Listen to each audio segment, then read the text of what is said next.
Never a bad thing. Okay, well, we should be up and running on both then. Okay, there's that. Okay, and that means Twitch has to be a go. Voila, voila. All right. Very good, very good.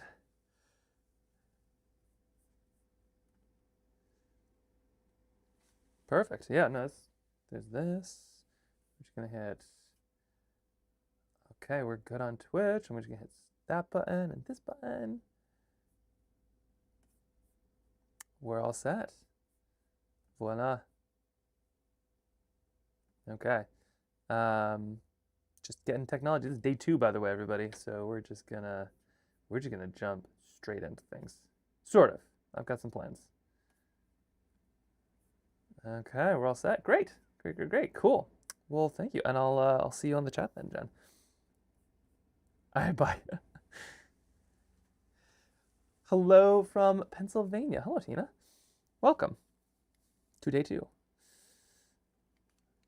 We went like some serious speed on day 1. I'm very curious to see how we kind of get along with this next phase, but it was fun. I mean, like, that's probably the most productive like 5 hours I've had in a long time. But how are you doing today? How is what should be Friday but is actually Wednesday treating you? Okay, we have this right there. That button. Okay. How's Pennsylvania these days? It is an exciting day. Welcome, welcome, welcome. Yeah, day 2. I feel like in some ways day 2 is almost more exciting. Also, way to be on a 10 stream streak. My gosh, we spent a lot of time together.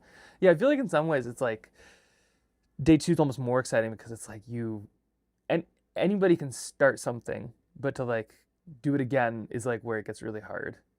And then I also feel similarly, it's the last day, the second to last day is always hardest. The last thing, anybody can always finish something up. Oh, hello everybody. Oh, Will Romey has entered the chat. Is that Will Romey my brother or Will Romey my dad? There's a lot of Will Romeys in this world. Cool, cloudy here. Oh, in Pennsylvania, amazing. Hello, Christine. How's it going? Ready for day 2? I brought props today. It's very exciting. This is because we're talking books. This is kind of some of the inspiration today. So we're gonna be going into some of this. I think we're gonna make a test page too. Is some of the plan. But yeah, I brought all of the inspiration. Of course, one of the best. But yeah, I think we're really gonna get into a bunch of this. Let me just scoot this over here. There we are. Yeah, it's gonna be super fun.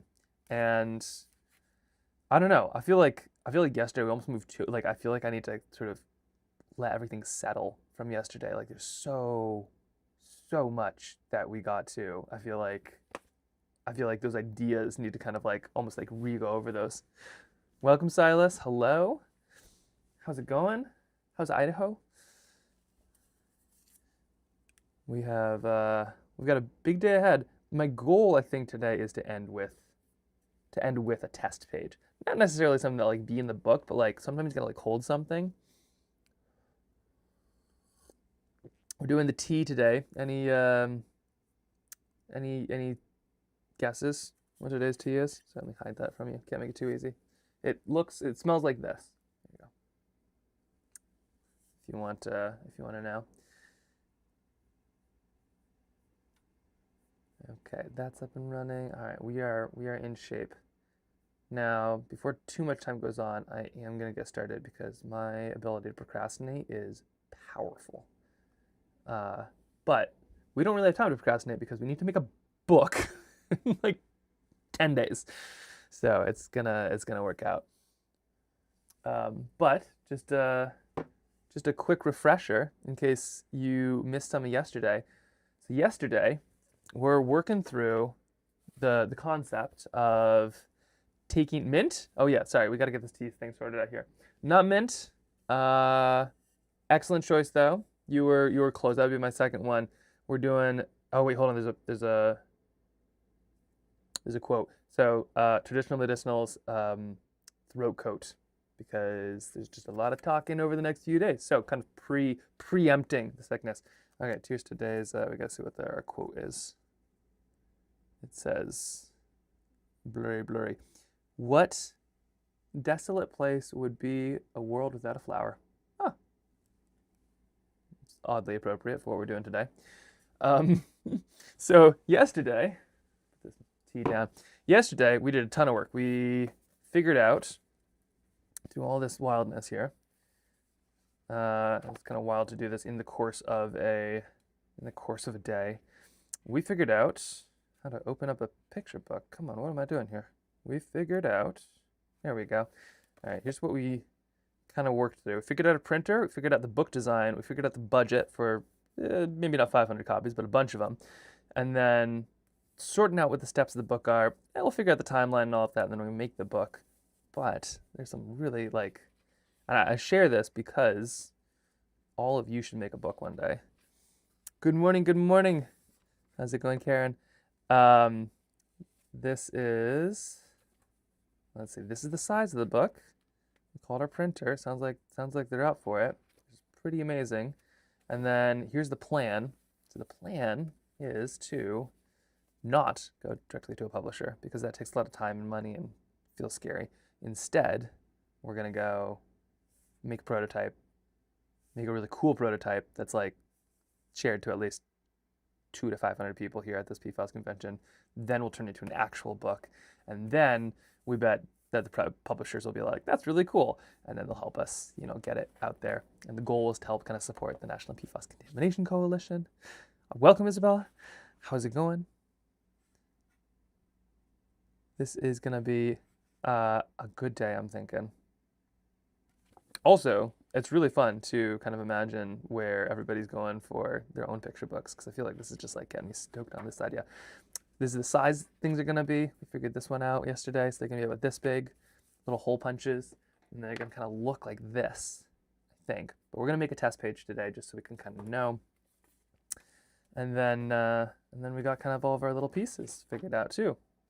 We've got here's this, where that turned into. And then, of course, we have kind of the direction a lot of this is going as well. So this has been, I don't know, yesterday it kind of like threw me for a bunch of a loop. But just before we begin in earnest, just out of curiosity, what is your favorite picture book? And I'm trying not to say children's book anymore because I do think that picture books are not just for children. As somebody who likes to listen to look at a lot of picture books, I feel like they're not just for, but also like I do feel like they are powerful, especially for those who can't read. So and not just like I'm a child and I can't read, so I look at this, but when you have somebody read a thing to you, it's like this connection between the person reading and the person listening and that story that they share. And so I do think picture books might be this unbelievably powerful medium for like getting ideas out there. They should also just be fun. But just kind of out of curiosity, like what is your favorite picture book ever? Also, I'm going to take notes on all of this because after this, I might be going to the store to get some picture books. I can start with a few of mine. Here's some fun examples here. Okay, so these are a few that I stole from my 3-year-old and 6-month-old. He's not 6 months old, he's like 9 months old. So I stole a few of these, and I have to show you some of this side of. It's silly, but you'll see. Okay, so starting with Beatrix Potter. These are like, who else has had one of these? These are phenomenal. Like the whole book set, and she actually made them small specifically for children, I believe. I think they're more affordable this way as well, but like they're meant for kids, and they're not always like the most kid-friendly things. Having read a bunch of these now, it's often pretty dire where it's like somebody's definitely about to be eaten by somebody else. Oh, you gotta go. All right, see, I'll be here. Don't worry. This is we're gonna be here. Oh, great. Here we got some books here. The Lost Forest, a picture book about an area in Minnesota that wasn't logged. Bunch of old trees, 300 years plus. Please hold that right there. I'm gonna just take notes on all of this. Just go right to the back of the book. Okay. This is really what I'm doing here. Is I'm really here for stealing all of your books. Okay, The Lost Forest. The Lost Forest. Great. Thank you. Thank you, Isabella. Carson Crosses Canada. Amazing. Carson Crosses Canada. Phenomenal. Lost Forest by Phyllis Root. Yeah. Phyllis Root. With a name like Phyllis Root, you've got to make a story about forests. What else do we have? Hard to Choose. Time of My Life. Worked at the Nature Center. 4 to 6-year-olds. Preschool summer camp leader. We named our group after this book. Owl Babies. Yes! I'm putting it down anyway, but Owl Babies. Amazing. Okay, any other favorite books here? Oh, yes, Elephant and Peggy. Elephant and Peggy. Interesting. Elephant and Peggy. Piggy. By Mo Williams. Oh my gosh, they keep on coming. This is like my dream. There's no such place as far away. Ooh, okay. Gotta spell it right, there's no such place as far away. Phenomenal. These are great. This is awesome. I have not read any of these except for Owl Babies, which all owls think a lot. That one's so good. We'll have to share this list of the studio updates. Yeah, we'll definitely have to share this list.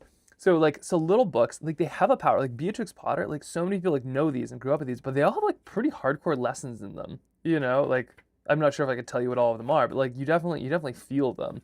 This is the one where he goes and, steals some lettuces but like these things stick with you, and it's like it's getting to you at like a pretty formative age. But then when you're an adult and you're like reading these to like nieces and nephews and sons and daughters and babysitting friends, it's like these things are like you're like, whoa, this is like deep.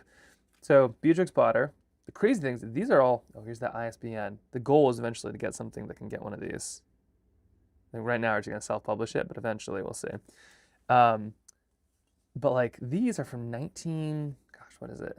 I think it's the 1800s. No, I think it's like early 1900s. I think it's like 19 something. But like, yeah, stepped away. Are we talking about the impactful children's books? Yes. I was just asking your favorite children's book. I was writing down a list, and then I had to show you kind of the progression of some of the inspiration of where we're going. Today we're gonna make a test page. So we kind of have like a bit of a story structure. Today we're doing a test page. There's also some wild ones. This is one of Kip's. This sort of, oh, hold on. The moon is full.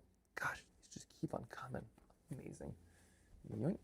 Okay, I gotta grab all these up. The moon is full. When the moon is full. Great. When the moon is full. Thank you. Oh, looking for Atlantis. Looking for. Amazing. Now, why, like, just out of curiosity, you said it was a life-changing book for you as a kiddo. Like, why was that one so, like, how does a picture book become life-changing for you as a kiddo? I still reread it. Bought it with my allowances for myself when I was 5. Oh my gosh. Yeah, hold on. That sounds huge. I also love that everybody can just immediately come up with one. This is phenomenal. Volunteered at kindergarten for 25 years. The #1 requested book was The Very Hungry Caterpillar. Great book too, actually. Yeah, right? Like that is amazing. Oh, you lost your grandmother at the time. Oh, yeah. But it's incredibly beautiful. Oh my gosh. Wow. So the book really helped at that moment. Well, it sounds like it must still if you still read it. Three.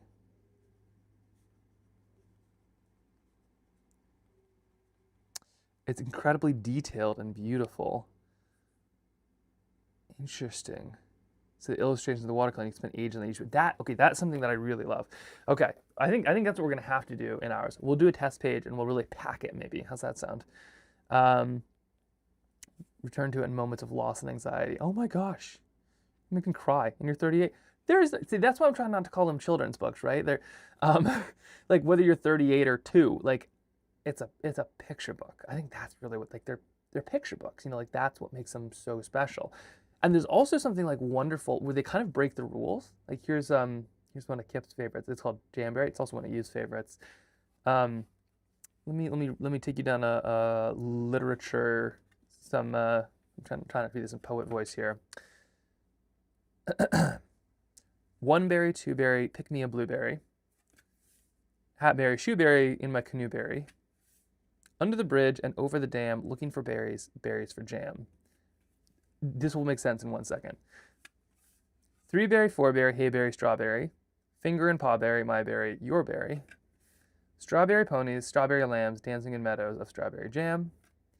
Quickberry, quackberry, pick me a blackberry. Trainberry, trackberry, clickety clackberry. Rumble and ramble on blackberry bramble, billions of berries for blackberry jamble. We've stopped using words at this point here, like rhyming beats the English language. Raspberry, jazzberry, razzmatazberry, berry band, merry band, jamming in berryland. Raspberry rabbits, raspberry bands, elephants skating on raspberry jam. Moonberry, strawberry, cloudberry, skyberry, boomberry, zoomberry, rockets shoot by. Cloudberry sky, sorry. Just adding berries to things. Mountains and fountains rain down on me, buried in berries, what a jamboree. So, like, for instance, this book is, Le Petit Prince, yeah, oh yeah, holy cow, these are some great books you're talking. Like, these books are kind of like, I feel like they're like underrated, right? Like, it's just kind of like, oh yeah, this is just absolute nonsense. Like, this is just a fever dream of like Lewis Carroll or something like that. But you're totally right. There's two things that I'm starting to notice. One, like you had mentioned, detail. Like you could look at this stuff for days. Like there's toast as trees, you know, the berries coming out of the hat. Here's a lily pad that has little sticks of butter with like little crackers as that part. There's this little silhouette bit, which we're gonna add to our book. This one, these are all marshmallows right there. But it's like everything, there's so much detail. As an adult, I'm realizing I read the words, but the kids are just soaking up the detail. It makes sense that they want to read it again and again and again and again. But then on the words page, they kind of matter, but repetition is key. Rhyming is really fun. So I don't know if we want to rhyme this book. We can try it, see what we think. Also, hello everybody. We're making a book, and I'm taking some inspiration here. I'm kind of trying to like soak stuff up because I've read a lot of books, but I haven't ever made a book. So I'm gonna figure this out. But then like the words matter, but barely, is what I'm kind of seeing. It's like they count, but also like they just kind of hold the place. But then the undertone too is just the dynamic of what is happening. So in this case, we have a bear and a little boy, and they're just like going on an adventure. And I think that's kind of the piece too, where it's like there's also just like the diffusion of like an idea, which in this case is going on an adventure together, which is also really important and sweet. This goose, by the way, I'm noticing is in almost every single page, which is something I think we're going to do with the cat in our story. All right, so there's 3 books that I kind of want to show through. Also, we have some new books in the list. I was asking everybody for their favorite picture book, not kids book, picture book. When I graduated from high school, our favorite teacher gave me The Cow That Went Oink. Amazing. The Cow That Went Oink. The Petit Ponce. Le Petit Ponce. Absolutely. The cow that went oink and the pigs that went moo are teased by the other barnyard animals until each teaches the other a new sound. Right? It's like children's books get big stuff in them. And then we're like all over there because we're like watching some rom-com that like has some, nice meaning in the end. And it's like children's books are like where it's at. Oh, hello from New York. Hello, Dad. The dad has entered the chat. But then you have ones like this. And so this book kind of started a little bit for me. Full disclosure, my wife brought this back from a conference. She does a lot with public health. She went to a public health conference. They're giving these things out. This book is called Happy, Healthy, Lead-Free Me. I think she got it as kind of a joke. But I can almost recite this one from memory because our, at the time, 2-year-old, 3-year-old, like obsessed from, like couldn't get enough of this book. Let me read you a couple stanzas and then you'll kind of see. Is that book about not eating paint? Yeah, basically it's it's like this one might be a bit too much on the nose about some of these things, but here we go. Our family's getting bigger, a baby on the way. We need more space to grow and play. Looking for a bigger place, learning as we go. If there's lead paint, we need to know. Also, it's like one of these ones, a subtext for the parents. Before making rooms warm and bright, we check for lead to renovate right. And just for the record, like, my son would be asking me to read this 2 or 3 times a night. And we have other books too. It's not like he's deprived and the only book we got him was Happy, Healthy, Lead-Free Me. It was like we have multiple other books on the bed and he's just like, I want Happy, Healthy, I want this book. And it's got bright colors, it's kind of fun. Using a test kit, the swab tip turns red. Now we know where there is lead. Packing up for our trip, it's gonna be fun, staying away from home until the work is done. Like, I know so much about lead renovation in houses now just because I was asked to read this book 100 times. And now it's stuck in a part of my brain and it's probably like squeezing out other important details like calculus or, friends and family's birthdays. But I can tell you all about how working safe is important to do and to protect the family and the workers too. Blowing out the candles, our family gathers near, singing happy birthday to celebrate the year. We have to finish it now because that is insisted on. When visiting the doctor, ages 1 and 2, a lead level test is what we will do. It's important for you to know too. Checking the baby from head to toe, a quick lead level test before we go. Laughing together while playing with toys, our home is filled with joyful noise. Taking simple steps, easy as can be, keeps us happy, healthy, and lead free. So you can go kind of hardcore into like this sort of pushing. You can push an idea, but if it's like illustrated nicely, kids will like pull the parent into that. I don't know if he really cares about like being lead free, but I am now deeply moved and care about this stuff. Talk about detoxification. So unleaded babies, yeah, unleaded gas and unleaded babies. I'm all about unleaded everything. But it's kind of one of these things too, right? Where it's like in the making of this book, all right, well, that goes down there. In the making of this book, there's kind of like there's sort of 3 versions I think we could do. There's the kind of like nonsensical wildness that does have some good stuff and would probably pull everybody in and kind of hint at a good idea.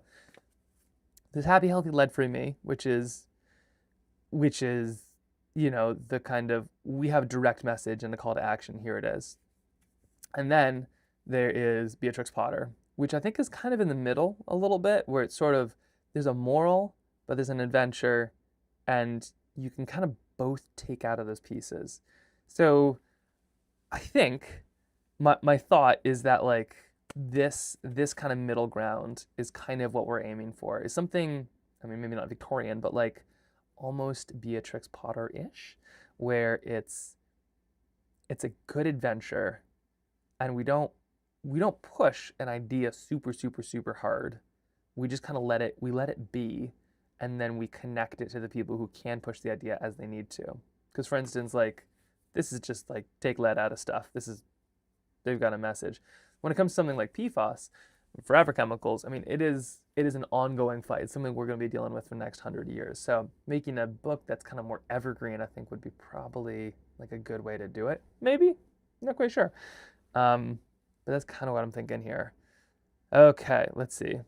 The boy, the mole, the fox, and the horse. Ooh, okay, we got some more books. These are great. I think we're gonna have to start every stream with a little bit of bookwork here. The boy, the mole. Are these all separate books or are these all one book? Okay, the boy, the mole, the fox. Thank you very much. I feel the lead-free book is like buying cat toys, but they prefer the packaging or twist tie. Yeah, basically. It's hard to tell what cats and kids will end up loving.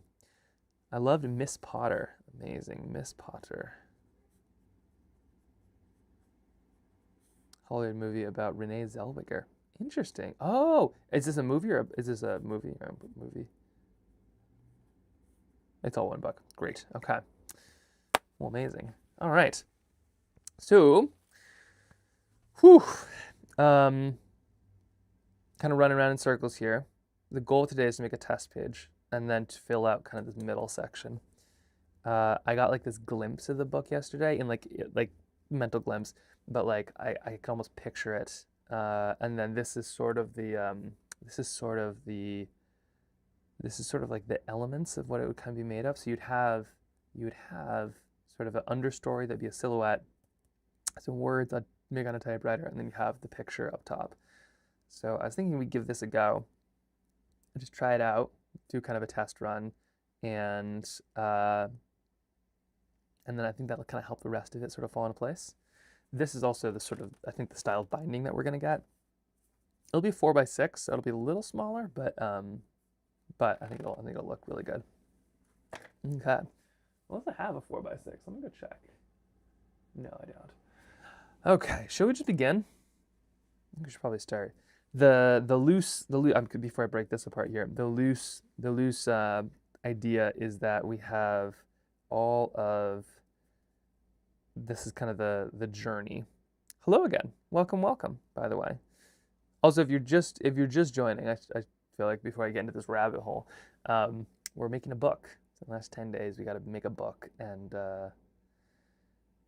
I've never made a book, so that's different. But the plan is to print it locally, kind of make a prototype now, get a couple hundred printed for this conference, which is why we need it in the next 10 days. And we're turning a little story about Forever That Film into a book.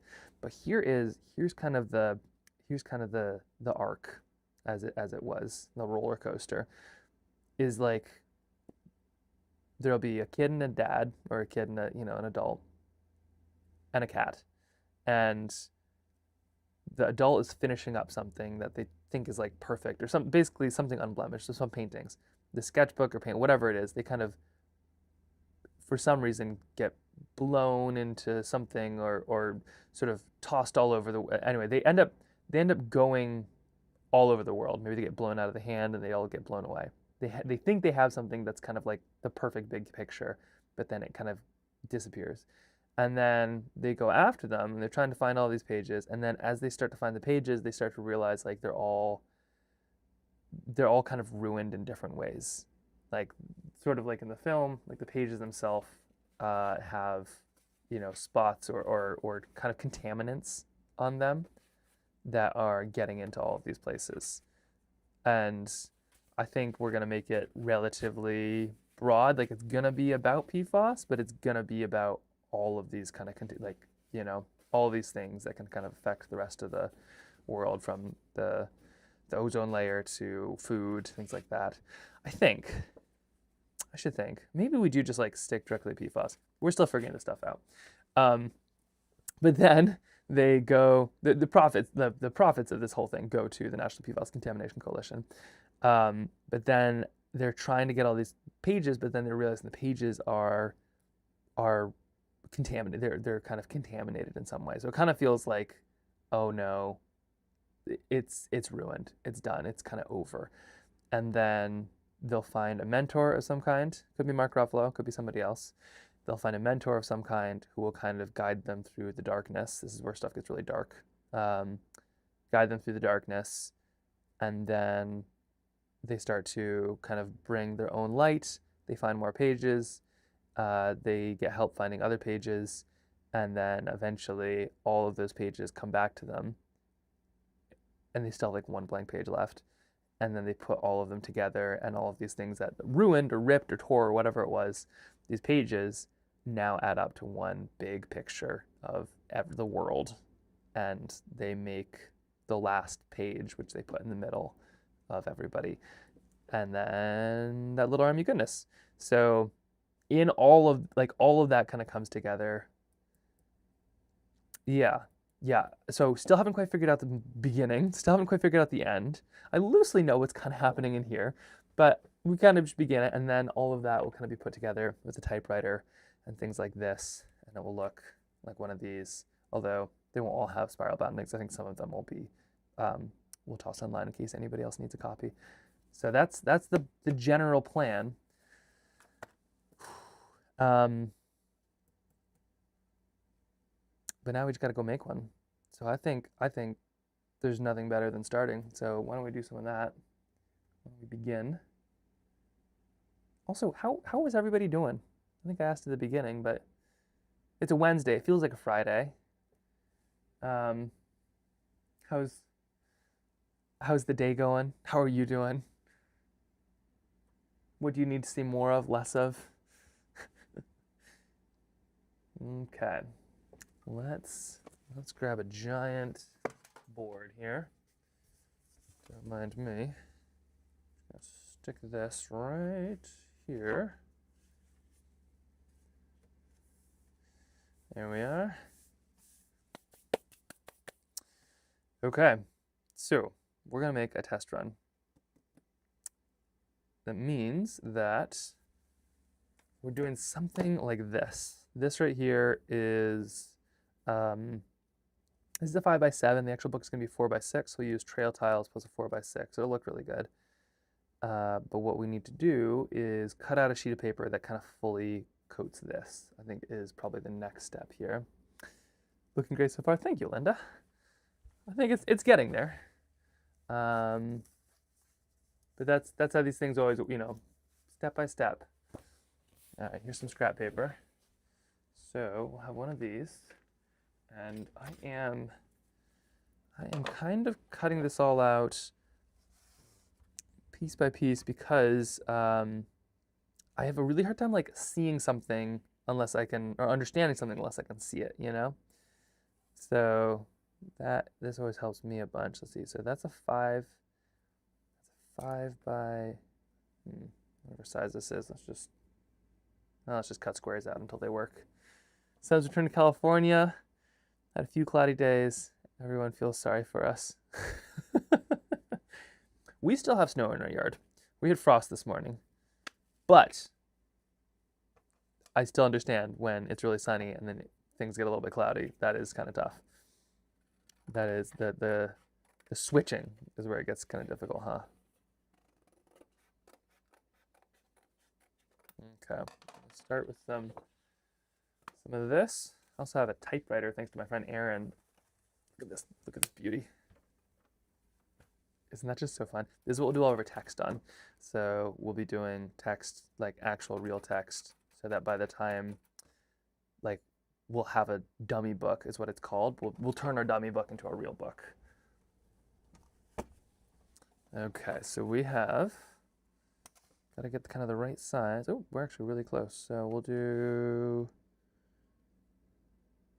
this, and we'll kind of cut a little piece out of this. So it's gonna be about this big. And there's just, I want to see what it feels like to have, like just to have a single page. That's what I really need. But snowflakes form around a single tiny piece of dust. Like if you have a snowflake, it's because there's a tiny piece of something in the center. Without it, nothing can happen. You have this super cold air up in the atmosphere, and you know, there's like all this moisture and coldness, but nothing will happen until you get a little bit of snowflakes. Same with rain too, by the way. You just need a little bit of something in the middle there, and then everything kind of glom around it. And a lot of times that is me with a film or a movie or a book. I need the initial something for everything else to kind of glom around onto. And then once I have a page or a song or an idea or a story, that is so not the right size. Once I have one of those, then all of a sudden I can visualize it and it changes everything. So that is, let's try this one. That is what we're trying to do right here, is just create. If you can make it, it can be real. And that's kind of the plan here. Honestly, same with the book too. I feel like I'm trying to make the book that I need to read right now. Something that's kind of hopeful, but fun, adventurous, that can be read 45 times in a row without driving the parent nuts. Okay, so we'll have a big picture right here, like this. Yeah, that seems pretty good. Okay, let's put some corners on this. There's a little machine that I have that can do this too.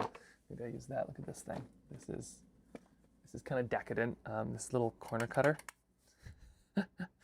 It's a little bit much, but it's kind of fun. It has different, there are different punches. So this is medium, what is it, small. We'll go for medium. So what I'm going to do is I'll just put this right in the middle, and then I just go crunch. Gives you a nice little beveled edge. Look at this thing. Ta-da! Isn't that kind of fun? What is L? I think L is like long, large, but find out. Oh yeah, that's nice. And then do that for all of these. Trail tiles are my go-to. We basically made these so that they could be, you know, like in a tin, but I need this slightly larger, so always fair to make your own. So that'll look like this. Ooh, it's still too big? Why is this the way it is? Yep, still too big a little bit. Okay, so that means I need to cut this down just a touch. I'll try this out for size. Because this isn't quite a 4x6, this is a 5x7, so I need to make this a little bit bigger, and then we'll know. And I'm thinking the picture, because I'm gonna draw a picture, and then we're gonna test out some like text and just see how it all feels and looks. I'm thinking the picture is maybe them in like a hot air balloon, so the parent and the kiddo in a hot air balloon looking for something, because they're gonna go on this crazy adventure looking for these things, is kind of where it's going. Good morning, Chelsea. How are you doing? We're just mocking up a test page today. Here we go. Okay, so something like this should do just fine. Love it. Okay, there we go. So that is sort of what we're looking at right there. Did I lose my brush? Fortunately, I have a lot of brushes, so I should be fine. But where'd you hide? There we are. I'm not even gonna bother, I think, with like an outline or something. I think we're just gonna make it big. Do we do like a hot air balloon, or do we do something in the forest? What do you think?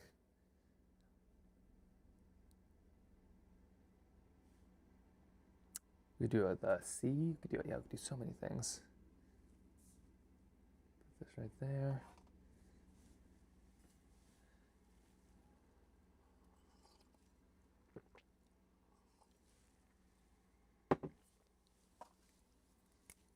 There might be a delay, so I'm gonna wait 10 more seconds, and then we're just gonna draw.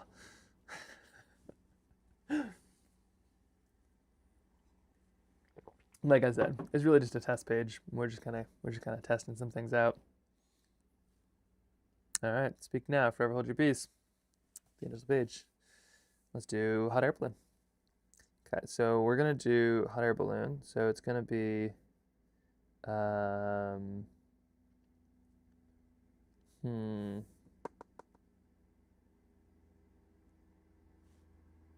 hot air balloon? Hot air balloon. Yes. So my thought is basically they go on this adventure, right? So they're well, under here is the thing. So they're going on this adventure to try to find all of these pages. The pages blow away, so they're going on this adventure to try to find all of these pages, and then they do find all of them, but in the process of finding all the pages, they actually go on the big adventure. So they're going to hot, like, in hot air balloons, like they're going to all these places that we don't say it, but that are contaminated by things like forever chemicals. And sorry if you don't know, we made this handy dandy little plans of how we're going to use stuff.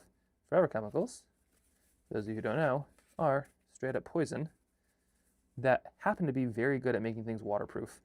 They're used in everything from like Teflon pans to shoes to like boat coatings, but the stuff doesn't break down.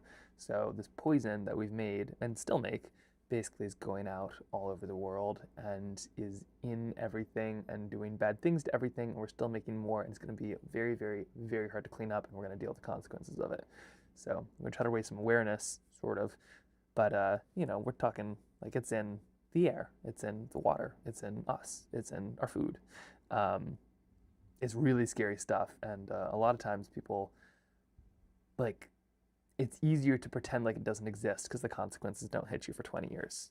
Like, for instance, New York, Maine, the state was like, this is terrifying. We're putting it in our, like, it's in our sewage systems, which we use to fertilize, and it's in our fields, and they're contaminated now. So Maine, like 20 or 30 years ago, was like, we got to back off, not use any of this stuff, make sure our fields are PFAS free.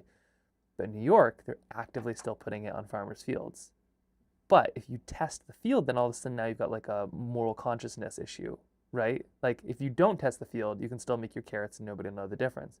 If you do test your field and you find out that your field maybe has 2,000 times the level of what is acceptable in PFAS, and in the long run, you could be giving your customers and your family cancer or issues with, all kinds of like endocrine disruptors and all the bad stuff this is, then what do?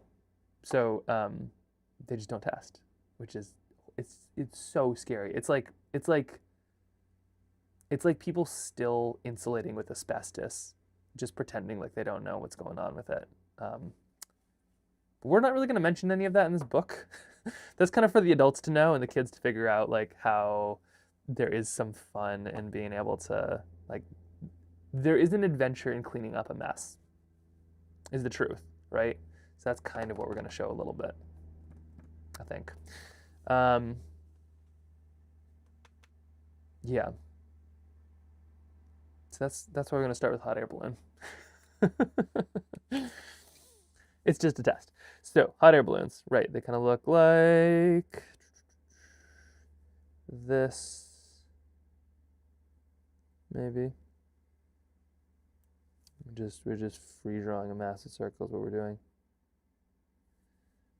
And then they kind of go down. And then there's a big basket. A couple of these. Nothing here. And then there'll be us hanging out with this. I don't know, maybe the cat will be somewhere on there too. Who knows? I think this will actually be a lot more detailed in the future, but we're just gonna draw it up here. We're doing like an old school hot air balloon. This is like from the 1800s for some reason. Like I said, it is a test. And then maybe put some mountains down below us.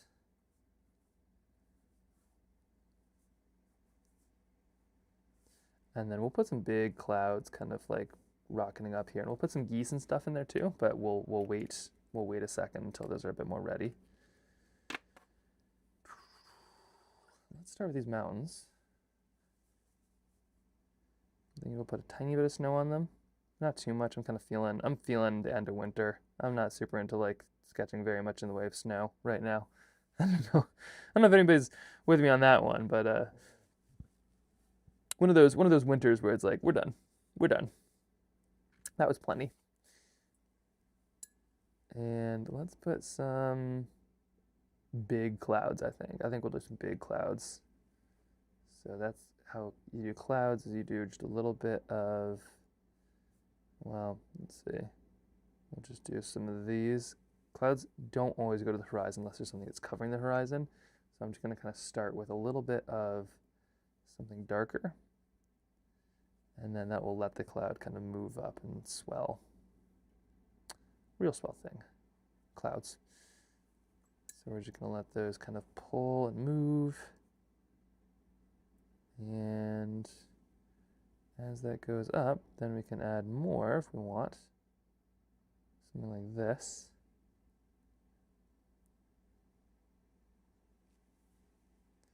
I'm still figuring the watercolor cloud is such an enigma to me, but it's got some potential.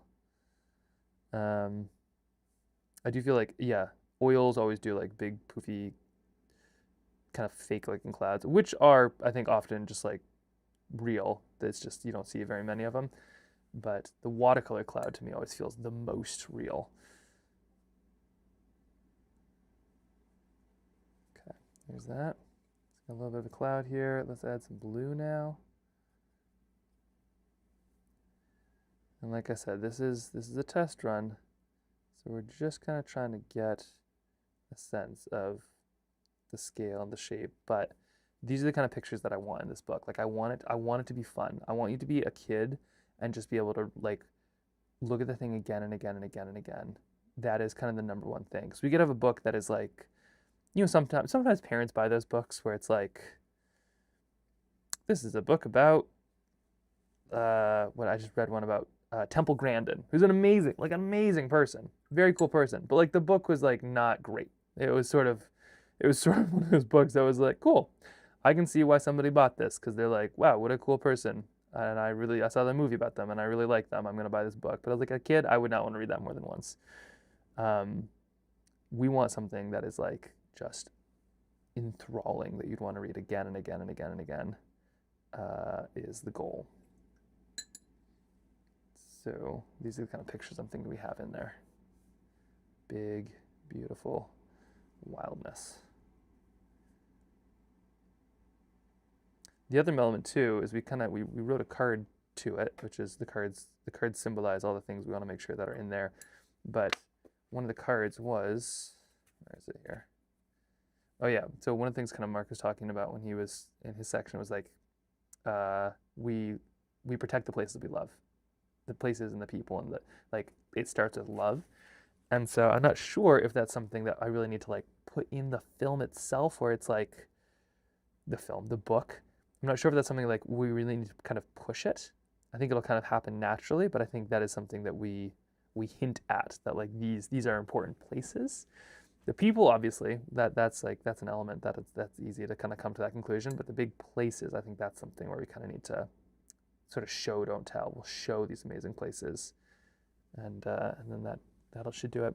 My kids, when they were little, loved a book that have the little sidekick animals hidden on each page to find. It'd be cool to put your cat peeking out from somewhere. Yes, Chelsea. I'm so glad you mentioned that. Yes, we are. The cat as comic relief, 100%. Yeah, I think it's me, Kip, and the cat really are the characters. So like that is absolutely, yeah, absolutely. Because he was in the film too. Like the cat was like all over the place because he's, you know, our annoying cat and wouldn't have it any other way. But I think you're absolutely right. Like yeah, he's just kind of mucking around, and horribly enough, like, you know, this PFAS stuff doesn't really stop at people. Like it will get in our pets. It's in everything. Every living thing has this stuff in it at this point, which is kind of crazy. Not to like beat a dead horse or anything, but who knows? Maybe that horse is like, you know, the cause of this stuff. Could be PFAS of that dead horse. All right, so we have a little bit of this. We just got to add a touch more blue down here now. That sort of shows where our sky is. There we are. And I could probably just like put a blank sheet of something, but like for me, I need to see the real thing. Like I need to see something to imagine it, and that's what this does for me. It just kind of helps me imagine these sides of things. Charlemagne is a start. Oh, Charlemagne is a star. Yeah. Don't tell him that. Perfect. I missed that part yesterday. No. But I'm glad you mentioned it because the things that get mentioned and re-mentioned are always like worth paying attention to. Everything in life. That's what. So Trailbound Sketches is myself and Jennifer, who is also a published author. Speaking of which, we're gonna be a published author at some point if we pull this off. But Jen is like an actual author. But we often talk about like the crazy ideas we have with Trailbound, the things that we keep on coming back to, or we need to like do, right? It's not like the cool new idea you have. It's the idea that feels new, and then you realize you already thought of it like a year ago. That's the one you should do because that means you're continuing to kind of like cycle back, which is a good sign. Okay, so this is cruising. We need some. We love what we know and protect what we love. No idea who said that, but always heard it. No idea who said that, but always heard it. Yeah. That's what I mean, Mark probably didn't come up with that, but that's what he said kind of in the film, and that was sort of like that. Yeah, that element where it's like, oh my gosh, right? This is what it's all about, and we got to have that represented in this book too. I also have a terrible time like of adding too many words. Like we need the premise at the beginning of like why, like how do we fit PFAS or environmental pieces in this? Like it's an adventure to find these pages and the pages fit together to show something, but like how do we fit those in a way that doesn't feel forced? And I'm really good at, is the cat in the basket? I put him below, like hanging on. I think in the actual painting we'd make the balloon a lot bigger so you could see everybody, but 100% yes. But yeah, it's like how to do something that it doesn't feel forced. And I have a terrible time in this in all the films I make. You should see some of these drafts. Like the narration is always just waxing poetically, just like, and that's why we should do this because all of these things. And then eventually, because I have good editors and producers and things like that, they're like, you should not put any of that in there. You should just like let it show itself and things will be a lot better. And that's why the films I make are watchable, is because I have good people around me who are like, don't explain it. Don't ruin it by explaining it. Okay, I'll put a little bit of this in as well. Some nonfiction children's books have read the facts as postscripts at the bottom of the page outside the storyline. I think that's what they do in this one. Happy Healthy Life for Me. A very excellent, honestly though, one of Kip's favorites, which is like a little wild. But like, yeah, so it's like this kind of hints at like the idea, but then you're totally right. The postscript is like, parents, did you know lead is a poison that harms nearly every part of a child's body, especially the brain. Simple steps can help. Like, you don't read that to the kid, but it exists. It's true. That might be something that we want to do within this one. Either postscript it or post book it. That's always something you can do. Like you can always kind of pick the level of sort of pushiness you want. So you can kind of have it on each page. You can also have it at the back of the book. Less people might look at the back of the book, but once you read a book 1,000 times, like we do, often you do flip to the back of your book because you're like, all right, okay, I need to find out a bit more about this. And then all of a sudden you're like, oh wait, wow, I never knew. But you would never have cared or known, or it wouldn't have sunk in the same way if you didn't flip through that book 1,000 times. That's true though. And the nice thing with how we do it, so if we do it this style, which is where there's like the color image, a silhouette, and then the words, we can change these up tons. Like it gives us a ton of leeway to change those up and switch things out, see what we think. Okay, got a little bit there, a little bit here. And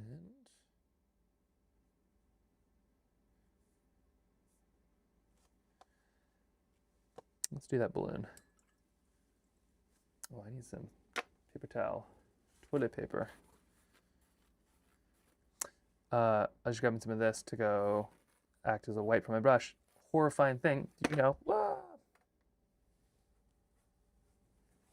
Did you know that a lot of toilet paper has PFAS in it too. Like literally, this stuff is in everything. It is horrifying the amount of places forever chemicals are. Uh, and it's like it's gonna be like our generation's cigarettes or something. Like back in the day when you could like smoke on planes and people are like, didn't you know that was like bad for everybody? And then they didn't because the companies pushed it down. I think that's what this is gonna be. People are like, you had PFAS in your toilet paper? Like that's insane. And then we just didn't know. But then some people did know, and then they actively tried to suppress, and that's bad too. Okay, let's see. Yeah, the cat has to be in the basket at some point for the actual one. Put a little bit there. Sorry, let me know if I get like too incensed about this stuff. I feel very passionate about it, but also I realize that it can kind of be a bit much. Which is part of the reason that I made a film, and and part of the reason that we're making this book, and the reason like Keen has been supporting the PFAS coalition so long. Like they didn't just remove PFAS from their shoes and boots. They like wanted to do the big, like support the coalition and the people actually doing the big stuff. But it's also annoying when somebody just kind of like pushes these things again and again and again. So you can tell me to shut up, and I will. For like a time, and then I'll come back stronger and more pushy. Okay, so here's our balloon. We're slowly getting there. We gotta figure out some text. And I guess the other question too is, do we rhyme this stuff? Like, are we gonna, right now, as you can see, we'll probably change out the text. Maybe. Haven't decided yet. But do we rhyme it or not? Could we zoom back in? I love the close-up of the painting. Oh, absolutely, yeah. Speaking my language.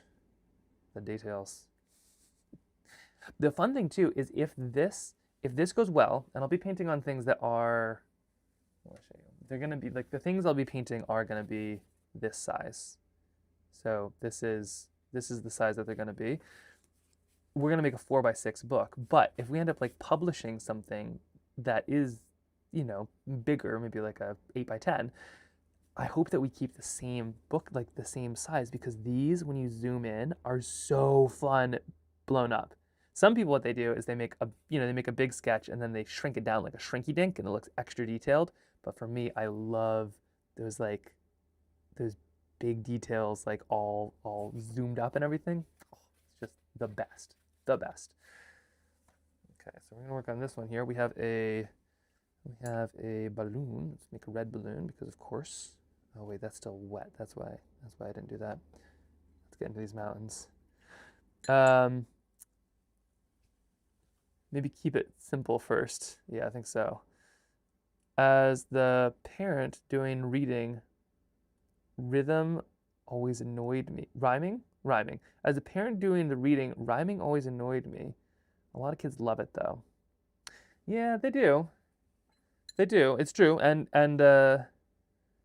it can be the best and the worst. It has to be good rhyming. Like you cannot. Oh my gosh. You cannot do like one bad rhyme. That is the thing that bothers me the most, especially when reading a book again and again and again and again. It'll be like, all the rhymes are fine, and then like one, they clearly just couldn't quite pull it off, so they like did a slant rhyme or something, and it doesn't quite rhyme, and it just drives me up a wall, and it's like, just don't even rhyme at that point. If you're not gonna do it well, don't do it at all. And you have to get every rhyme perfect. So yeah, maybe that's knock against rhymes is just they have to be all good or don't even do it. Am I good at rhyming? No. Sometimes, maybe. I'm more good at punning, but this is not a pun book. This is a children's book. What I'm hearing is maybe we shouldn't try to rhyme. I'm definitely not a poet, but I've got some poet friends, and I bet like between this group we could probably pull off some rhyming, but it has to be good, and so if it's not good, we should just probably focus on this story. Okay, we're just gonna put a quick balloon right here, keeping it simple. Not doing too much, too wild. But we are gonna have a sense of how this is gonna flow. And you see I left a little piece there, by the way. If you're, let me just zoom over here too so you can not have it focus on my hand. There you are. So we're just gonna add a little bit down here. And there we are.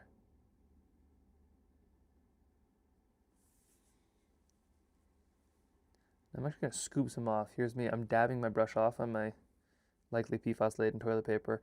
And I can then use my brush as like a really fine kind of sponge, basically. So it's still wet there, but not super wet. So now when I come in with a little bit of purple and a bit of red and purple, I can create my kind of shadow and my technique like just like that, very simply.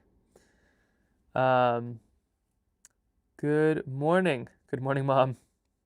The mom has entered the chat. Having to rhyme may increase your stress level since you have tight deadlines to meet.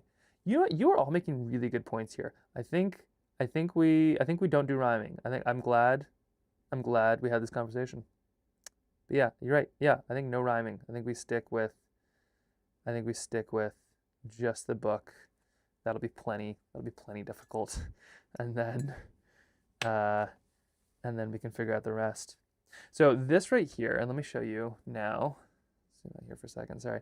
So let me show you now. So this is how that is gonna fit in. So we've got, okay, so we've got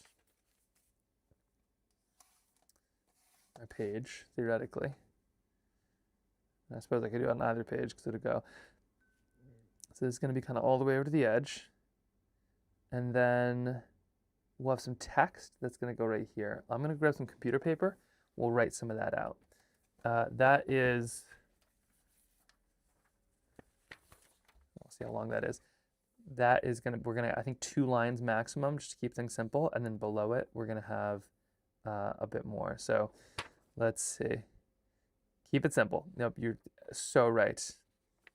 Oh yes, also my mom is in Seward here. She probably read a lot of children's books to me. Just out of curiosity, Mom, what was my favorite children's book growing up? Was I Where the Wild Things got read to me a lot because my name is Max and I was quite a wild thing from what I understand. But curious what else. All right, let me just quickly feed this through.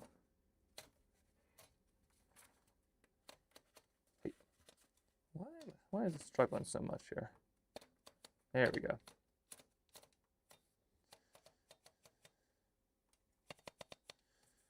Flip this up. Flip that down. Okay. Yeah, good enough. All right, so we have, let's see, what are our margins going to be? We need this to be approximately, that's perfect. Okay, there's our margins. Great. Now, let's see, what would some good text be? I feel like, let's see, I feel like some of the decisions you make for the printing for your conference can probably be changed later on in the book's published. Maybe the rhyming thing can make a comeback. It's true. No, it's very true. Yeah, that's a really good point. Especially because like the way we're doing things with the illustrations, like this could be used and reused and kind of switched around. I think David Wisner, those are very detailed books on the castles. Oh yes, those are such good ones. This is my mom telling what I was obsessed with. Yeah, David Wisner is amazing. And those castle ones, oh my gosh, those are great. Okay, so we need to, let's see, we're just putting a test. So we have like 2 lines. We can do a quick test. Let's see, what would we say?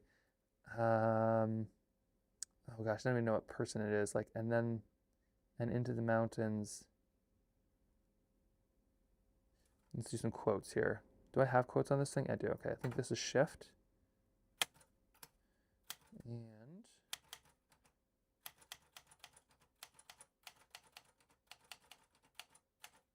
And what about the sky? I don't really know where, like, I don't really know exactly what the words are. We're putting words in here. And what about sky?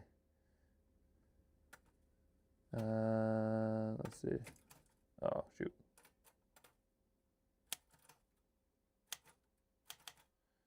Well,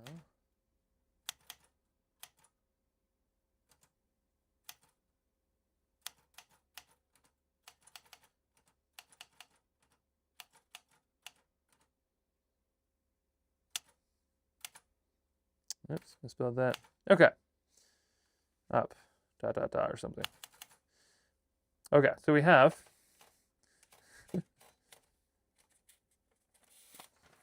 something very loose like that. And then that would go towards the middle here.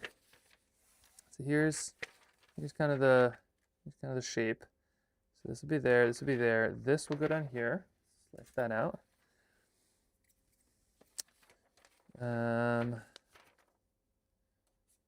make sure it's the right size so you can kind of, boy. What was that sound? Hold on, speaking of children. Ah, yes. It's like a wok is being prepared. Not like a wok, like sorry, not the pan, he's taking the boys out. Okay. So we have this, and I'm going to scoot this all the way just so I have a couple of shots of this.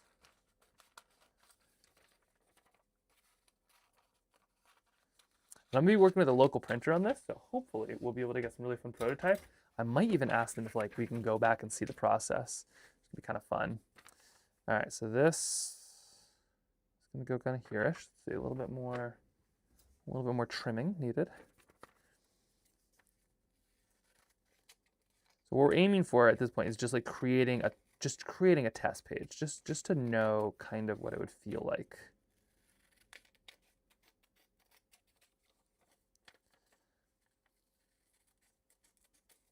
Because that kind of determines everything for me. Okay, so it would be kind of under like this. Okay, there we go. So something just like that. We can cut this off now.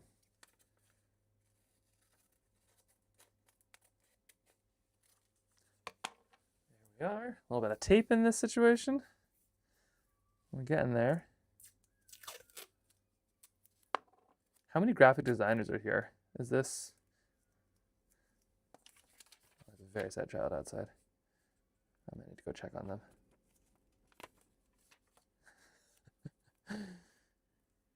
Somebody needs a different book. Actually, no, that's Birdie. He's not exactly reading books right now. He's just a little guy. He loves books, but mostly to chew on. Okay, so we'll have this right there. There we go. So feel it kind of like that. And we'll just tape this on. For me, this is like the one thing that like lets me actually see something. You could hypothesize, like, yeah, let's see. Oh, I used to be. Used to be. I feel like designers are like, once a designer, always a designer.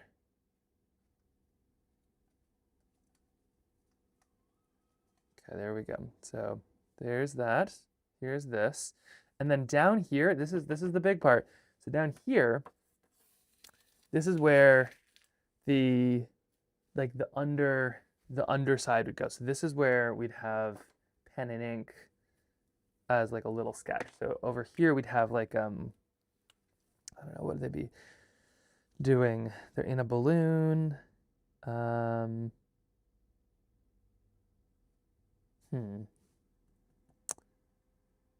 Yes, true. I just don't get paid anymore. Oh, yeah, that's annoying how that happens with those things, isn't it?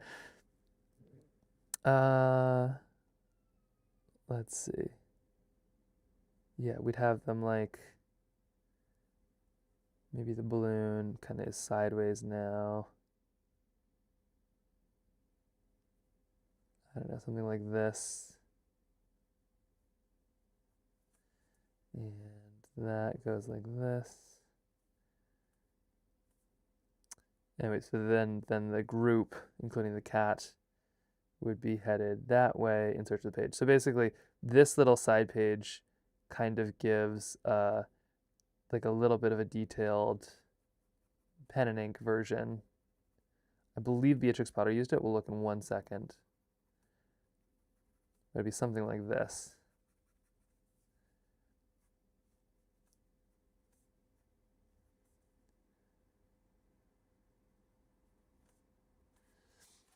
So I think that's kind of how the book would feel for the most part. Yeah, I feel like I got my proportions off a little bit, but that's all right. I think in general we're doing pretty good on that. Let's go check Beatrix Potter because I feel like she would do those little margin drawings. Let's see. Well, this one's fancy. This is all color. All right, Taylor Benjamin Bunny might have just gotten the full treatment. Some of them are definitely not all in color. Okay, I think I might have picked the one example where she went full color, but some of them were kind of like full color and then not quite. Yeah, Jan Brett, she sewed a second. Yeah, Jan Brett, so good. Oh my gosh, it's very true. And she had a hedgehog, which is just the coolest. Yeah, so we'd have kind of like some of these the below margin story would be there, and then this would be the top bit. It feels good. I kind of like, to be honest, I kind of like the way this feels a little bit better. I think I definitely want things sort of a little bit more inner, but yeah, I really like how this is shaping up. So now I guess the next part is we just kind of need to organize a lot of this, put it together, and then from there, it's once we have kind of like a mock-up, then we do just start banging out the illustrations. I kind of wonder if we just illustrate it before we do the writing. I think in a lot of ways, we'd be able to kind of do most of the illustration pre-writing. So yeah, we might kind of go that way. We don't exactly have a lot of time for drafts and things, so let's give that a try. Just gonna remove this, scoot this over here. Okay, and so we do have this. I kind of want to preserve this a little bit, but it's fine. I kind of know where it's going.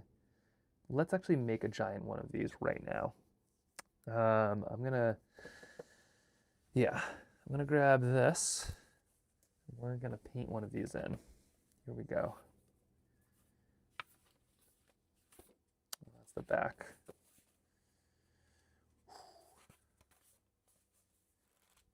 I also just need to apologize in advance. Not a whole lot of sketching going on for this little bit here. We're kind of leaning much more into the design piece of this, but there will be some more painting, and everyone's sticking around for the process means a ton. It's like how some people can only work in a cafe where they're kind of surrounded by noise and bustle, and like you are my cafe. If that's not a weird thing to say. All right. Oh, hold on. Sorry, wait a moment. If we're doing these things, and we're doing both sides of the page, that means that we can do doubles.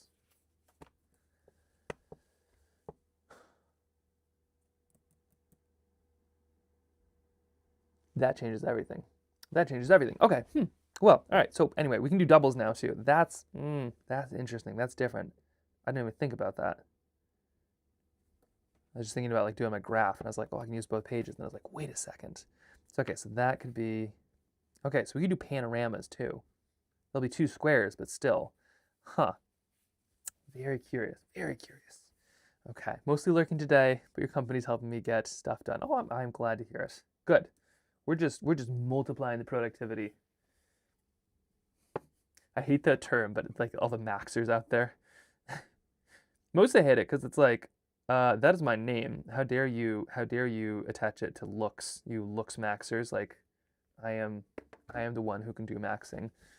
Do not bring me into this, but we are productivity maxing. And I can say that because I am a max. Okay, we need to, love hanging out in this cafe. Oh, not often we get to watch have the chance to watch the process of creating a book. Um, and yes, no, you're totally welcome for keeping it real. This is uh this is so fun to do, and this is gonna exist because of this crew. God, and we can make one book. We can make 2 books. That'd be really exciting. All right, so we have. Let's do it. We're gonna do a big one. I'm gonna do a full big arc here. So here is our full story arc. I'm gonna use. Let's see. Here's my kit. We need a pencil. By the way, these are my supplies. We'll be illustrating with these. Just at any given day. We got trail tiles in here, clips, super helpful. Gotta have a little palette. This is a tiny little palette. It does great work though. These are phenomenal. The crazy thing too is like with watercolors, that is enough paint to fill an entire book. Like you could make a book with this much paint. Watercolors are super annoying when it comes to excuses because you don't have them. You know, like you could bring this anywhere. We make these little kits too. Like there's no excuse to not have that in your bag all the time. And then the fact that like this much paint is enough to make an entire book. At least with like oil paint, you have an excuse. You know, it's like, well, I don't have an easel or a turpentine or any of that stuff. But with watercolor, removes all of that. It's terrible. All right, we have our general arc, and I'm just gonna kind of, let's see, flush some of this out. We're just gonna go this direction here.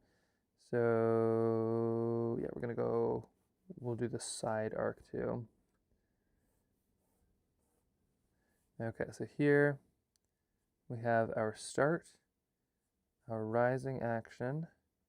Something happens, kind of goes back down, it goes up, and kind of keeps on going up. Let's see, I'm trying to think through this. So, let's see, there's the start, everything is no good and normal. Something big happens. And then we kind of go down, we have a plan, we're going on the plan, and things just get more and more kind of crazy. We keep on going up, and then eventually there is a climax, some kind, go back down, and then maybe there's another little bump. Okay, so this is kind of like, this is sort of a standard arc right there. I do wonder if instead I should do the little circle. We'll do both. Okay, so here's this. And then below, we're going to have an opposite of the journey of the small pictures below the sketch. Those are going to be not vital for the story, but they're important. It's those little margin stories that do, you know, they build. It's like in the Jan Brett stories, like my mom was just saying, like the hare, you know, like rabbit, not hare, the rabbit, you see its kind of journey, you see what happens to the next animal, and it kind of, especially as you read the story again and again and again, it kind of gives you a sense of how it goes. Keep art maxing. Just saw that. Amazing. Yes, we will. Maxing is what we're doing right now. Feeling my most. Okay, a little bit of some of this. This I'm going to color in.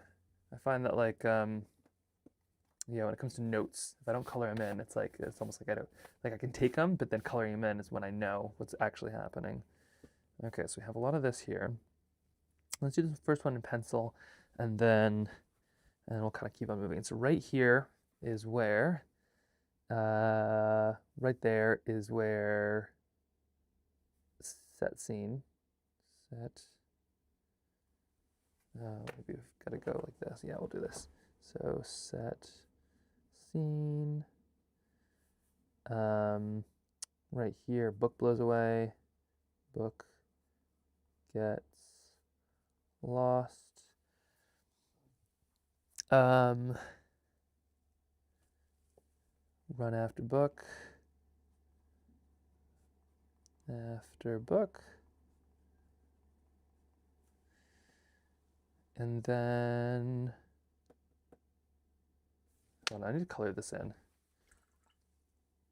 We'll make red kind of the exciting colors here. So yellow, red, this is when the action kind of sets in.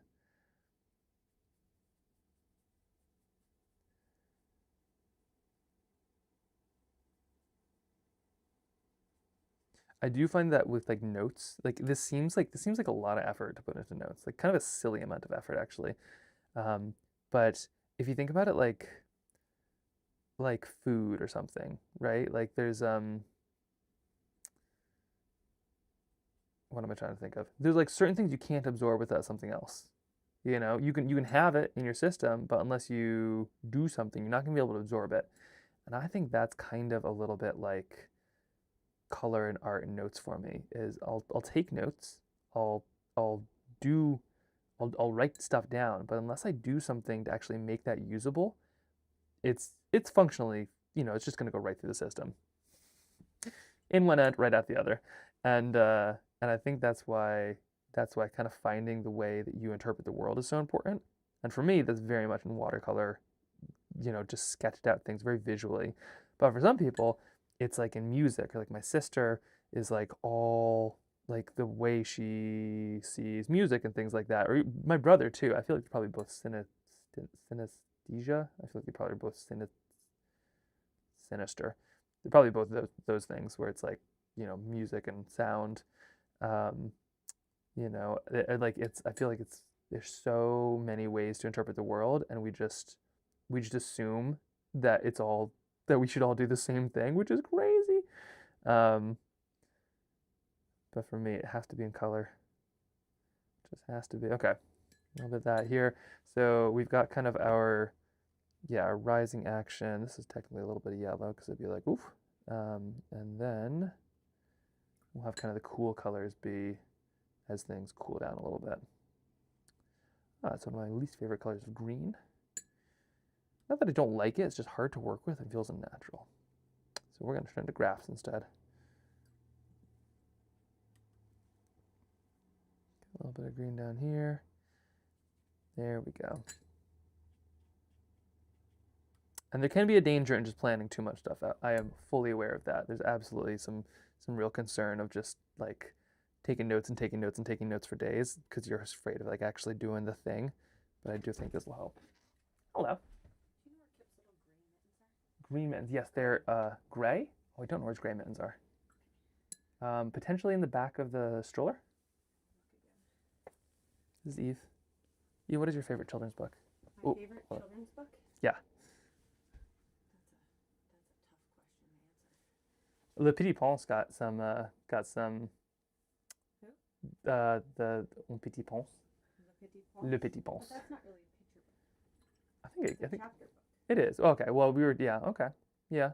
I think there's an illustrated version. It has illustrations in it. I don't know what my favorite picture book is.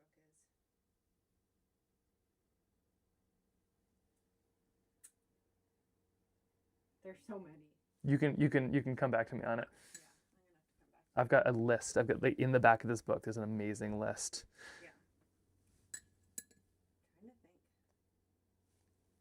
We're gonna have to go to Tidal Wave and grab a bunch of books after this. My current favorite in Kip's stage of life. This is not my favorite of all time. Okay, hold on. Just get it on the record here. Right now, my favorite to read to Kip, but not his favorite here, is The Piggy in the Puddle. Oh, the pig in the puddle. Mushy. Someone is squishy. Perspective, it's not. But it's so fun to read. Yeah. We just decided we're not going to do rhyming for this version. See the piggy in the puddle? The rhyming is The muddy little amazing. puddle. See the piggy in the middle of the muddy puddle? Clearly, you have not read that book nearly enough. No. Barry Song is pretty amazing. That's another modern one. Barry Song. We also have Jamberry. I was doing Yeah, some. not a favorite, but it's a goodie. It is a goodie. Yeah, there's so many goodies. Happy, healthy, lead-free. Happy healthy. Can you argue with that? You cannot be It's happy healthy educational, lead-free it's me. entertaining. It's the public the health. holiest. Yeah, this is the holy grail. the height of literature right here. Have a good walk. You know where we're going? We're going down by the bridge. Well, the culvert. Oh, to see the roadwork. construction. Perfect. It's bear season, so it's like important to tell people where you're going. Just in general, you never know what's gonna happen. It's good to like have an idea of where you're headed. But for bear season, it's definitely one of those ones where it's like, yeah, you should really tell people kind of the direction you're going. I'm sad that your least favorite. I'm sad that your least favorite color is green. No. Sorry, I need to explain. This right here, I find one of the most difficult greens to use. Like of all the greens, and there's a bunch of greens on this palette right now, that one is one that I found the most frustrating because it's so. I feel like it kind of takes over everything. It's like it dictates the entire shade of everything. I love greens. They're tough though. They're tough to use. Same with yellows, but I'm kind of learning. I'm learning to love them. Okay, already getting paint on myself. Okay, so we have. There we go. This is helping me out. So this is right. This is kind of. This sort of shows the heat of the intensity, when things kind of go, when they cool down. So this is us kind of now we're pages get lost. We're going after the book. Here, I guess technically it'd be like a double little hump though. Here is when, where would it be?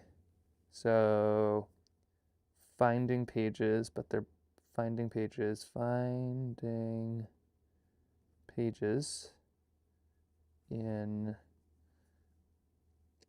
what would be the word? Like contaminated places? Let's put contaminated places. And then here is where, and it'd be kind of just like boom, boom, boom, boom, like spot, spot, spot, spot. So this is like the bulk. This is sort of the chunk of it. And then here is where darkness starts.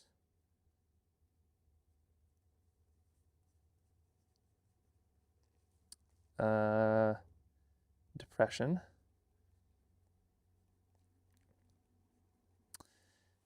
And then ask for help.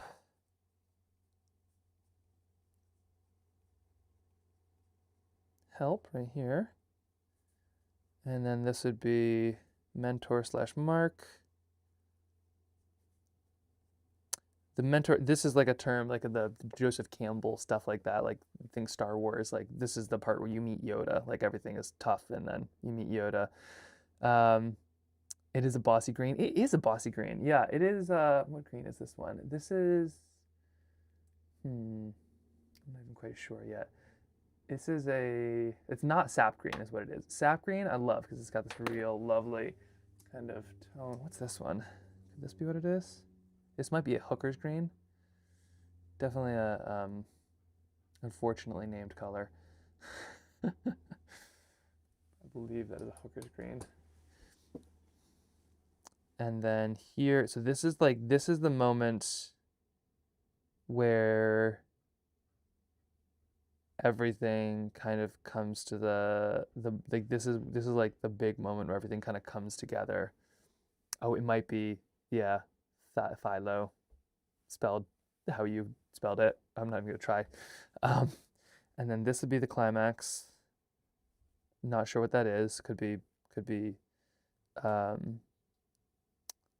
mean, it would be like the overcoming of something, right? And then we have one big picture. Oh no, I think it'd be a little further down. Actually, yeah, maybe the climax is like we ask for help.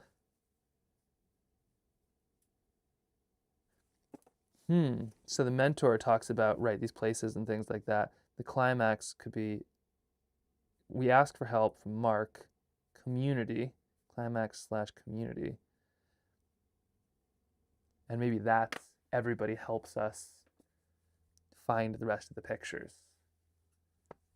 Because that is kind of the big, I think that's like the big lesson that I'm kind of taking away from all of this is you can't do stuff alone. Like example, what we're doing right now. But so community, big group help. And then beat, beat, beat. We all do this. We find everything. These, oh my gosh, oh, it's coming together. No, no, no, this makes sense. Hold on, this is exciting. Yes, this is gonna work well. Oh, okay, also more books. Oh, amazing. Thank you, Laura.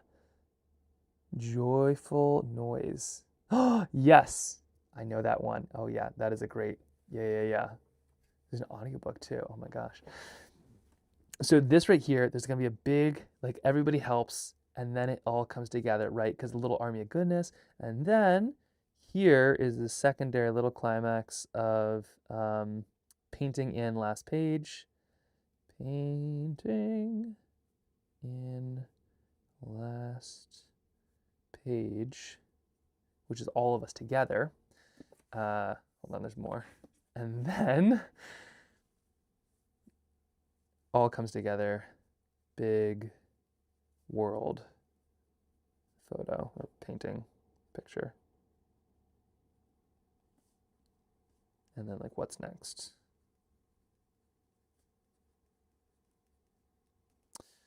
Okay. This is okay. Hold on. I think I see it. I feel it. I see it. This is very exciting. So, wait a moment. All right. So, I still don't know how we lose these pages, but we lose these pages. The book gets lost. We're close to like having everything. We have everything but one last page, and then the entire book just scatters to the wind. We run after the book. We're trying to find the book, but it's in places that are getting contaminated by PFAS. I don't know if we physically show that or push it in the story. What I did is I spilled, which is one of the scariest things I've done. I like literally made this book, the entire book, and then we spilled a bunch of like filthy paint water over our kitchen table onto it, and it was it's catastrophically scary. And then I had to tear every page of it out, like the kind of stuff you cannot do more than once. Like you do it once, and then if you mess it up, you'd make another book. So just like some pretty hardcore moment, but then that represented the PFAS, which is not black. I think it's mostly clear, but like that is that's how we did this one. So in here, let's see, in here, this would have to be, we're trying to find these pages, but they're in contaminated places. And that's kind of where, This is the part where this is where it's going to get kind of tricky, and where the words I think will kind of come into play, but we kind of need to know. So like, for instance, this would be one of them because it's even in the air. So we're in a hot air balloon, birds flying by and stuff like that. But even up there, these spots are contaminated, or like it could affect all of those. Maybe we don't talk about necessarily like this place is now ruined. Maybe it's much more an analogy of like it could affect this place because it's like it's gonna get worse.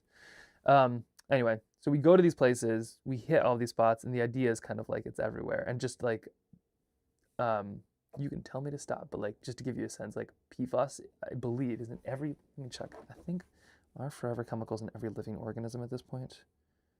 I believe they are forever chemicals in every living organism.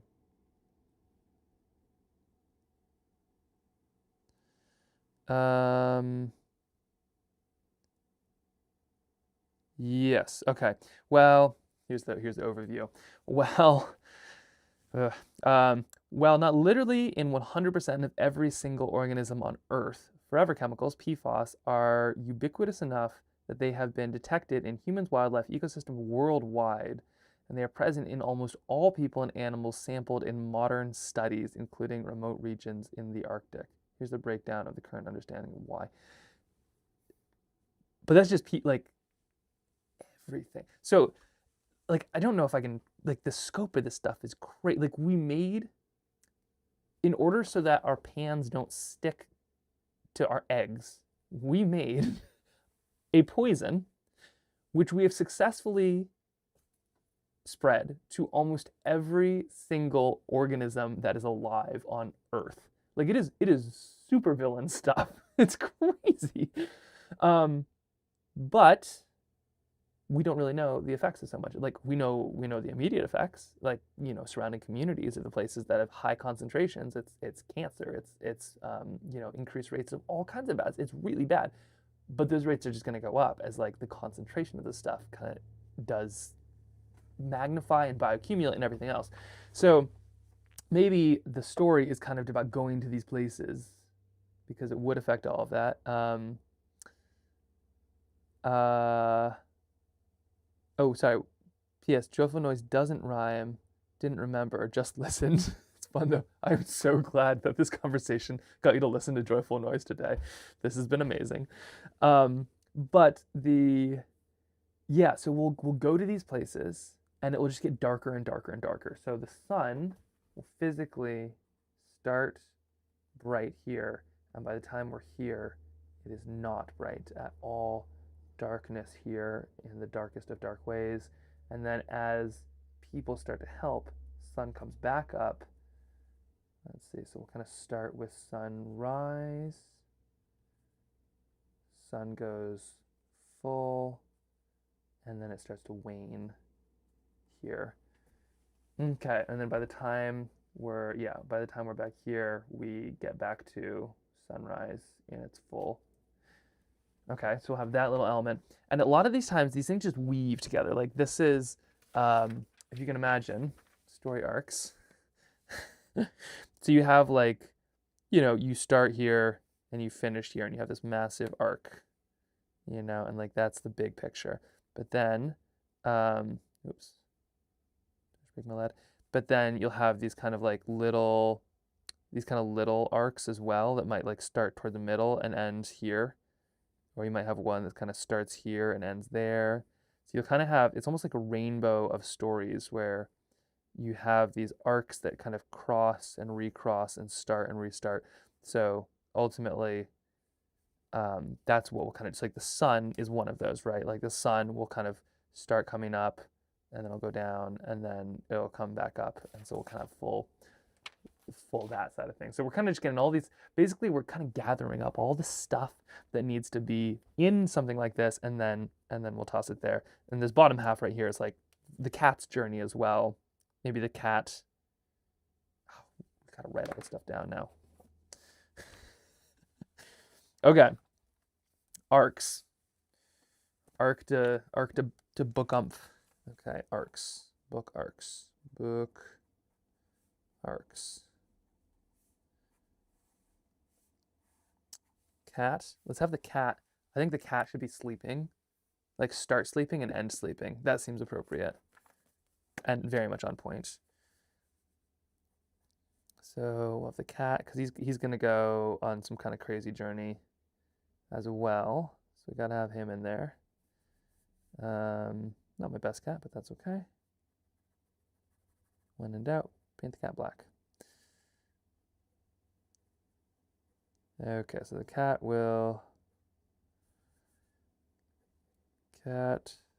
starts and ends asleep or something like that. The sun, that's gonna be a big one. Let's see, sun, rise to start, follows tone.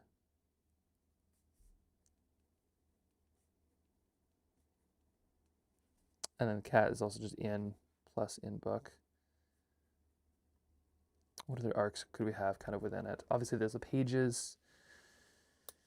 Yeah, there's the people.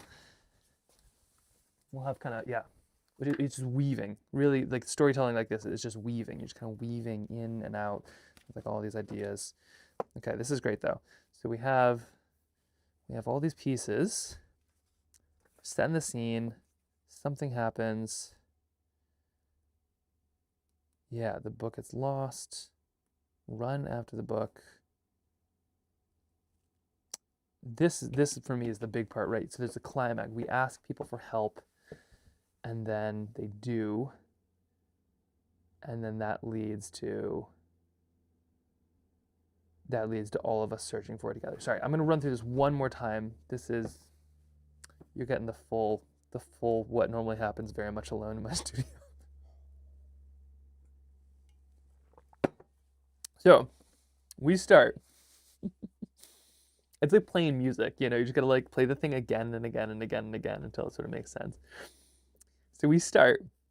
We set the scene. It's nice and it's happy and it's like in a pretty place. Maybe it's home, something like that. Oh. We start. Okay, sorry. Oh, didn't make it far. Uh-oh. What happened? Sorry. Just gotta check here. Oh, it might be a yard sale or a moose. Check. You just said didn't make it far. Gotta make sure we're all good. Oh, she made it a block and then found a wood chipper. And that is the most interesting thing to watch as a toddler. Fly on the wall. Let's see. Or fly on the wall to producer Jen/Max conversations. Yeah. This is that Jen and I do a lot of this where like we're both external processors and it's kind of like, what about this? And like 2 hours later, it's like, we have an idea, but there's a lot of, okay, so this feels really exciting, but also, it's scary because like once it kind of gets locked in, you're there. So we start in like we're home, start and end at home. It's back to the arc page. Start alone. Let's see, start alone in a place,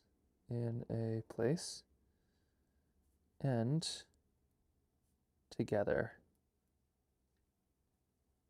in same place.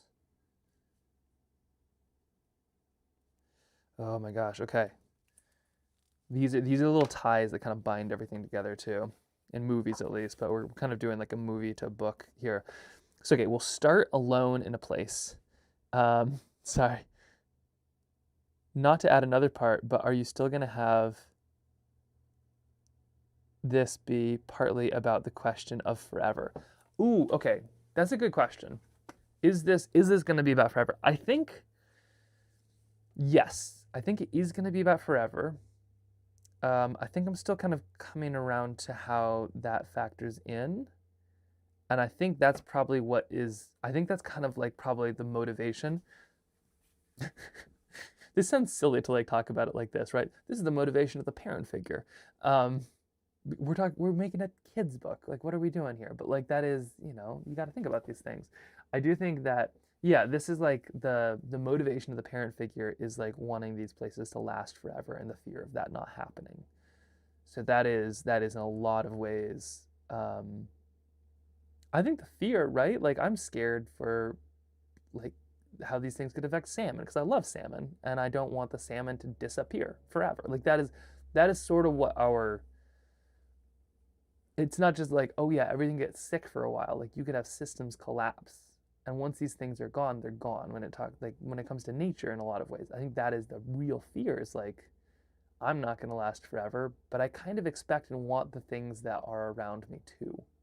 Like I want this stuff to exist for grandkids and great grandkids and great great great grandkids. Like I want the next generations to be able to appreciate geese or things like that. So I think that is kind of, at least that's the fear and the motivation of the dad character sorry, yeah, Catherine, you just asked for it. Here you go. You want the full emotional breakdown? I'll give you the full emotional breakdown. So I think the fear and motivation of the dad character is like, or the parent character really, is like wanting stuff to last forever and the fear of it not. That's like the big scaries. And they're getting lost in it. They're just like, they are catastrophizing about it, as we should. But then the motivation of the kid character is just like the amazing stuff that they are seeing. So the parent figure is seeing these things and being like, oh my gosh, they might be in danger. Like, we need to do something about this. The kid character is seeing these things and being like, this is awesome. You know, they're seeing it for the first time, but it's sort of like for instance here, right? Like the dad character, the parent character is seeing this as like, oh no, it's going to affect the sky and the wind and the water and the geese and like all of that. And the kid character is just like, oh my gosh, we're in the sky. Look at all these things. It's amazing. And so I think that's kind of like, that's kind of some of the elements here is the kid character sort of like helps us be in the present, because the whole point of this is sure, you need to worry about these things, but first you need to love them. Like, you need to protect the rainforests, you need to protect the grasslands, you need to protect like, it's very important to protect these things and focus on the bad things that are happening to them and prevent that. But anchored in all of that is like a deep, deep, deep, deep love of those places. That is why you fight for them, is because you're in them and because you know them, because you love them. So the kid kind of represents this, like, this element of like, that's why you're doing this. And the parent represents this element of like, I want this to exist so you can keep on doing this. But the solution is actually somewhere in between. You know, you can't just be like, well, these glaciers are cool, but like, yeah, it sucks for you, the rest of you. Or like, oh, we're poison in the sea, but like, I'm fine with it. I'm not going to notice this. Like, it has to be a combination of like, you have to want to protect them, but also you have to love, like, know them and love them so much to protect them. So I think that's the forever element. This helps to talk through this, by the way. Thank you, Catherine. And it's like, yeah, let's see, loving all of this. Yes, I was gonna say the kid character is living in the present moment while the parent character is looking into the future. Totally. Yeah, exactly. And it's like, and maybe that is where the mentor character goes into the past. Just gotta go write more of this stuff down. How dare you all, like, make this so, let's see, kid equals present, parent is future, and then mentor, also known as Mark, equals past. And I'm just calling him the mentor because I don't know if Mark wants to be any part of this, or the lack thereof part of it, but also I would totally adopt Mark Ruffalo as a grandparent. Like, I have amazing grandparents and mentors in my life, but that man is just so genuine. Mentors suggest a mix, appreciating while also acting now. Yeah, no, totally. Yeah, so the mentor character is kind of a little bit of all of that together. Yeah, so I think this right here, yes, the parent is kind of trying to like, and another bookend. So we'll start here and we'll end. These two will be the same place. So like, say we're painting in the mountains and there's one last page. I think that's what it's gonna be like. Is I need props. Now they're gone. So we have a sketchbook. Yeah, there. Okay, so we have our sketchbook, right? And the parent is flipping, is just about to complete the last page. Like, gotta think through this. So the parent is just about to complete the last page of this sketchbook, and then it's going to be kind of complete and perfect. And then something, could be the wind. That's almost too easy though. What's something they don't realize? The kid points it out and they don't realize it. That's what it could be. So anyway, the kid points something out that the parent ignores. And then all these pages blow away. And oh my gosh, I can totally picture it. Yes. So, um, yeah. So it's like they're here in the mountains, say, they're gonna make this last sketch, and the kid is like, hey, hey, like, you gotta pay attention. Something's coming, something's coming, something's coming, something's coming. And then the parent character is just like, not now, not now, not now. I need to finish this last sketch. I'm almost done with the last sketch. Not now. Stop it. Not now. And then um and then like the thing hits the parent, whatever it is. Like maybe it's the wind, maybe it's I don't know, something washes the parent, a wave, maybe. This could be the ocean. Something washes the parent out. It's like whoosh, the sketchbook, the parent, everything goes whoosh, and it blows away, and like all of these pages go zipping around the world. They start to go after them, and in the process of them going after them, the parent is explaining why it's so important that they capture all of these pages, because they're worried about all of these, like the way all of these things will be affected forever. I do think you're totally right. We lean into the forever. Um, let's see. Sorry, maybe too complicated. Oh, sorry, we're two back here.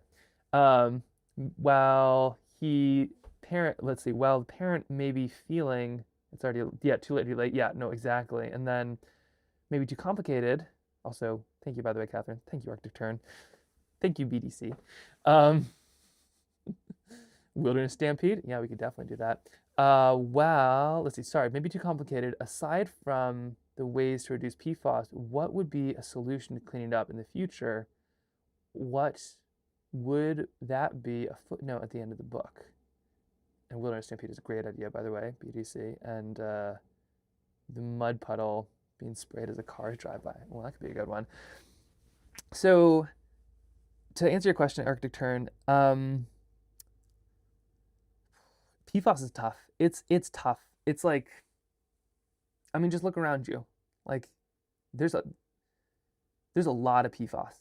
Unless you have something pre 1960 with you, likely there's PFAS in it or around or on it. I mean, it's really in a lot of stuff. It's in a lot of food. It's kind of becoming part of these systems, and now there's going to be kind of cross contamination with everything. I think that's why a lot of it is in things like toilet paper, because it is.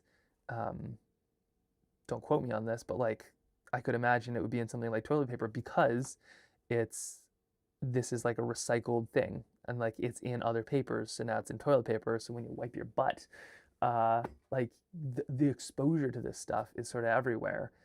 There are some examples of people doing good things, like Keen.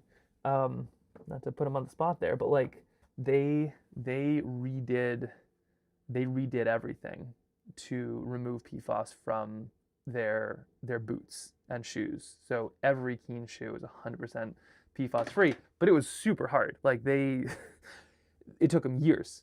They actually wrote a green paper so other companies could follow suit. But like the reason a lot of them didn't, companies, is because it's super. They literally had to go down to like the laces to like try to get this stuff out of the system. It's in It's really hard to figure out. But I think like the biggest hurdle is just awareness. Like when something is everywhere, why do something? Why bother if there's no solution or opportunity on the other side? Like, I don't know. I mean, PFAS is like my example of that. Everything has it in it, so why? Like, whatever. Probably gonna get cancer in 30 years. Like whatever. What are you gonna do about it? But like, you can do something. The problem is like the things we do seem so small. So like, what actually is gonna make a difference? But a bunch of people doing small things adds up to a very big thing, and that's the solution. So you just got to figure out a way to kind of break the stagnation, which maybe we'll get to. Sorry, not a great answer, but no, it's true. It's true. The problem is there's no one solution. I think just awareness is like the first step, and that's kind of what we're trying to get to in this. I think that in your film it's powerful that the book got dirty and the parent considered it ruined and he ripped it apart. Yeah. Hmm. Let me think on this. Yeah, that's a good point. Maybe the child would like to become a researcher or scientist and clean this stuff up. Or Devon something to, oh, do something to break it down so there's less of it in the future. Also toilet paper. I'm grossed out. Yeah, isn't that like terrible? It's everywhere.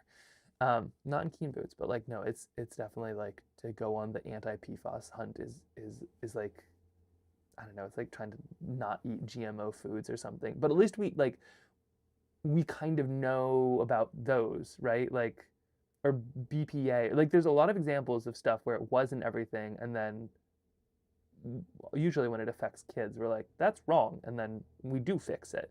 The problem with PFAS is real persistent. So it's not only going to be in everything we make on purpose, but even once we stop making it, it's going to be in everything that we don't make on purpose. So the mitigation is going to be real. Develop, yeah. Well, and I think, okay, so the tearing apart, let me think back. Let me run through this and then let's figure out, because you're totally right, Catherine. Like, there might be a way to kind of tear it apart. As of current, book gets lost in some way. So, kid tries to point something out about something's going wrong. Parent is like, no, let me finish this thing. They get hit by something. Stampede of wildebeests, absolutely great idea. Could be could be a wave, could be some wind, something. And the book gets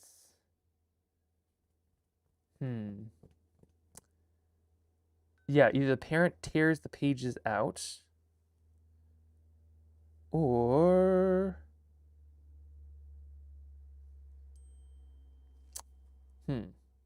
sorry, let me see. They're still at the wood chipper. I think they're gonna be fine. Eve is worried if they need hearing protection. Don't let her. Yeah, right. Maybe that's it. Actually, hold on.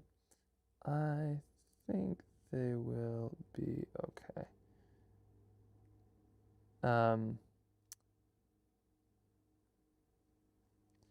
Your watch or phone will tell you what the decibels are, and if it's less than 90, you're fine.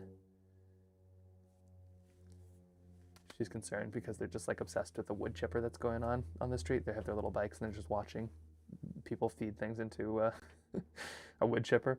Yeah, okay, hold on. This is great. Okay, so the book gets ruined in some way, and maybe it blows like into the wind, and then the parent is like, well, what? It's gone. Too bad. So sad. This is terrible. And then maybe the kid is like, don't let her. Like, don't make a mess.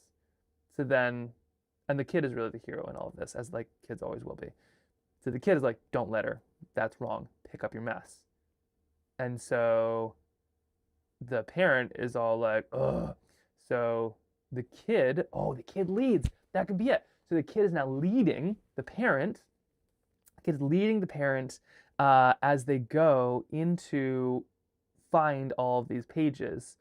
And the parent is just kind of like slowly going down the spiral of like why everything's ruined. So the kid is like, so right. So the litter side of things, kids like don't litter. They go after the pages and they have to go into a hot air balloon and they have to go to Antarctica and they have to go to underwater, and the kid is the one leading all of this. This is it. This is it. Yes. So the kid is the one leading all of this to find all of these pages, and kind of the parent is sort of like plodding along behind, like, oh, and like this is going to be ruined too, and this is going to be ruined, and this is going to be ruined. But all the pages get found in like mud or something like that. So something like this would be, the small story might show, them pulling a page out of the mud, or they could be shown up here. But the pages get dirty while they're there, and that can kind of symbolize the fact that those places can be or would be like, contaminated, or could be something like that. Yeah, but you're totally right. Yeah. So the kid is, and kids do call us on our BS. It is so true, Jessica. Like that is, yeah, it is. Learn it more every day. The problem is like it's so annoying when they're right. Oh. So the kid is leading this journey, but then things do get darker physically and literally. So the the parent is like freaking out about how everything is going, and then we'll have things physically get literally darker. So if you saw in the film, we like things actually got dark, and then Mark Ruffalo gives this amazing analogy of like lighting a candle in the darkness. Exhibit A. So he talks about in the film. Actually, here, let me show you. We're gonna zip to. Please hold. Okay. Oh, do I know how to do?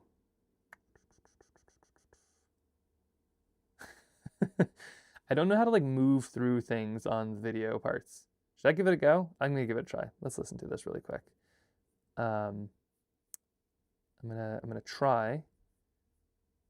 Make source visible. Let's see, add existing. Nope. Okay, I'm gonna try to see if I can kind of restart playback when source becomes hardware. Default. I'm just seeing if I can click play or not. We're gonna find out. So Mark says this one thing that is super impactful. Little story about forever. A little story about forever. He says this one thing. Okay. All right, you want to turn the last page? Yeah. Okay, here we go. Forever and ever and ever, the end.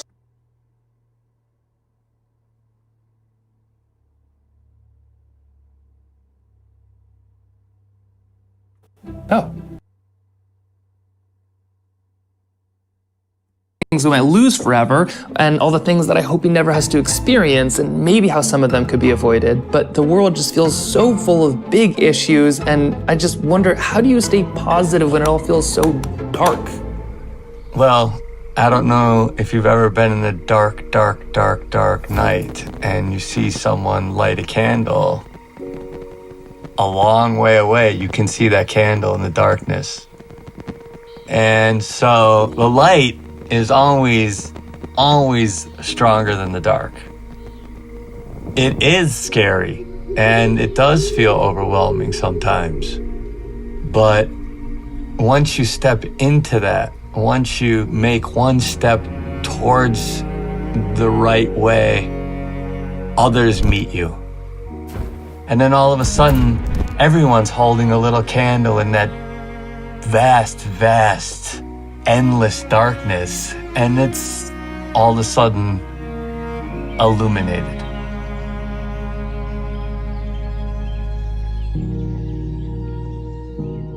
But what about the issues that are like literally invisible, like these PFAS, forever chemicals?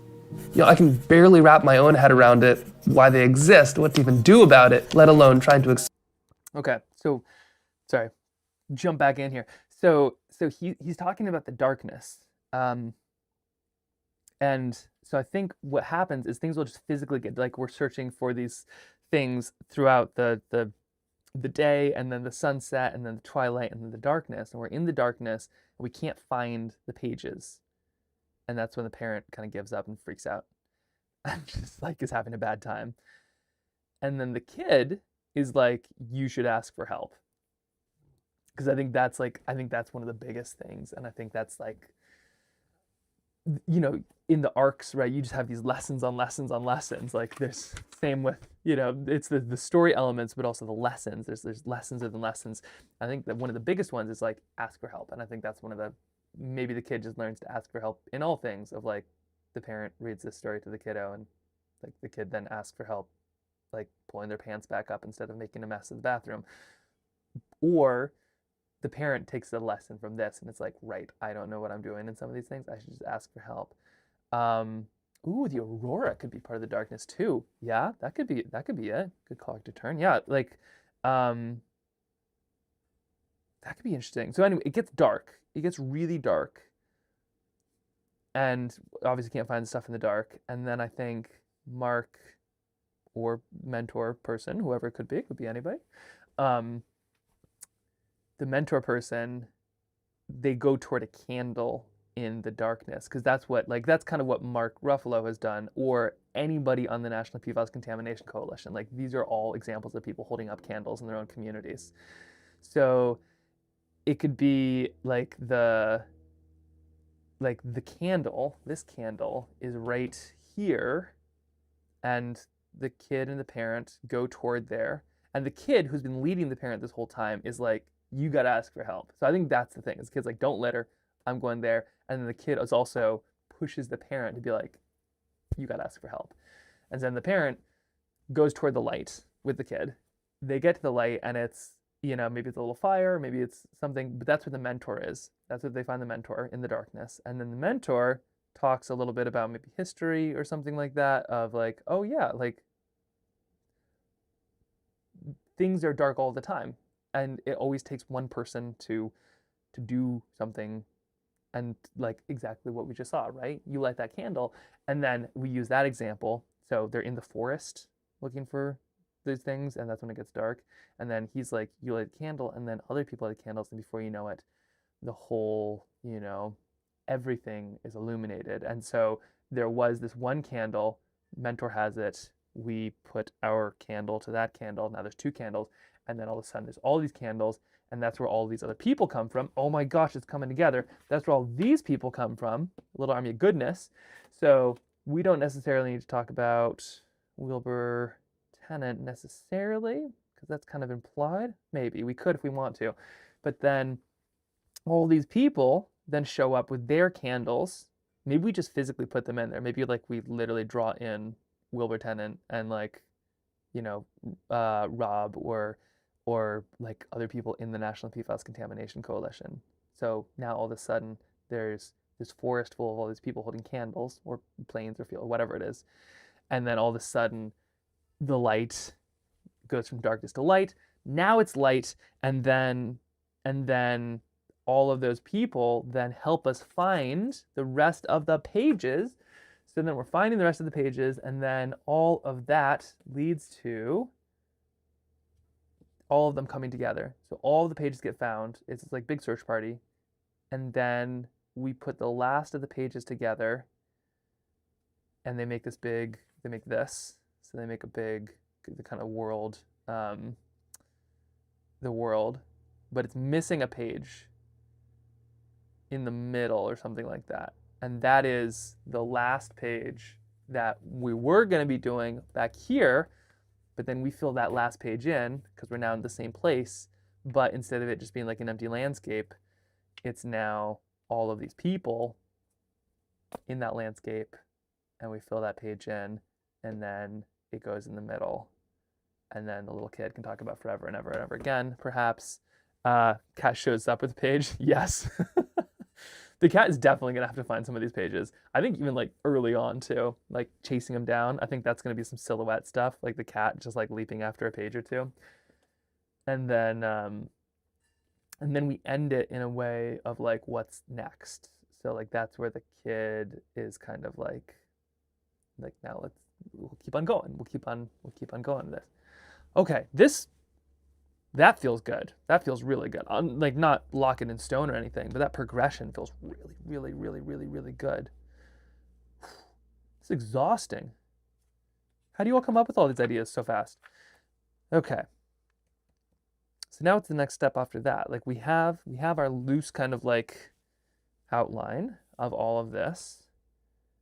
I feel like maybe I should write this down in the form of cards. Yeah, I should probably do some of that. And then from there, we'll break that down a little bit further. Oh, should I do this with trail tiles? It seems like a lot of trail tiles to use, but I think we gotta have to. I think it's gonna have to be that way. Okay, I'm going to. This is kind of a shame. We have these really fun challenges that are very fun. There's been really cool ones lately. They're kind of like monthly, weekly, daily challenges. There's one right. I'm not very good at them, and I figured if I put them all up here, I'd actually do them, which I didn't. So I'm gonna use these and kind of break these apart and turn these into our thing. Because I sketched them all in, but I never filled them out because I am a coward. No, I'm not a coward. These things, it's really hard to do challenges. Even starting them is hardcore. But we're gonna repurpose this, and I'm actually gonna put these, when these are done, I'm gonna put these up here, right there. So that's what this little wedding style clippy thing is gonna be used for now. We got all of those. We got all of these. Yeah. Oh, there we go. Need one of you.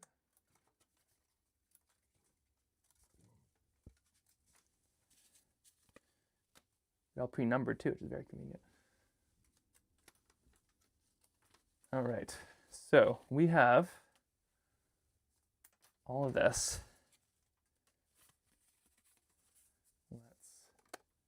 Let's get to it. Okay.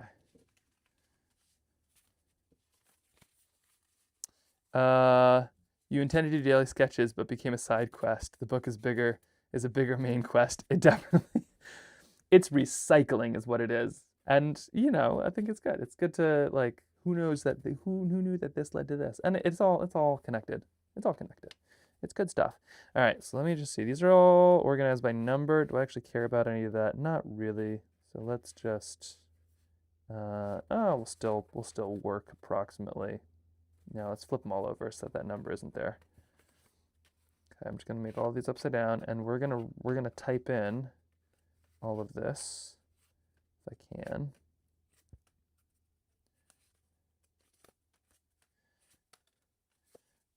Okay. The frenzied pace of bookmaking here.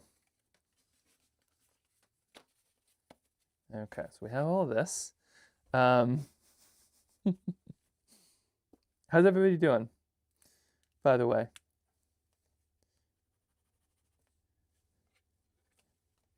Have I gone completely off the rails? Is any of this making sense yet? It makes a lot of sense in my brain, but I've learned lately that there's this massive disconnect between my brain and reality. Where I'll be like, oh my gosh, this is so clear. And then somebody's like, oh, what's it all about? And I'll try to explain it to them, and they'll be like, I don't get it. And then all of a sudden, I don't get it either. It's very confusing. Kind of makes me wish that I didn't tell my ideas sometimes, so that I could just like let them live in my head and have them be very clear and unfull of holes. But this is the beauty of we're doing this together, and we can't have ideas stay in our head because we need to turn them into a book. You're doing great, and it's fun to witness. Okay, thank you very much. That's kind of you to say, Catherine. Okay, we're just zipping forward. We got some of these. And I think, there's a bear on this one. I think what I'm going to do is write down kind of everything we just said in these kind of bullet points really quick. And then that's going to become a lot of what we then kind of move around. So instead of like on a Google Doc or something, it's just going to be on a table doc. Okay, eraser. There we go. I started using these too, talk about like microplastics and PFAS and stuff like that. These are just this is just rubber erasers now, so I don't feel quite as bad when I basically create microplastics. If you've seen a lot of my films too, you know that I do a lot of work with microplastics and ocean plastics.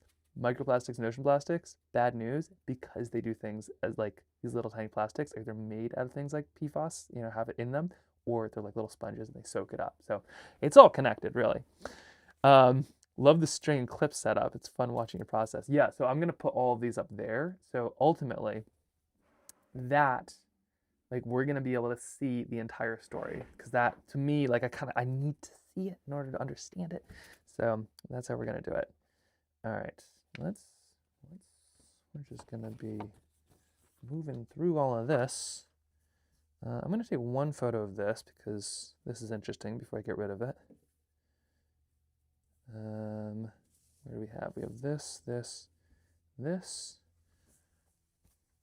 gotta capture the process.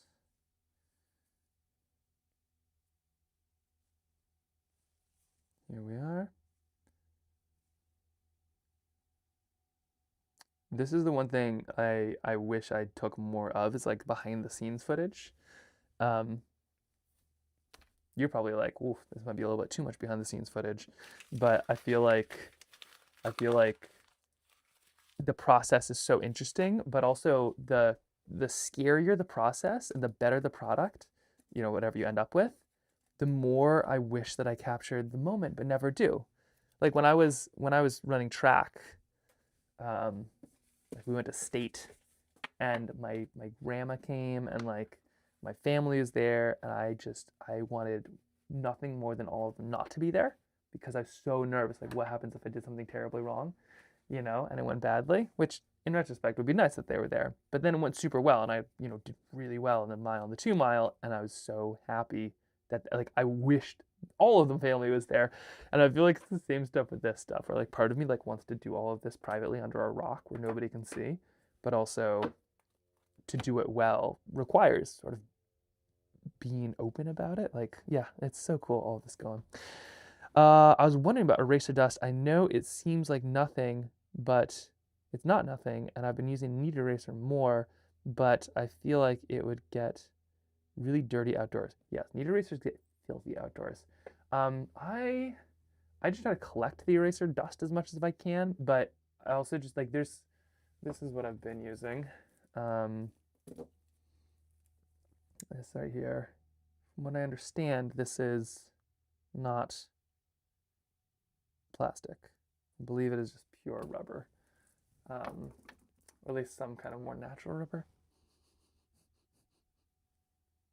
Yeah, I probably shouldn't like. Yeah, I believe it's just a more natural rubber, but also you're right. Yeah, nothing is nothing.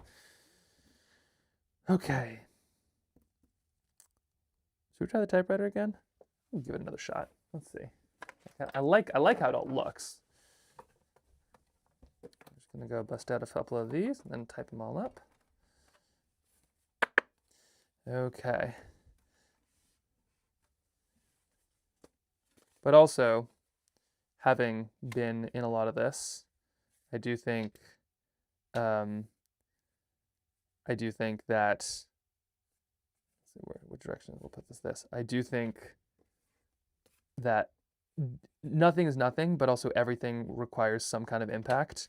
So I think it's kind of important to like prioritize on the big things, and like, yeah, it might make a little bit of eraser dust, but that means you shouldn't not paint, you know, something like that. Okay, let's see. Oh, we have the sister has entered the chat. Oh, and Silas is back too. Silas, isn't this fun? Yeah, there's a friend gave me this typewriter. It is the coolest thing ever. And they're like, you can find them at used shops and things like that. You just need to get good at fixing them, what I understand. Sage says, ooh, Max, I'm done baking to see what you're up to. Everybody say hi to my sister. Her name is Sage, and she's a baker in Vermont. What did you bake today, Sage? She's always like upping whatever we do. You know, it's like, we're like, wow, we made like a dozen cookies. And Sage is like, I made 290 croissants today. Okay, so we have our loose idea. So we're just gonna see if these actually type today. Let's see. Sitting in place alone. Oh, that's not gonna do it. How do I need to like figure out a way. No, that's not it. That's not it.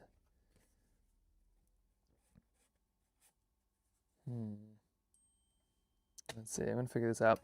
Croissants, lemon dash. Oh, you made croissants, lemon danishes, cookies, and scones. Oh my gosh. Just all in a day's work, huh? The basics. I need this to be able to move along. So I need this to be further back. But I think it's not used to like really thick paper. Let me see. That moves this back. I need to find a way to make this less pushy. Okay, that's a little sprint. We want that to be where it is. We want this just to be a little further, just a little further back. And I wonder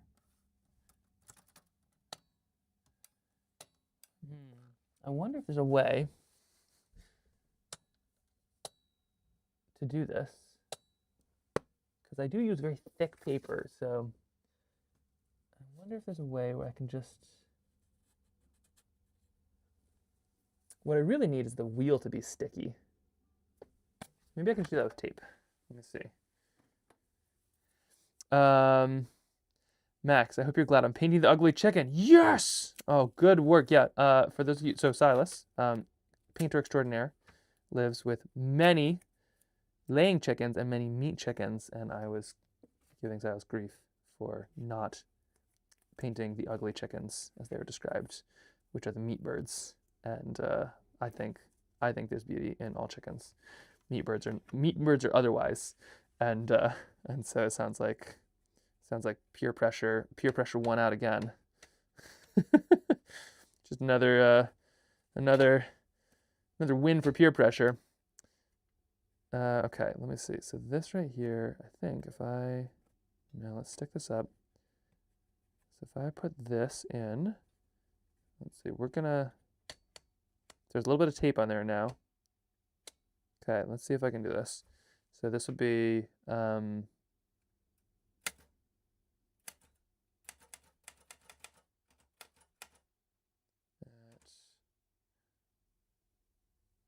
place A. Oh, hold on, capital A.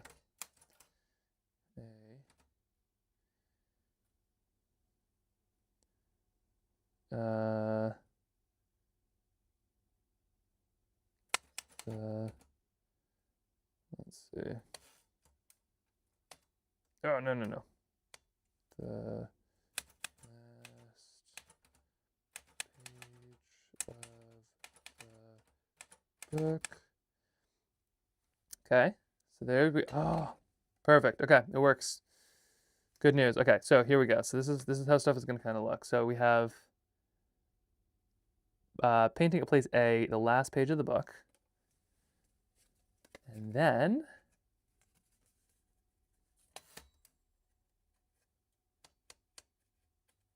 I'm just going to refer to the kid as kid, because I don't want it to go to Kip's head, but this could also be any kid, and it could also be Birdie. You want to see this like beautiful machine in action. And then the last, let's see, kid tries to get parents' attention.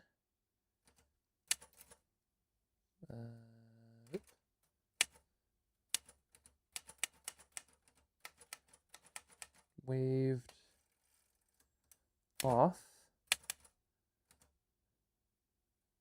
by parent.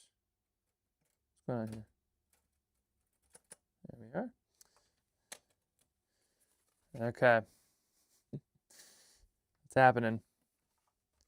So the kid gets waved off by the parent. So we're just gonna work through literally all of these, and then it's gonna be lunch, and then I think we're gonna come back and then sketch these out. But like, this is fully the start of the book. We're doing it now. Oh my gosh. I have like multiple moments of disbelief per day.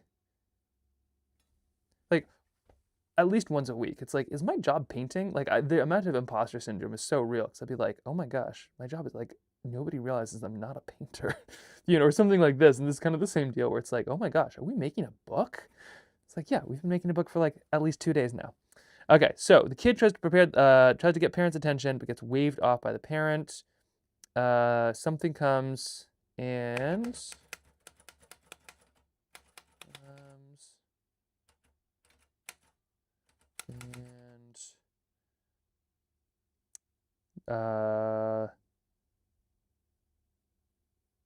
Rex book.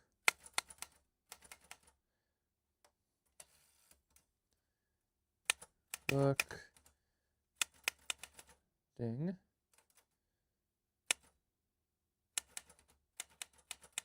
Pages all over the place. The irony too isn't lost on me that like I could send this to ChatGPT and it would give us a book in like seconds. This is way more fun though. So okay, sends the book all over the place. And I'm gonna sketch all this up here in a second. For the record, this works pretty well. I'm just putting a little bit of tape on the back for all of you for when you use this with your typewriters. Put a little bit on the back, and then, oh, no, hold on. That was wrong. Put a little bit on this back. I'm off to run, fueled by croissants. Keep up the good work. Thank you, Sage. Have a good run. My sister introduced me to one of the most amazing games of chance I've ever seen. This might be similar.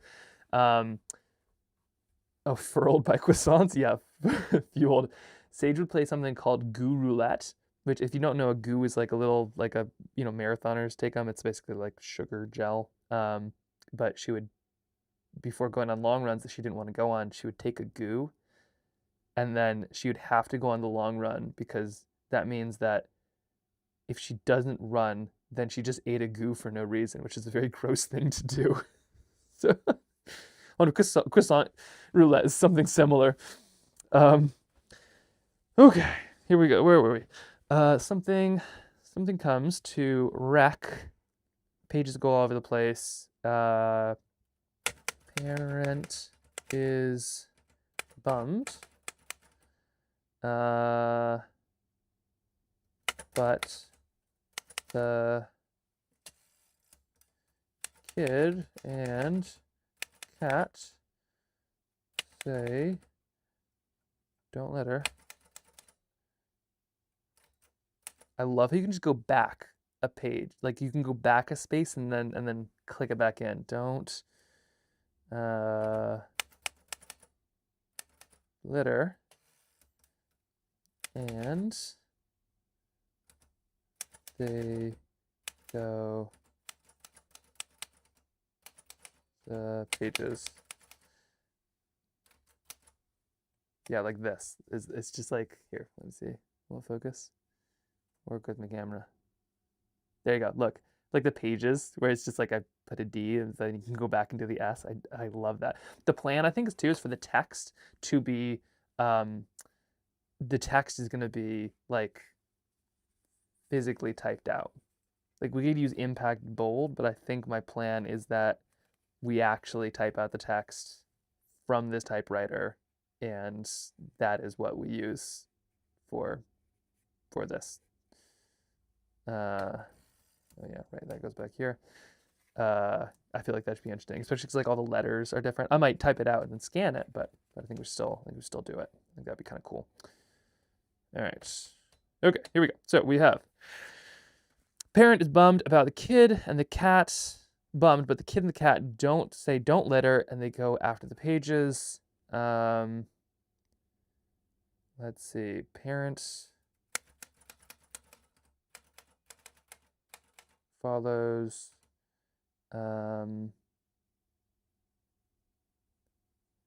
talking as kid and cat chase pages.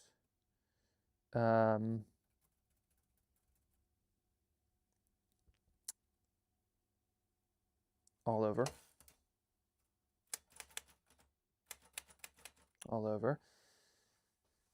We don't have to put what the parents saying, but like we kind of know. We'll add some of that in later.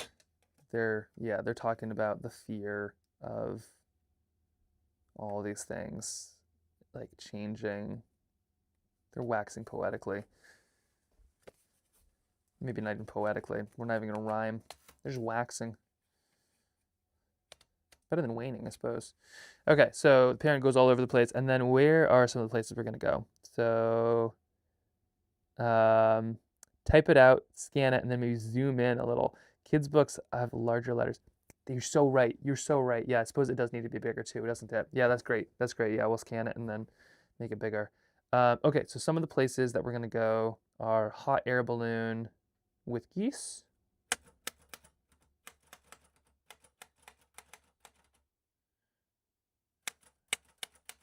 Birds. I don't think geese necessarily. Hot air balloon with birds.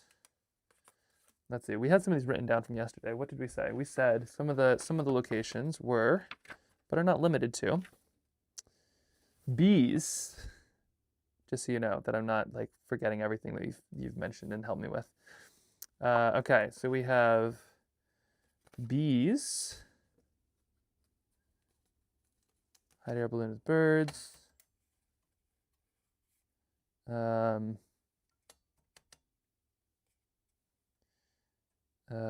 Beehives and bee suits.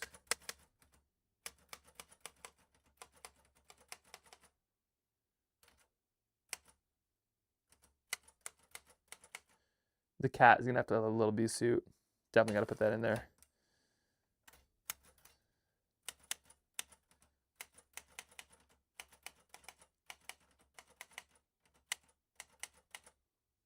Yeah, cat with a little bee suit is a must. Sorry, is this too loud, by the way? It's like kind of lovely when you're doing it, but I wonder if it's one of those things that's kind of annoying, annoying otherwise. I think I turned speakers down. Cannot turn the typewriter down though. That is kind of its own thing. Okay, beehives for sure. Eagle's nests. It's not that loud. Perfect. Okay, so bird nest with eggs. Maybe we shouldn't do eagles for like legality, but yeah, bird nest with eggs.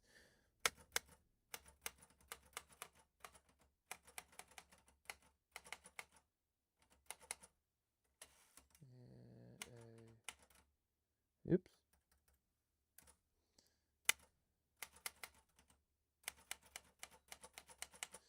Bird nest in a tree with eggs climbing. We'll definitely have to go after that. Okay, that's good. Great. Yeah, cat in a bee suit for sure, right? So good. Penguins.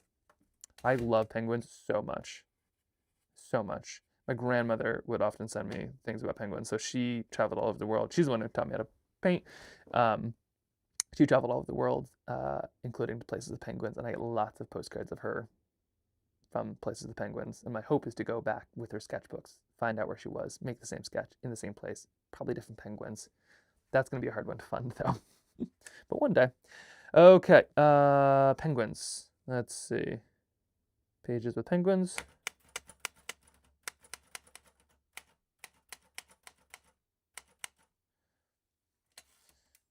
And the nice thing is, so all of these fun things, right, like pages with penguins and stuff like that, this is going to, this means that we can like put whatever stressful words we want in there, right? Because if it's just two people talking, you can't hide that much stressful stuff in there. But if it's if it is like, you know, somebody going on an adventure and like things are interesting and fun, cool, like you can kind of put whatever stressful things you need in there, and that's totally fine. Okay, let's see, what do we have? Last page is blank, we know that. Oh yeah, cityscape.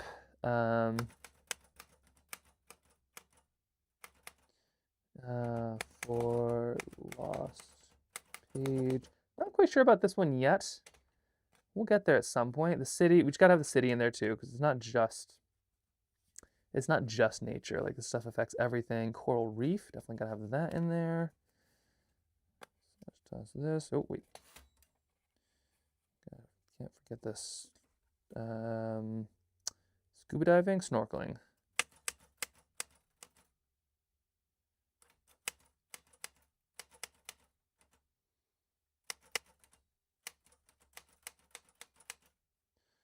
Coral reef. How do we do the cat? Cat. Also. Cat might have to be on like a boat or something. The fun thing is that this doesn't have an exclamation point. So in order to do exclamation points, let me show you if I can remember here. So if you want to do an exclamation point, you have to do, I'll zoom in for you. So you have to do I think it's a period, and then you backspace, and then you have to do, I think, capital I. Nope, not that. Let me try again. Okay, it's period for sure, and then you backspace and do, oh, number 1. Oh, yeah, number 1 and I are just I. Nope, hold on, wait, what am I doing here? What am I doing wrong? Is there not a number 1? Wait a second. Oh, it's L. Okay, dot, backspace, lowercase l. Nope. What am I doing wrong here? Capital L? No. Wait a minute. There's definitely a way to do an exclamation point. How am I? Oh, it's this thing right here. Okay, so it's this. I see. Okay. Anyway, dot, backspace. That's how I make an exclamation point. Which I love. And now I need to figure out what I did with this. Okay. We're just gonna scoot down a line there. Oh, wait. How do you cross stuff out? Wait a moment. You just do like this? Oh, wait, I did it wrong.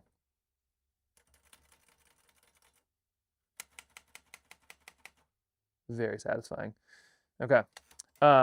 What is backslash? Yep, no, it was whatever this thing is. It's like little maybe a comma or a tilde or something like that. But that's anyway. Keys were of a premium in the 70s. We have, let's see, snorkeling on coral reef. We got to have that. Oh yeah, whales from a boat. Yeah, let's not whales below from a sailboat. Yep, we'll have whales, gotta have those in there. What else are we missing? We have whales, we have turtles, that'll be kind of the coral reef. We have birds. Oh, we need farm stuff. That's a big piece of this too. Got to get the farm elements in there. And then we can always keep on adding to those.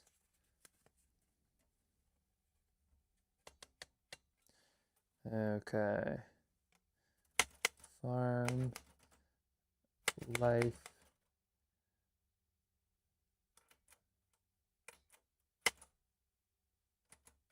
Farm life, yep, enough said.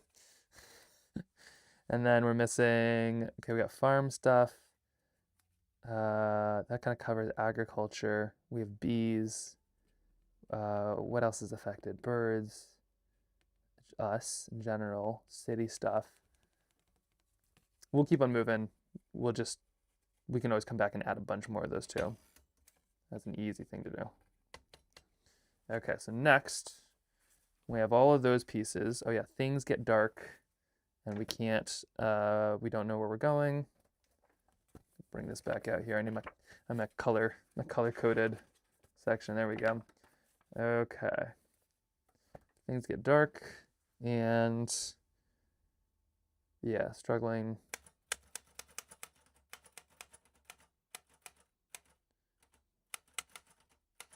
They struggle to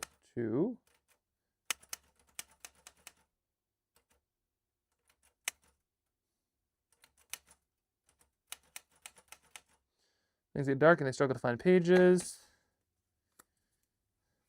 Parent freaks out.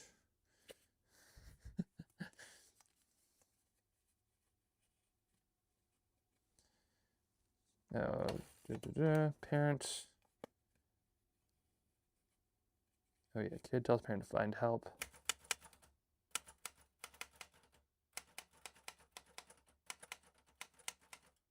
Ask for help. What else? Oh, water flora or small fauna. Oh, like water insects or small reptiles. Do you think you could do one where you go into the grocery store looking for stuff because you said something could be in food? That's what I was thinking with agriculture because that's like where it starts. But you're right. Let's put those in here. Good idea. More tape.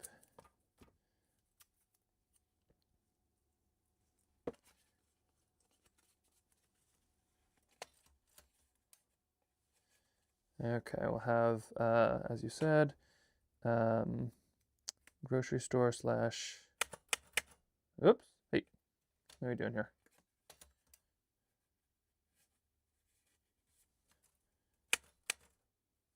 What's happening? Oh, that didn't take. Just doing the most easy way to take notes. This is totally normal.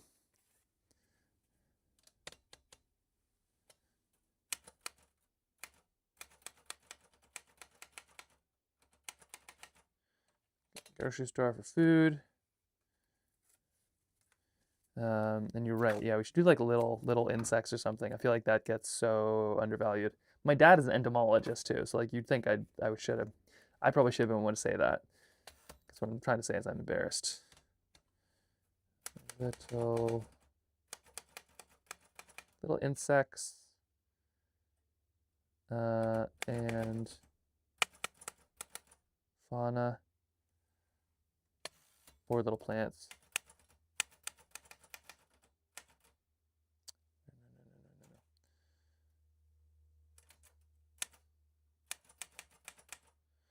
Okay, little insects, flora, fauna, and plants. Good call. Oh, hold on. These don't belong there. Got to keep these in order. So, grocery store. Okay, we're getting there. And then we need. So, kid tells parent to ask for help. Parent goes. Oh, my dad just texted and said he didn't know I was such a good typist.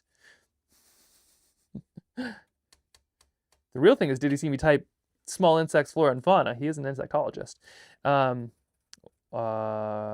Let's see. I have.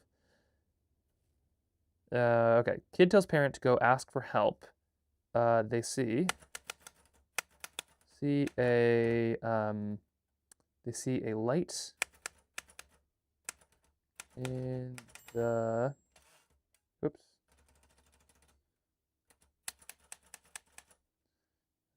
And go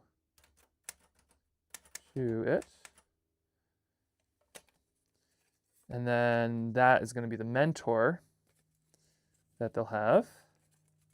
Light is mentor. There they find mentor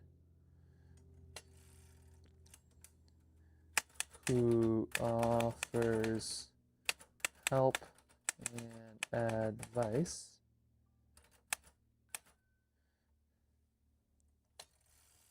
There we are. Oh, we got a new follower.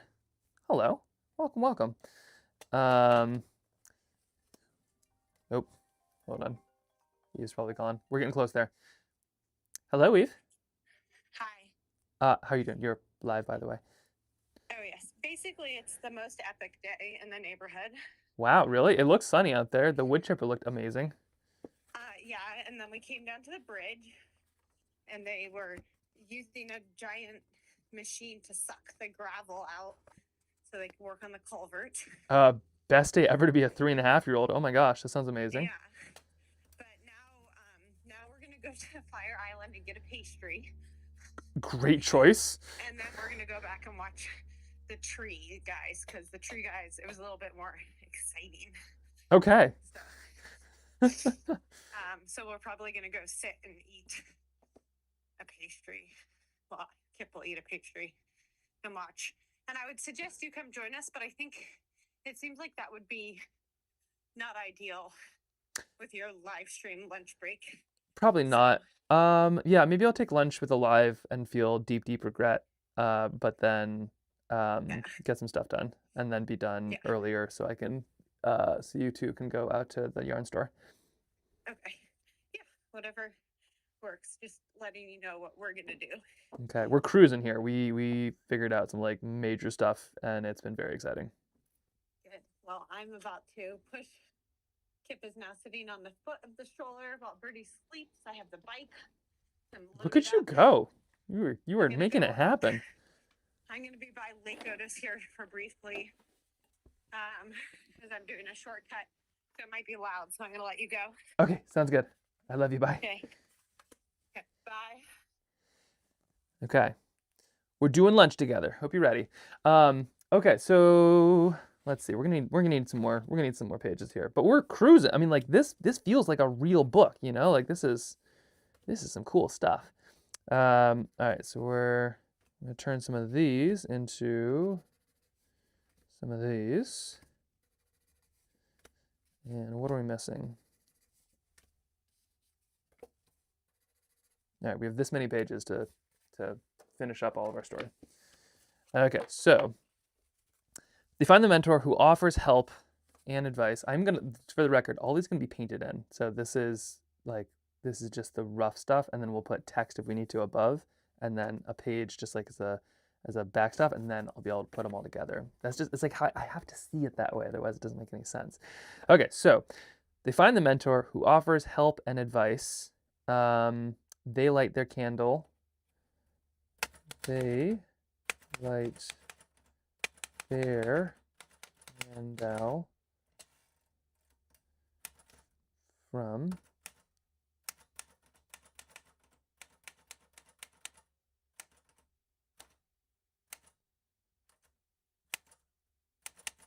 they light their candle from the mentor's candle. And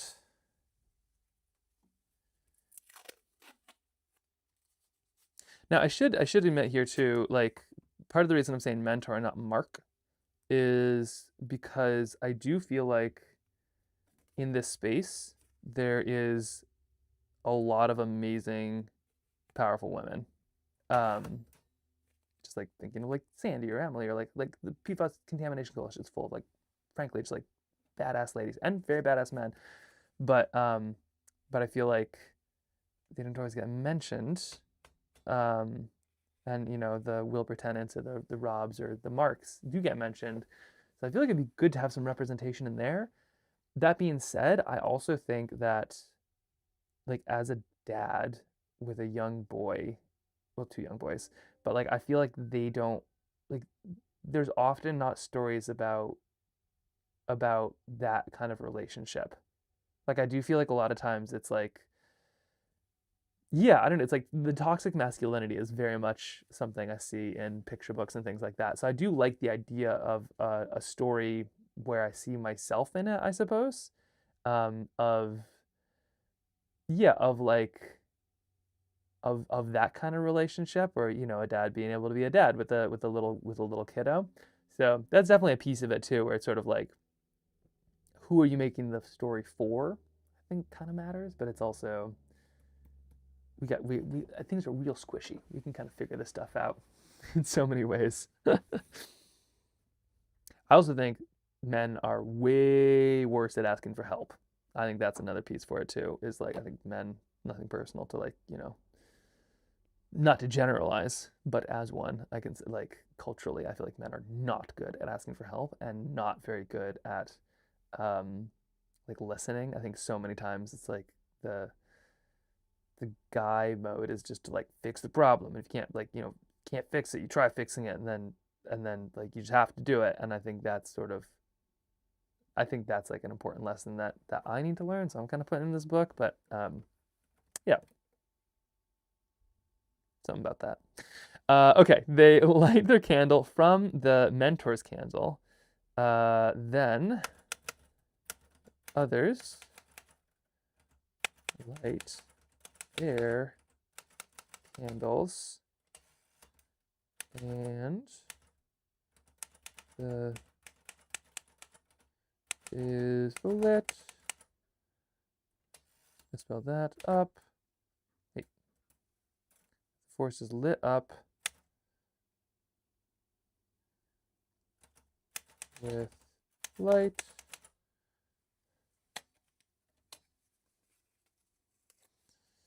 And then they go on to find, they go on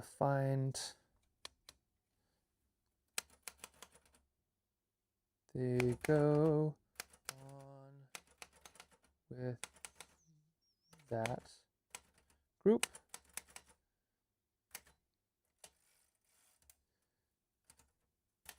To find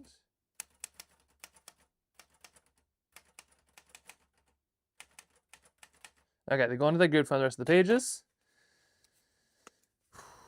It's happening. Okay, yeah. So they find the rest of the pages. It's happening. They find the book, and then what happens next here is they do what? They find the rest of the pages, and then let's see. Well, that's satisfying. Wow. Are these in order? Interesting. What's the furthest key then? Oh, it's Q. Huh. That is really curious. So they find the rest of the pages. All end up back up in the same place. All end up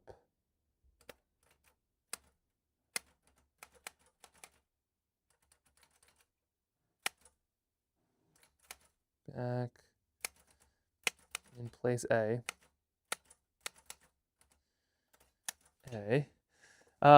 Good night. Bedtime for me in Switzerland, but looking forward to checking back in the progress in a few days. Oh, thank you so much for. I didn't realize you're coming from Switzerland. Holy cow! Talk about places that are understanding the crisis too. By the way, fun fact: like IKEA, not that Switzerland is IKEA. That is Sweden. I do know there's a difference, but like all of Europe has kind of realized the issue of the PFAS side of things, and they're just like cutting it out. The problem is if one country doesn't, it still affects and impacts everybody. But good lessons to learn from other countries who have kind of figured this out. But I so appreciate being along for the journey here, and all the help too. It really does help. Okay. Let's see. They all end up back in place A. As a group.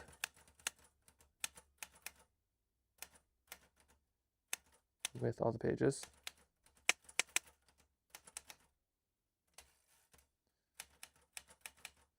With all the pages.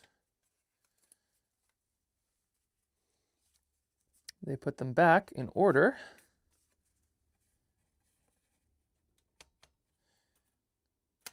They put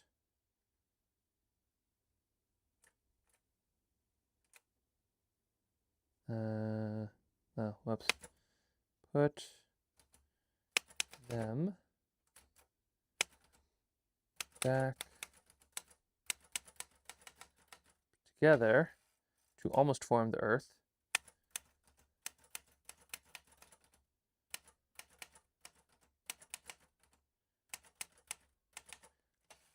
But they're missing one page.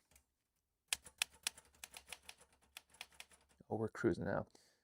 Missing one page. Can I do it? Oh. Okay, they're missing one, it's true. And then parent and kiddo paint in the last page.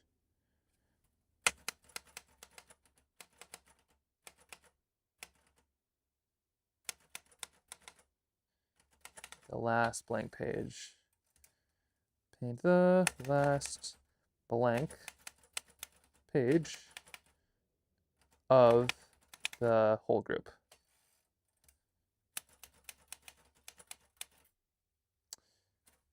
DROU group together.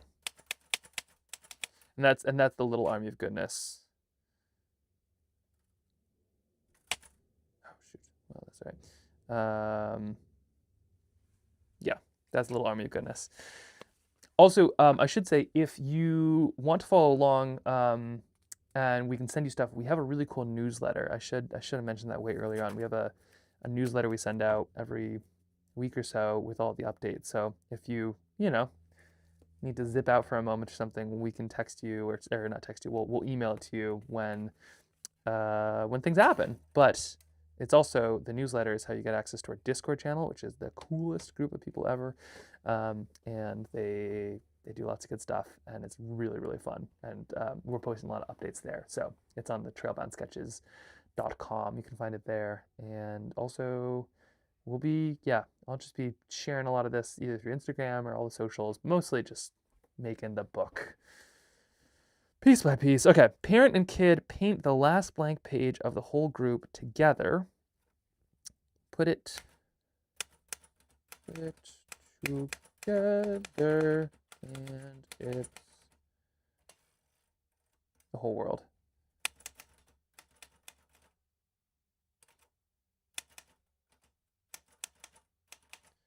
The whole world.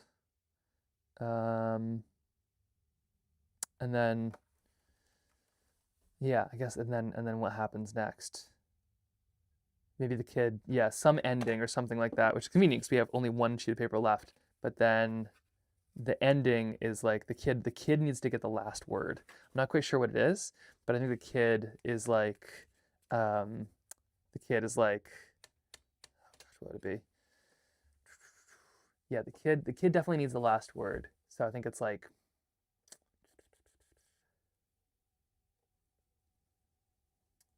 maybe the thing that knocked over the thing in the first place comes back. So if it's a wave, kid gets last word. Let's see. Kid gets last word. Warning to watch out, maybe.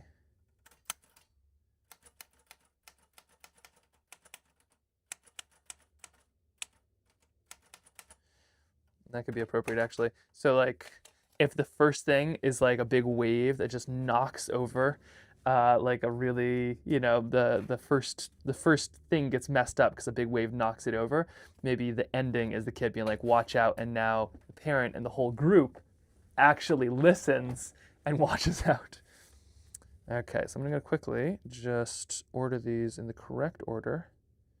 How does one do that? Oh yeah, you go like this. No, that's number one. Yeah, so you go like this.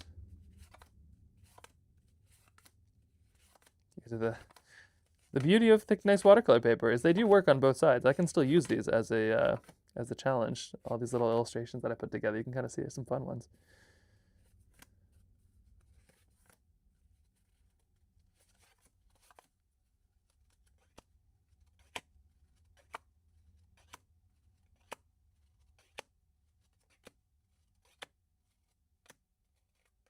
Okay, there we go. One through something. Speaking of Discord, I put the chicken painting on the community art page. All right, sorry, we got a quick chicken break. What? Discord, let me see this here. What are we up to here? Community artwork page, but this is our Discord. It is phenomenal. Like, not because it's like great structure. It's okay. It's good. Jen did a very good job with it, but like the community is just the coolest. Like here's, I don't know, here's our current challenge. Look at these. It's such good stuff. This is one of my favorite. Like, look at that. It's like the use of those little tiny stamps.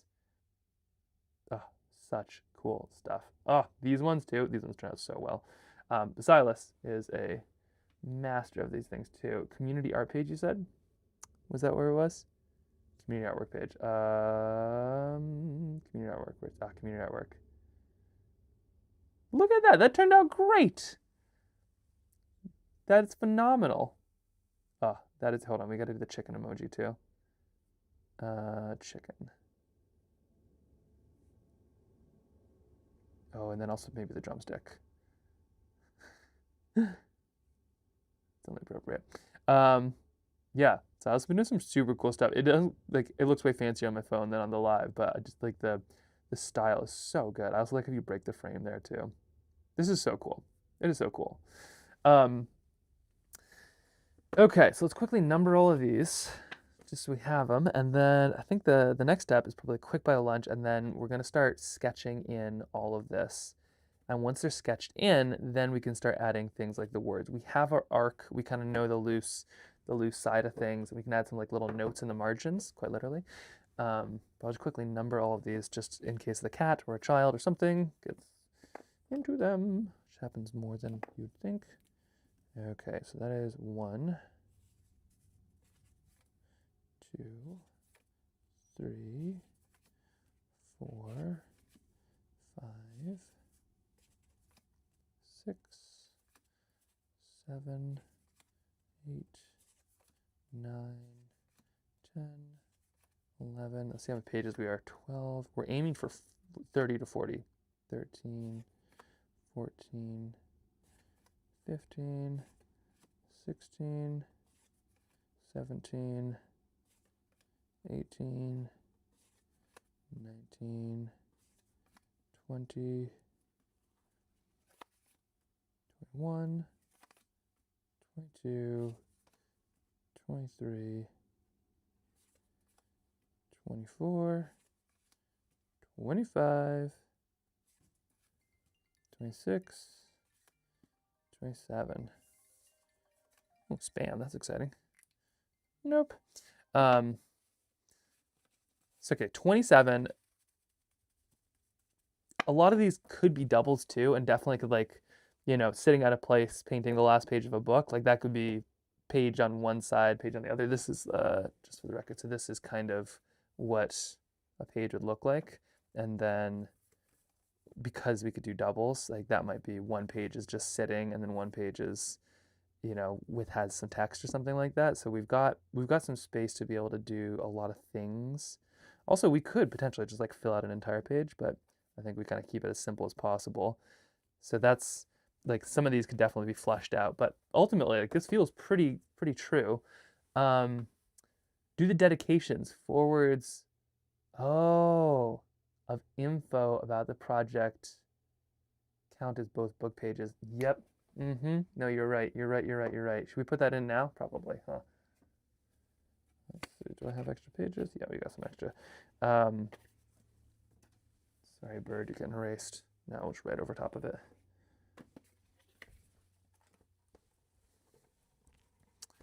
It's got to be typed. Yeah, good point. Yeah, dedications and intro both need to be there, don't they? Don't paint on that. Dedications and intro. I don't know why this is a llama. That's all right. We're using what we got. Reduce, reuse, recycle, or reuse by recycling. Okay, llama. You're gonna be sideways llama for us here. Dedications. This will be the intro.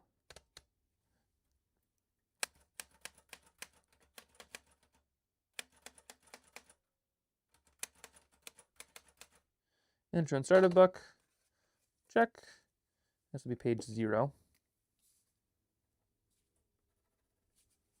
And then the last page is the dedication. Yeah, good point. Dedication, call to action, all that stuff. Yeah, that's tons of pages, isn't it? Yep. Okay, dedication.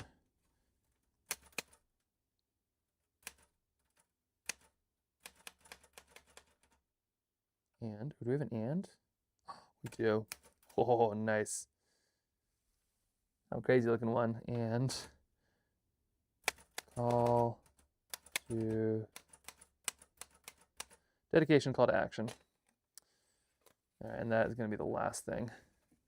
Max, I know it was a while ago, but you keep on talking about the trail tiles. Oh, yes, trail tiles. These are good questions. So trail tiles, that's these little, you make little tins of the watercolor paper, which is what I'm using right now.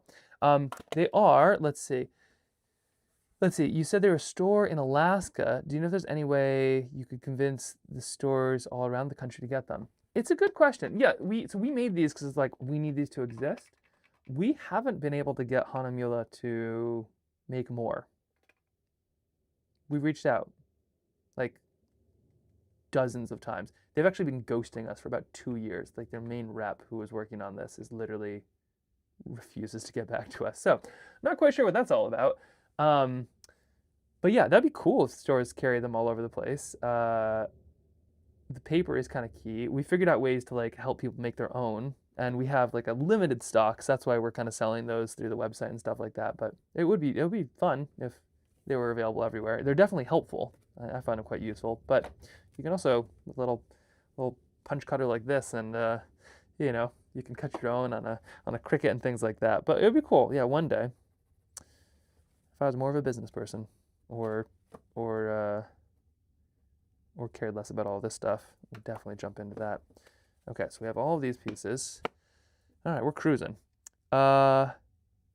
I like to make them, but I don't have the fancy cotton paper, and I don't know if Hanamula sells sheets. They do sell sheets, but the cool thing is like if you make your own, you can like do it with any kind of paper. So for instance, like I might use trail tiles with these. I might use some other kind of paper. I'm not quite sure yet. Although the cotton paper they make is pretty phenomenal. Ooh, clothing should probably be part of one of these. That should probably be like clothes or something. That's something that PFAS is a lot into. We should maybe do something like that, like a department store. Okay, so we have all of these. It's time, I think it's time to start sketching these out. Although before I do that, I think I'm gonna have to go grab some lunch. So I'm gonna go and get that going really quick. I'm just gonna bring lunch back in here, I think, and then I'm gonna be rude and we're gonna eat lunch together if that sounds good.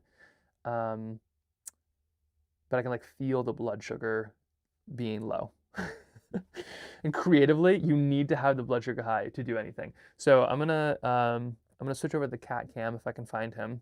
I might be out of catnip though, so we'll see what happens. And then I'm gonna go grab a quick lunch. I'll be back in just a couple of moments. Please hold. I was hoping that I could show the, actually here, let me switch it over. Let's do the bird cam. Because we have birds too. We don't have quite as many birds, but we have a couple. We've got enough. We have enough birds.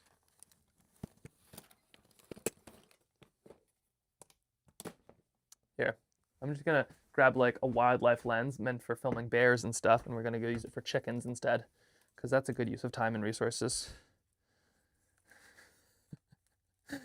Okay, got that. Max, who rarely ever gets ruffled feathers, can get hungry. It's possible. Oh, I get hangry. Yep, no, it's true. Like I think that's sort of my family's like thing. Hanger. We're not like mean. We're just hungry. I feel like that's pretty understandable. Okay, we have massive camera. Please hold. I think because I don't have like a cord long enough to reach the chickens, but I do have a giant camera with a very long lens. So let me go see if I can just train this on the chickens.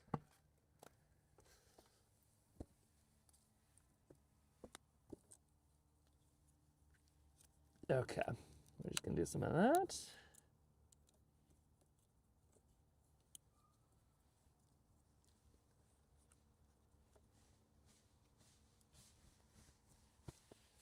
Okay, oops. The neighbors are out there, so I look like an absolute crazy person as I like take out this giant camera to go focus on some chickens while I go run inside and have lunch. I just need you to appreciate the length that I'm going to make the most entertaining chicken stream ever.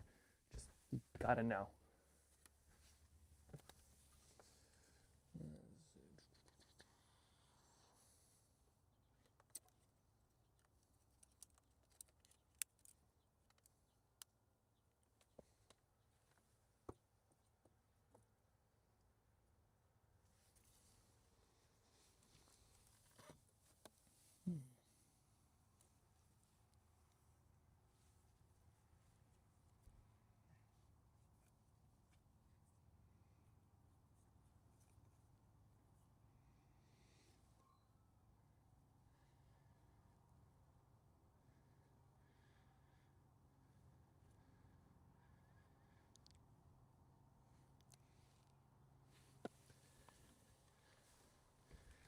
Okay, we're good. Sorry. Okay, signing off. Thank you for this was so fun. I am way excited with all this is going. So thank you, Karen. This is so appreciated. All right, now, pardon me while I disappear. And, oops. Oh no, I ruined everything. Wait a second. Coming back. Come back on. Maybe, maybe not. Oh dear. There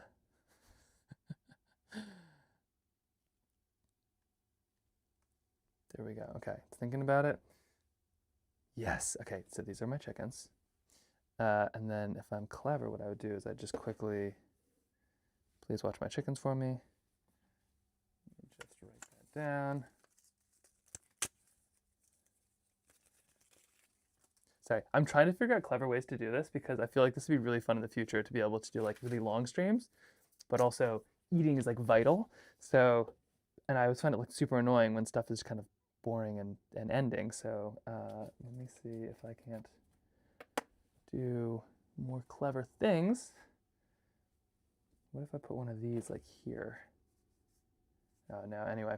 Okay, here are my chickens. I will I'll have to watch the CPDI deaf chickens.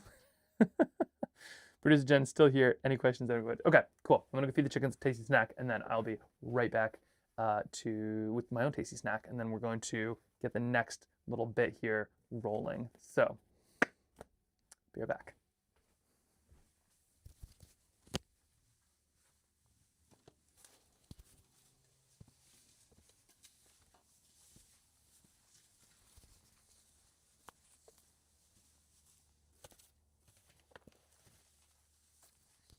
Hi, cheeky chickies. Hello. Hello. Hi. Here. I'll bring you some, oh yeah, the good stuff. Is this what you're looking for? I thought so. This is here, so here you go.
grass. Ooh, hey.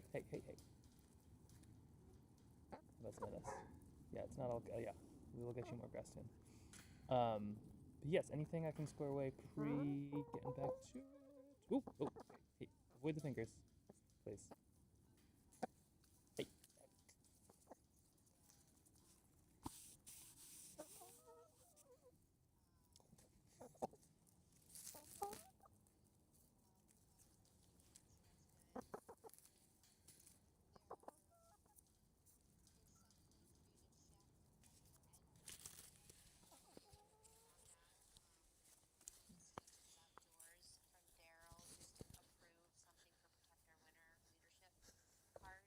Okay.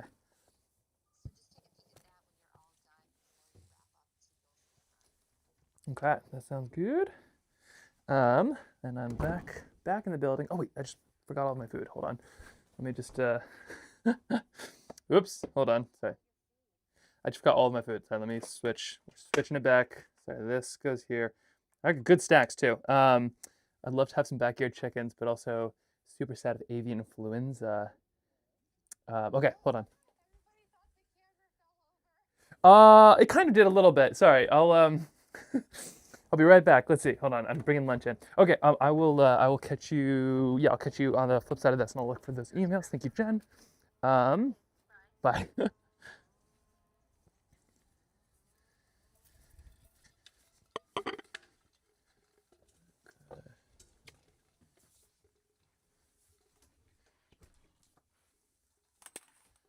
Okay. All right. I am back. Oh, but that camera's not. Hold on. What's going on? Who's running this show? What kind of shoddy live stream is this? Where the boys are off with Eve, like having a grand time. So you're having lunch with me. Welcome to Boy Lunch. Oh, can you hear me? Yeah. We can't hear you. You can't hear me. What's going on? Can you hear me? Should be able to. Anyway, welcome to Boy Lunch. This right here, I'm very excited about this. This is a kimchi grilled cheese sandwich. So good. Like, these are peanuts. Sorry, this is not like the fanciest looking thing. Welcome to Chef's Table. Oh, yes, you can hear. Okay, good. And then, of course, a just delicious polar seltzer, because even though it's super cold. Okay, you can't hear me. But you gotta, like, here, this is some nice red kimchi. It's like a kind of variation. Don't judge. This is American cheese, but like kimchi plus American cheese it is the best addition. I wish I could give you a bite. It's so good. It's so good. Okay. In just a moment, we can finish this. There's a lot of like beats going on in this, so I'm not gonna get this anywhere near that.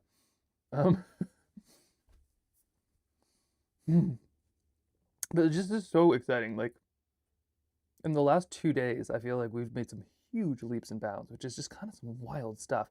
It also makes me wonder about doing other things, like just out of curiosity. Is this something that you think could be interesting to turn other things into books? Like this one obviously is a very specific like purpose and a budget and all of that stuff, but like, could some of the adventures of chasing down my grandmother's sketchbook, could that make an interesting book? Like we've done other films like Footprints on Katmai. That could be like a fascinating book. Is that something you'd ever be interested in having one of? Also, how cute are those chickens? And you're totally right, Linda. Yeah, from like the avian influenza is super scary, and my take is like our chickens get an incredible life, and so if avian influenza takes them out, that'd be a bummer. But they also like only live about 3 years, and these girls are like 3.5, so they're rocking it. But so far, so good. More books? I could see doing more books. I feel like it'd be kind of fun. I'm also tempted, and I'm curious what you think, of doing like long streams out and about. Like I work for a shoe company, so technically it's work if I like test out their shoes and like put in some really good hikes on some stuff. But like go way out into the mountains, set up a tent, and then just like hang out for like 2 days, like fill up a sketchbook on just everything you can see.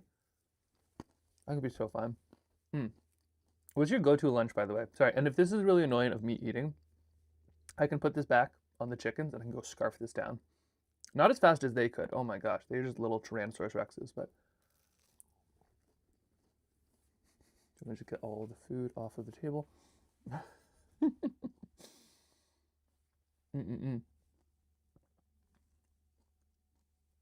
I should give you a full studio tour sometime too. Salmon poke bowls. Oh my gosh, that's so good. Speaking of things that kimchi or kimchi-like stuff is good on. Yeah, salmon poke is amazing. We're almost hitting salmon season here in Alaska.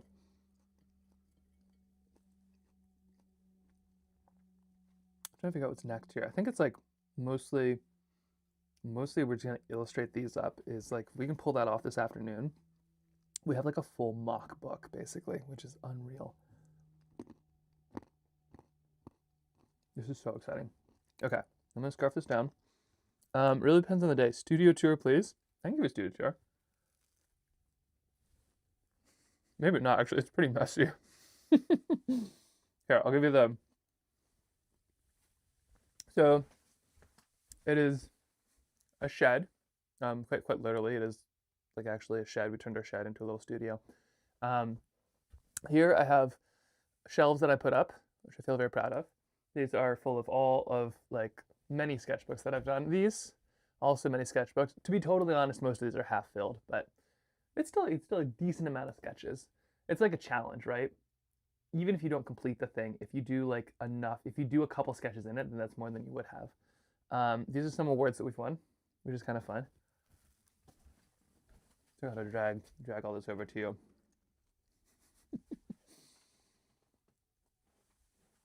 So this is, let's see.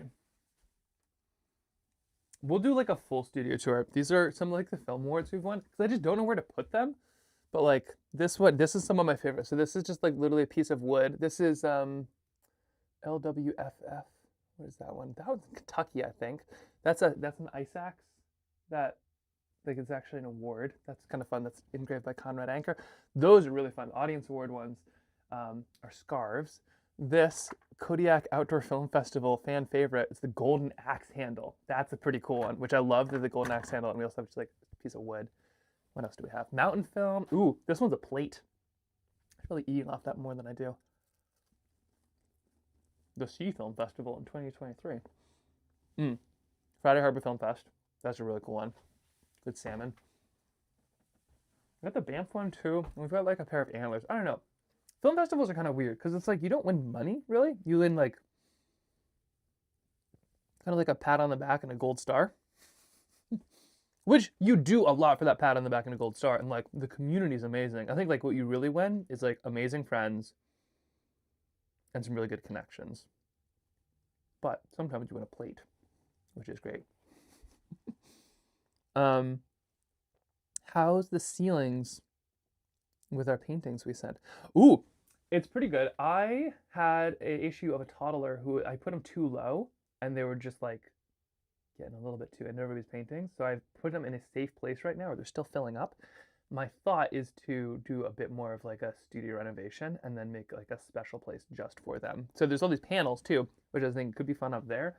But I love like the idea of kind of having them in a corner where they just like fill, you basically sit in between this cozy spot. Could be really fun. And yeah, with Film Fest, you win street cred and sometimes a plate. Just saying, like, you know, that was a good one. But the beauty, I don't know where it is. Somewhere down there, there's kimchi now. The beauty, speaking of plates, the beauty of like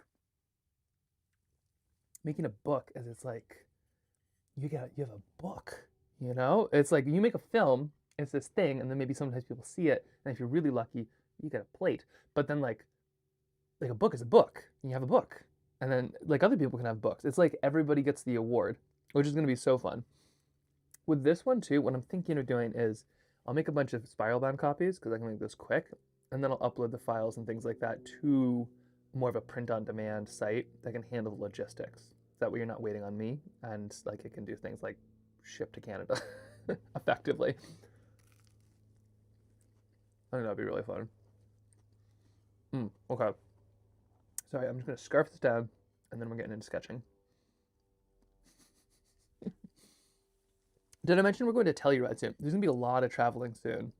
Speaking of interesting sketching stuff, and in Telluride, the plan is to do some crazy, like, basically sketch people for like 3 days straight.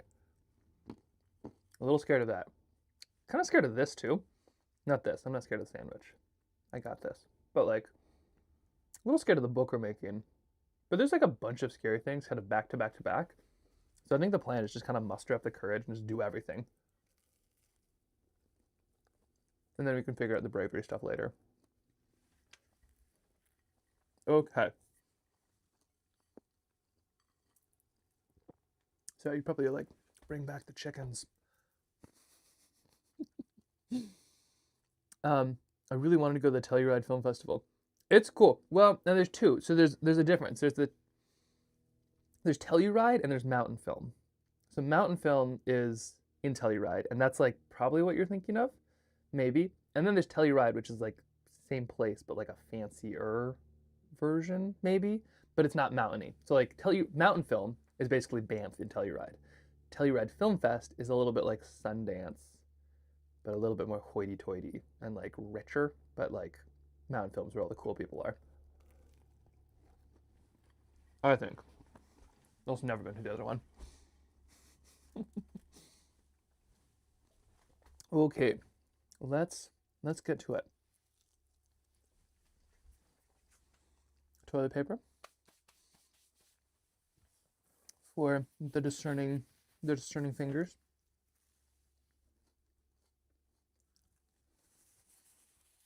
Mm-hmm. Mountain Film Fest.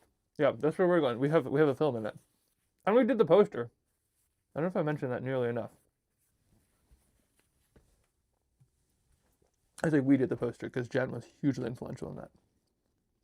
Okay.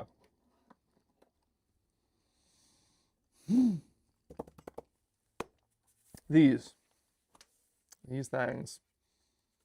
When a pencil, followed by pen, followed by color. That's a lot of them.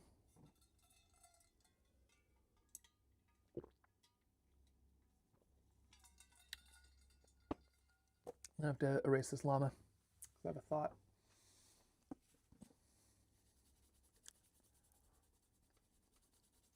Sorry, llama. Okay, it looks like it's penned in, so we're going to erase everything about the llama's face. Because I have a thought. Oh, you did see the poster. Oh, good. Good. Yeah. It's a very cool thing. If you can pull it off some of your styles, it is a very cool festival. All right, so we have some plans here. Okay, so intro and start of book, which I didn't spell book correctly or very well. Let me just put that right there. Click this button right here. And let the fun begin. Okay, so intro and start of book. I need like a little italics or something like that. Or maybe I need a separate color pen. But we'll put different features and different stuff. Let's see, what do we have? Do I have different color pens? Nope. You'd think I'd have multiple colored pens. But apparently not. All right, we're gonna be using some colored pencil. To the rescue. Thank you. Let's use a dark red. And we're just gonna put that down there.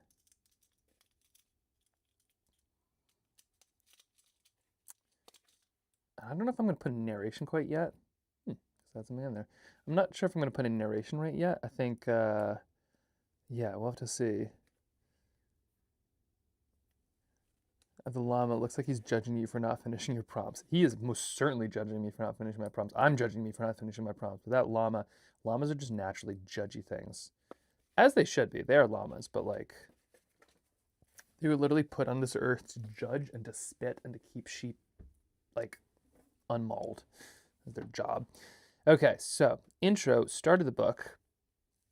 And then we're going to have, like, So I'll put some visual descriptors here too, but intro, start of the book, set scene, place A. Set scene, place A. I'm just calling it place A because, you know, it could be a beach or whatever. I don't know exactly what it is. But we'll have the intro of the book will basically be like the mountains or whatever where we are. Should it be a beach? The beach would be appropriate. It probably should be a beach. Let's make it a beach. Let's make it a beach. Yeah, it'll be a beach. You can have mountains on the beach too, so we'll just put that there. We're here. Okay, so set scene, place A, beach. We're just gonna kind of fly through these here. Painting in a place, last page in the book. You want to see how rough this is gonna get, by the way? This is the level at which. So we're painting this book, and maybe the kiddo is running around. I don't even know what kind of like level, of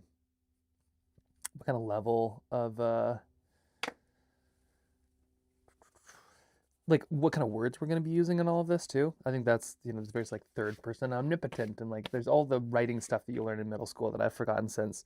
So there's all of those to add into some of it, but I think we'll put like, yeah, so anyway, it's person writing in book as kid plays in the background.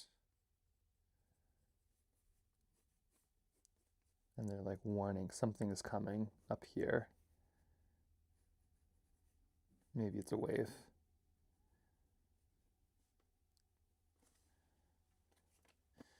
The kid tries to get the parents' attention, but gets waved off.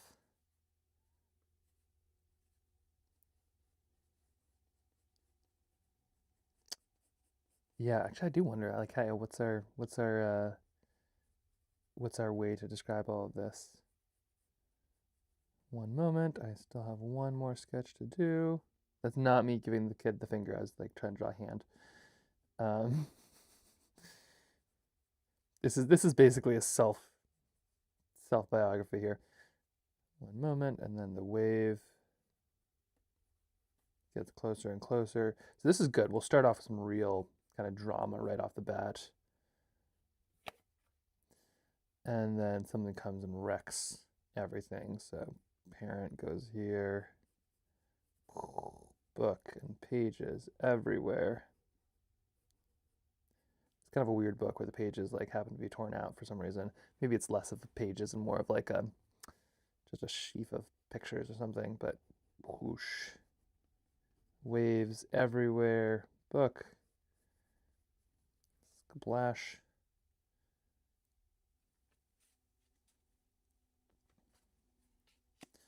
Parent is bummed as a kid. So parent is maybe covered in seaweed.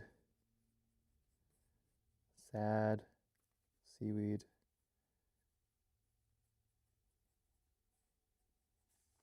And they're holding up, I don't know, maybe like one blank page or something like that. Very sad. And then here we've got to show page in the water. Page in the water and sky. So there's seagulls with pages now. And there's pages in the water. Obviously, like I don't quite like this is so not like trying to get the like the angles or everything right, but like this is I feel like these are kind of where the like the ideas kind of almost distill out of the air, right? Like they're kind of slowly coming in. So and then the kid is like, you got to go after them.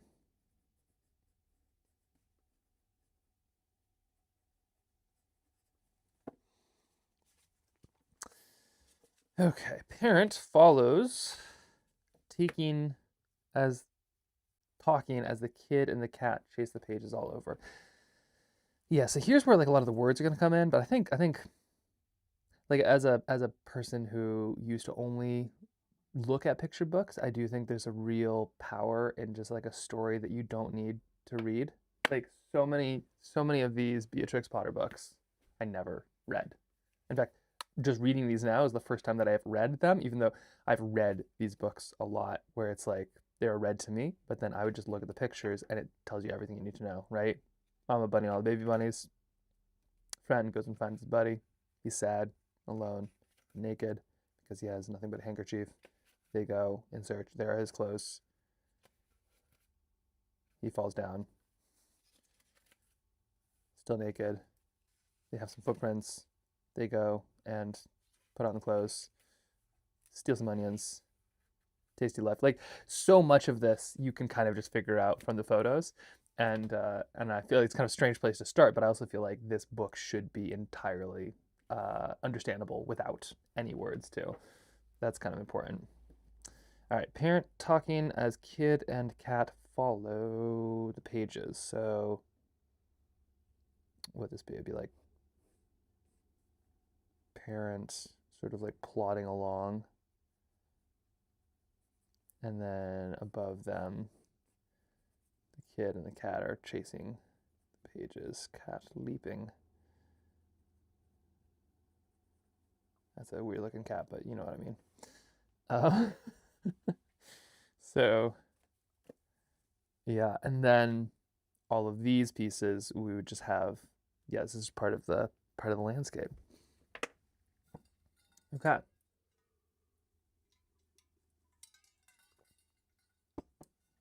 Can I also just say I love the text with a watercolor over it. Like this, it feels so good. One thing I used to do a ton of is I'd hide paintings. I'd like make a little painting and hide it for somebody to find. And I've been meaning to get back into it, trying to find a good way. I love this so much. I'm wondering in the future if like I start a live with just like a quick little sketch of something, you know, type out a couple little words, put a sketch down, and then that's what I hide that day or that week. Just kind of get it out there. I think that'd be kind of a fun way to do it. At least get back into one a week. I used to do like one a day for almost 100 days straight, I think I did, which is really, really fun, but it's a lot. It is a lot.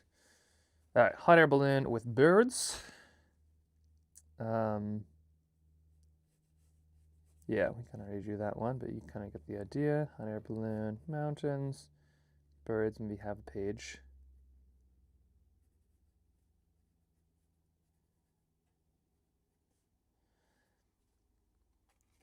We have the beehive with bee suits.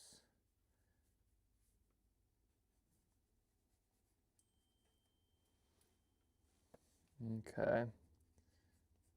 So beehive with bee suits, the full body, and then of course the cat.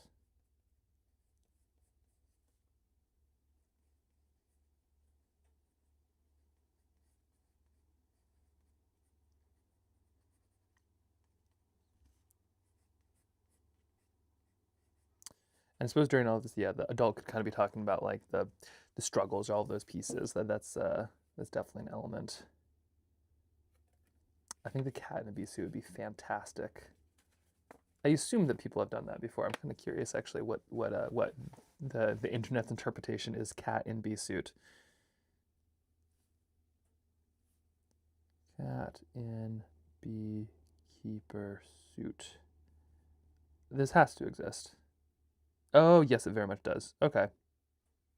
That's great. This is really great. I feel like we're in good territory here.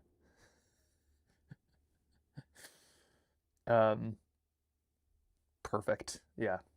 This is gonna be a good time. All right. Bird nest with eggs and tree. So here we'd have like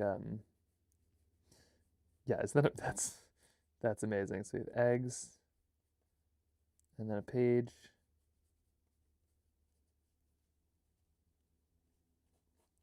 And then maybe it's kind of on a branch or something, but then like long below is us trying to kind of climb up and get it or something.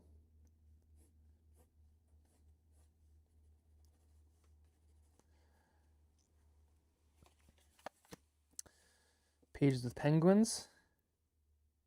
That's going to be important. I'm not quite sure exactly what that's going to look like, but we'll get some of them in there.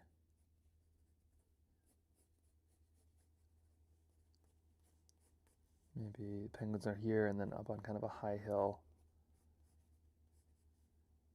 We're coming along in search of them, and then there's like a page underneath some feet.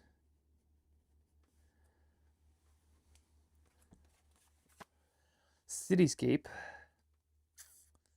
I talked about grocery stores. That was a good call. Yeah, what would like a good cityscape be? Because it's talking about the issues and things too, but yeah, within the city.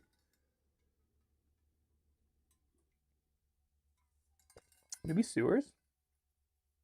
Like a big part of the issue is, so, human runoff, which we all make. If you don't make, then you figure out something wild, but human waste is put into sewers, and then a lot of times it's just full of nitrogen and stuff, and they need to get rid of it anyway, so they'll sanitize it and then basically turn it into manure or biosolids, which then get filtered and given to farms to put on stuff. It's kind of a win-win if it wasn't so polluted. But not only is it wastewater, it's also like pollutants and PFAS, like all this stuff, which is why the sewer stuff, this like polluted wastewater stuff that we're putting on farms, is actually a huge issue for like farmers, because it was like offered to them at super cheap rates, but they weren't told that it was poisoning their fields. So there's some farmers who had like the most beautiful homesteads ever, and they've fully toxified their fields potentially forever.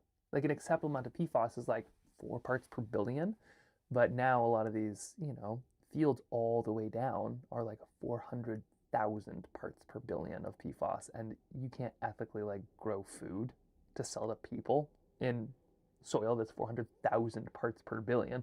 So I probably should do like a sewer scene or something like that. Sewer scene.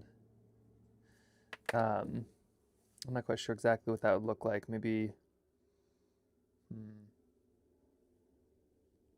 but yeah, like looking to find a sewer. So you put a big city or something like that. Here comes Kip. Hello, Kip. Do you want coming for lunch? I actually had a bit of lunch. Ooh, what'd you bring here? Ooh, Fire Island. Here, you want to come see what I'm working on? Kip saved a little bit of focaccia. You saved focaccia for me? Yeah. Oh, Kip, you're the best. Sausage and oyster mushrooms. Does it still have sausage and oyster mushrooms? Okay, what do you think of this? You like it? Isn't that kind of fun? So what I'm doing now is I have everything all laid out, and now I'm making a book for you to read with me. And so I have all of these things, and I'm going to put pictures on them. Pretty cool, huh? But are you go wait on that mountain and then it lasts forever? Yes, actually, yes. There's been some real good pressure to make sure that we don't lose the forever part of this. You're very good at remembering that part, huh? Yeah, let's say forever. I'll make like a mock-up that you can look at tomorrow. Does that sound good? What is it? A mock-up is like a test book, like a book that I make just for fun. What is that little gray thing with the gray top on it? It's for cutting corners. It cuts little corners on things. I'll bring it in. You can play with it a little bit later. Sound good? No, I will play with it. I'm sure you do. I think you have some stuff to square away inside or outside. So I'm gonna keep on going there, and then I'm gonna play with you a little bit earlier this afternoon, in a couple hours. But why is that little keen on? This little keen thing? That little keen thing is just a fun little patch. I need to go sew it onto something. Oh, then can I have that? See that thing? Can I feel? I will get you that thing that will cut up little things. I'll bring it inside and we'll play with it once. Mama's gonna go out on an errand. She's gonna go to a wool store this afternoon, and you and I. Oh, hey! Hands off the typewriter. I'll bring that in too. Was that a toot? Yeah. Nice. Yeah.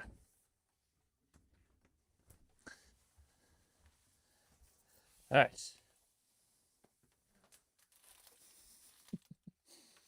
real boss. Has entered the chat, the physical chat. All right, so cityscape sewer, looking for the spot. You have like a page in a drain or something like that. Kind of Pennywise-esque, but maybe the cat is going for it.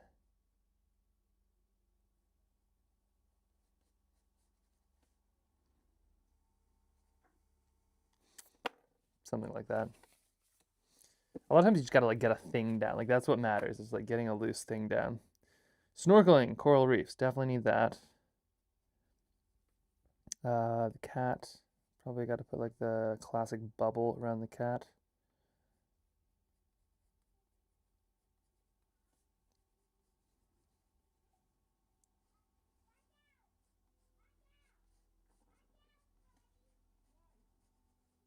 There we go, something like that. I don't quite know where all this is going. Anyway, something loosely in that range. Does anybody else rough stuff out like this, or do people just like kind of go 0 to like perfect? Grocery store food. Yes, this is one. Maybe in a market. Yeah, let's do kind of produce.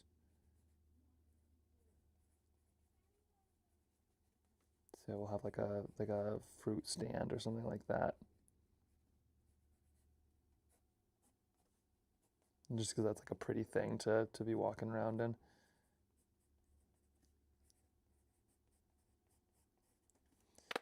Okay, groceries and food. Little insects, fauna, and little plants. How do you do that one?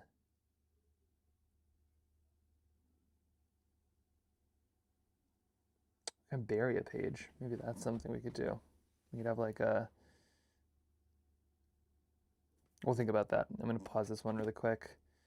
Whale from below. I think this is one where we kind of do one of these. Where you kind of do like the boat. And then... Obviously, it'd be a better sailboat than that. But then we're kind of looking over the sides. And there's maybe a page right here. But then there's a whale below the boat. Boat would probably be much smaller too. That is a bad whale. Yikes. That's why these are in pencil. Farm life.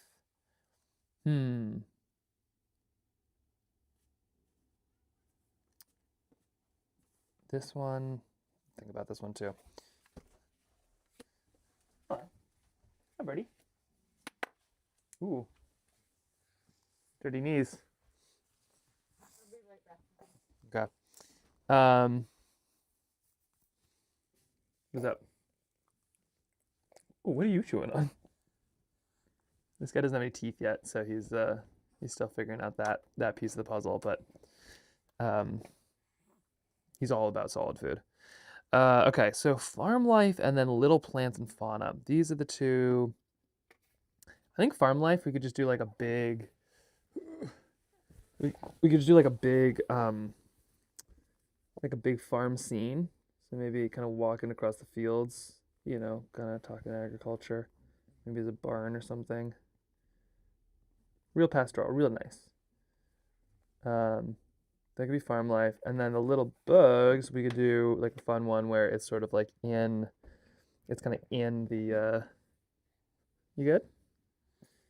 Where it's like underground. So it could be like a page just barely sticking out.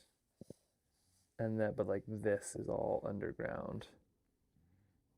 And then there's like plants and stuff like this with roots.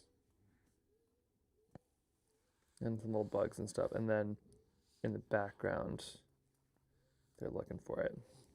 Something kind of like that. Growing produce, yeah. A farm growing stuff and cows with the papers on the ground. Yes, you know what? That's exact. Yeah, cows.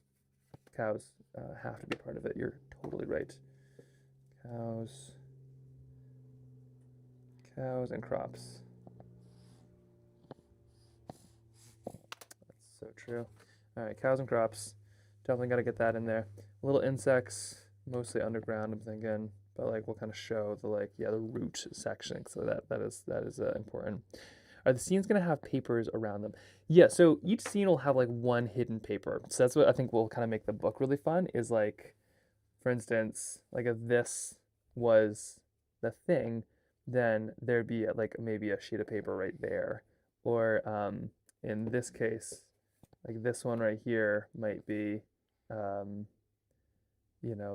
paper is kind of under, like we're looking for the piece of paper, we're over here looking for it, but like it's almost buried. So I think in a lot of cases, it's the cat and the paper are gonna be the fun things to look for. What's he chewing on? What? What's he chewing on? Some sandwich? Happy dude. He's going in his yard. Oh, exciting. Oh, let me see. Oh, exciting. The octagon. The baby octagon. Or hexagon, I suppose. Yeah, so like the cat and the cat, every single one will have like the parent, the kid, the cat, and the paper. Except for of course like the beginning, the end, loosely and respectively. But yeah, they'll have all of those. Things get dark and they struggle to find the page. This is going to require some peanuts and a drink of water. I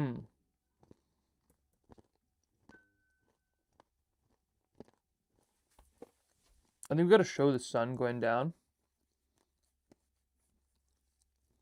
So maybe they're kind of like going into the woods. So the sun is kind of going down. It's getting dusk, and they're like heading into the woods in search of paper.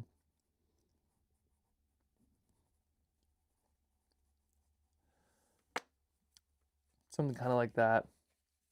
And then here, like these we have pages to play with too. A roaring fire lies to lead to the candle.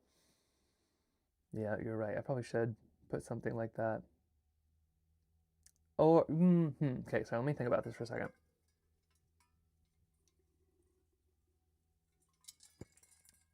Because it's dark. It's like really dark. So they can't do it on their own. So I need it to be pretty dark, but maybe once they find the mentor with the candle, there's all these other lights that kind of come to life in the night as well.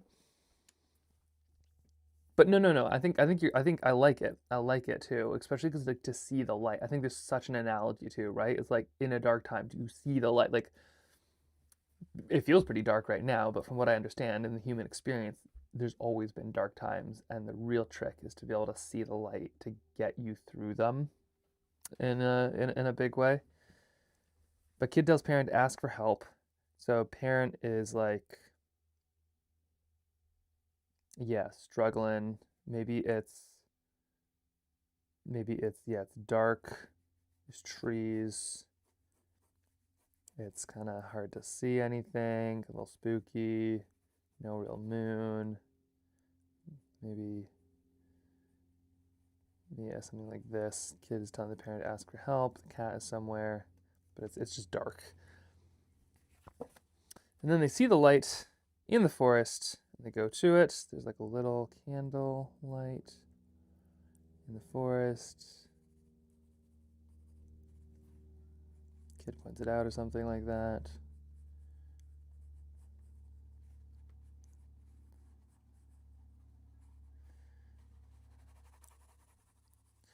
Something along those lines. And then they find the mentor who... What's the mentor going to be doing?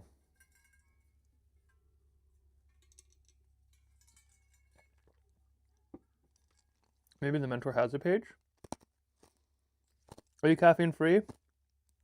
I get the impression that you drink herbal tea all the time.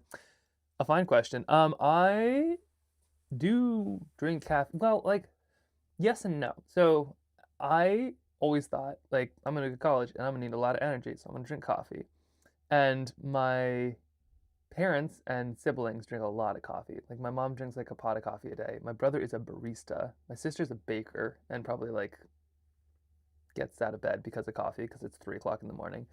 My wife drinks a lot of coffee, but like for some reason I would try and it just didn't quite do it for me. Like my favorite coffee is coffee ice cream. And I would try coffee and it would just like make me jittery and just wouldn't really, like I wouldn't be like more awake. I'd just kind of be like shaky. I think it could be like ADHD apparently affects some of those things, but it just never quite did it for me. So for a while, I'd like drink coffee and like things like that because that's sort of what I thought you were supposed to do. Same with beer. I drink like, you know, IPAs and like black coffee because I thought like that's what the cool cowboys do. And then eventually I realized like I don't really like coffee. And when I do have it, it just kind of makes me shaky. So instead I just have like herbal tea, which I like a lot more. It's like way tastier. I put cream in it. It's awesome. Or with beers and stuff like that too. I'm such a lightweight. Like I'm not against drinking beer, but you know, like a basket of fries costs the same and makes me way happier. So I usually I skip the coffee and I skip the beer. Um, Not for any religious reason either. It's just like, yeah, save my money for art supplies. um, yes, Mentor has the paper. Asks if we're looking for this. 100%. 100%. So Mentor's there. Has a candle of some kind. Candle. Ta-da. Holding the paper. Looking for this. Looking for this. And we find them. Here they are. One of those is supposed to be a kid, but you get the idea. There's a cat in there too. Okay, amazing. So the mentor finds the paper, and then they light the candle from the mentor, and together they're kind of talking, and then like they have two candles now. All of that. Oh, I can't answer that right now, but I don't want to. Potential people from a potential cool thing that's going on this summer, but I can't answer it because I can't talk about it live. But also, I don't want to not answer it because I don't want them to think I hung up on them. So, okay, so then there's these two and they're talking, but then this kind of is like they're in the forest, and the forest now a bit brighter because it's just the two of them and they're talking. And then oh, here's where the fireflies and Aurora come in. Then like others begin to have like lit up candles and stuff like that. And then it all kind of goes, yeah. And then from there it kind of grows. Uno momento. Let's see. Absolutely. Okay, just checking something. Yes, same. I love coffee, but I haven't had it much. Maybe try mate tea. Just thinking juice without the jitters. Yeah, well, and I've tried mate and all those things too, and it's like they're fine, but it's like the enthusiasm and energy is definitely not something I need. Food, for sure. I get the hangry for sure. Definitely get hangry, but it's like so long as I'm just like well watered and well fed, I'm good to go. Nuclear powered. And just like coffee just kind of messes with my system, or at least caffeine kind of just messes with my system. So, especially with like very little sleep in children. But it's also nice to have it as a backup, where it's like if I need coffee, unlike my siblings and parents, like I don't need a cup of it, or I would only need like a thimble of it compared to them who like need a whole pot. So I'm kind of keeping my tolerance low, you know. So they light other candles are lit up. Anyway, other candles are lit up, and all of a sudden here's like our little crew, and now there's other little candles all over the place. Here's the trees or something like that. There's all these other little candles all over the place. Here's a person lighting a candle, and then it's all lit, and there's trees, and there's the moon, and there's the aurora, and there's fireflies. And the whole forest is like beautiful. And then the group all begins to search for these pages in some of these hard to find spots. And now there's like a bunch of people helping to find these pages. And they're all holding them up. Like, look, I found a page. Yay! But then as they're searching for the pages, then it becomes actual dawn. And maybe their forest is down here or something. and then they all end up back in the same place as before. Where should that be? Like, where should that original place be? In the film, we just did our house because I had access. But I'm wondering if, like, I think the beach is fun, especially because there's the water element, and the water kind of like washes away. And that's how a lot of natural disasters, like, it's an issue. We make a bunch of nasty chemicals, but then it's like it's the hurricane or the something that kind of disperses them. So I like the idea of being back at like the beach, but like Iceland is a gorgeous spot with beaches and stuff like that. You do Big Sur is beautiful. That seems appropriate. Maybe that's an element. We could do Alaska. Beach in Alaska? We have beaches in Alaska. Yeah, we could do one of those. That could be a good one. No, I'm crying. Please hold.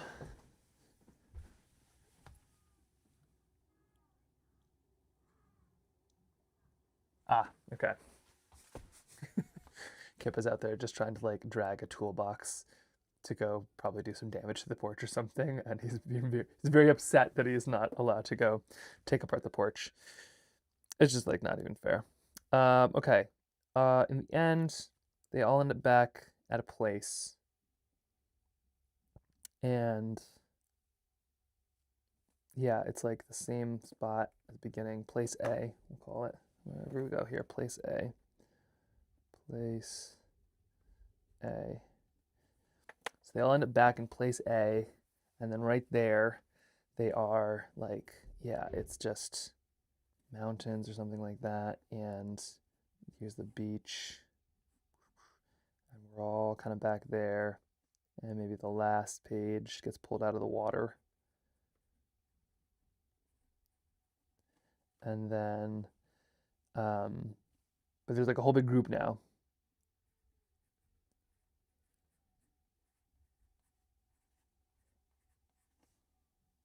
And we pull the last page out of the water.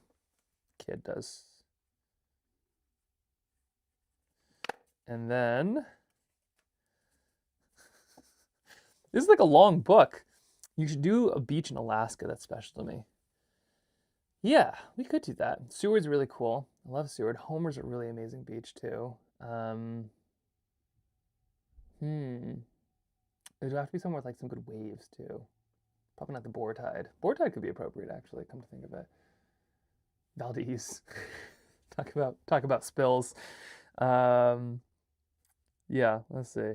And then they put them back together and they almost form, let's see, so this would be like a person holding the page. And then almost all of them back together here. So here's the person kind of from above. It's so funny. These kind of sketches make so much sense to me, like right now, because I can picture them. But then like later on, I'll be like, what was I like? What on earth is this perspective? Like it's like seeing a cloud or like a picture in a cloud or something. It's like what did I see in this? And then parents and kid paint the last blank page or with the whole group. So this would be the same, and this is almost why it's, yeah, we're doing them here. So this would be the same angle as the first one.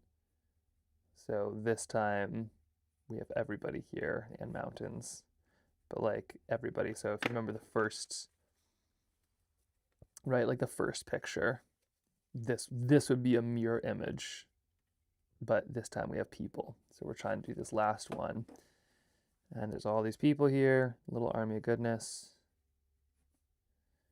And then the whole world is now coming together in this.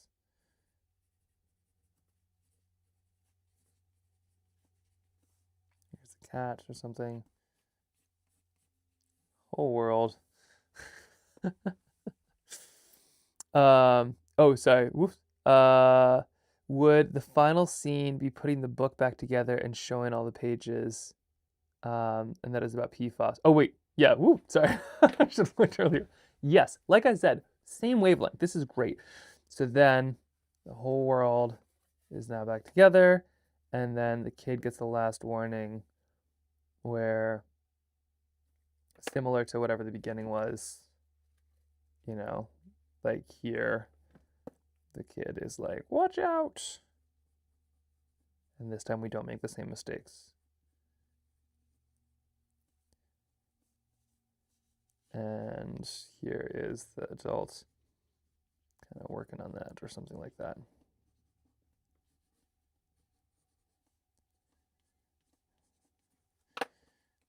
The end. And then the dedication, which is at the end. I'm wondering what we show there. That could be like, I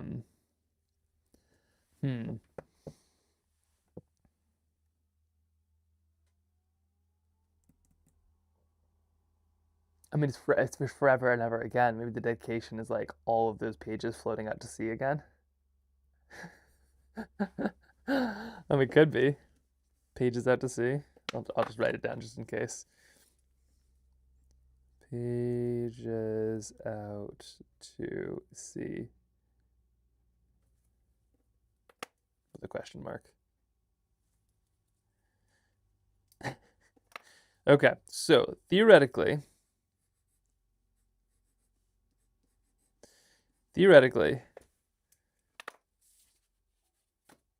we take all of these links to orgs.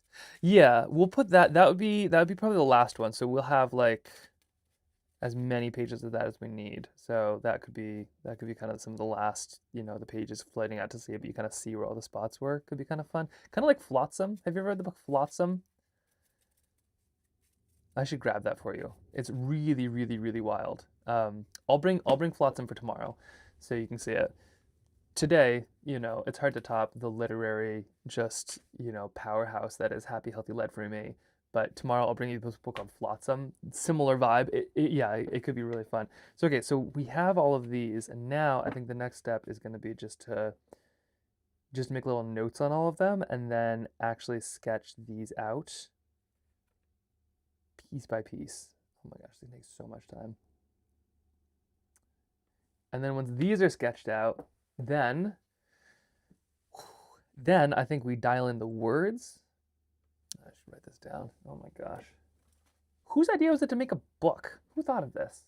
It should be found and forced to make a book. Oh wait, they are. Okay, so what is the order of operations here? We have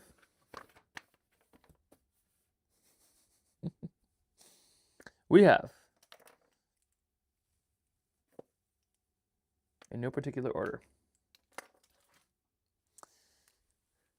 You're doing amazing work in a short time. Just wanted to affirm. I was like, thank you.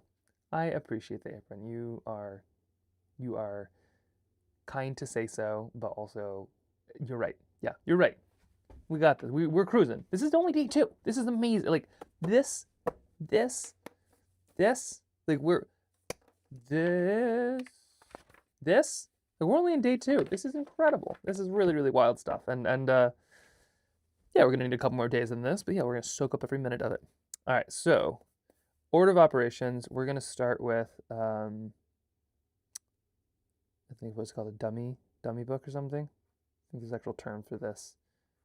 We had bona fide like actual illustrators on last time with Casey, which is very, very cool. So we'll do dummy book cards. Dummy book cards, followed by, and those are going to be fully painted in. Then we're going to add the words.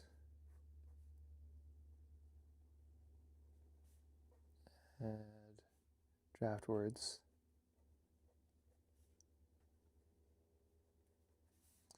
And then, so I'll have the dummy book cards, add draft words, and then add silhouette paintings. Yeah, let's do it. Add lower story. And then that gets us to like full draft 1. And then I think the next one is like proof it, I suppose. Proof. And then all together would be, yeah, all together now.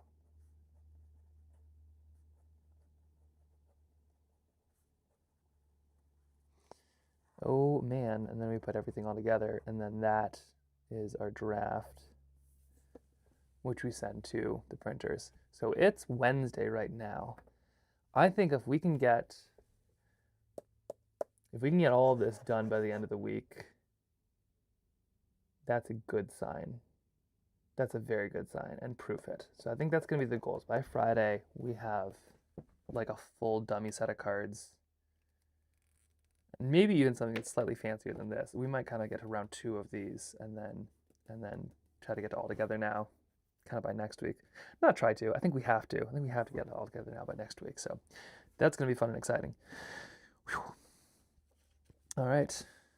Quickly put some color on this just so I look back at it at some time.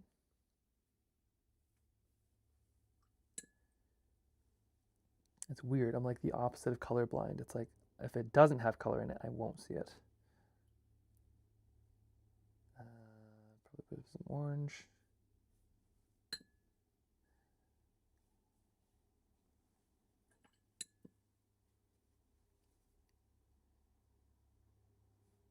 A little bit right here.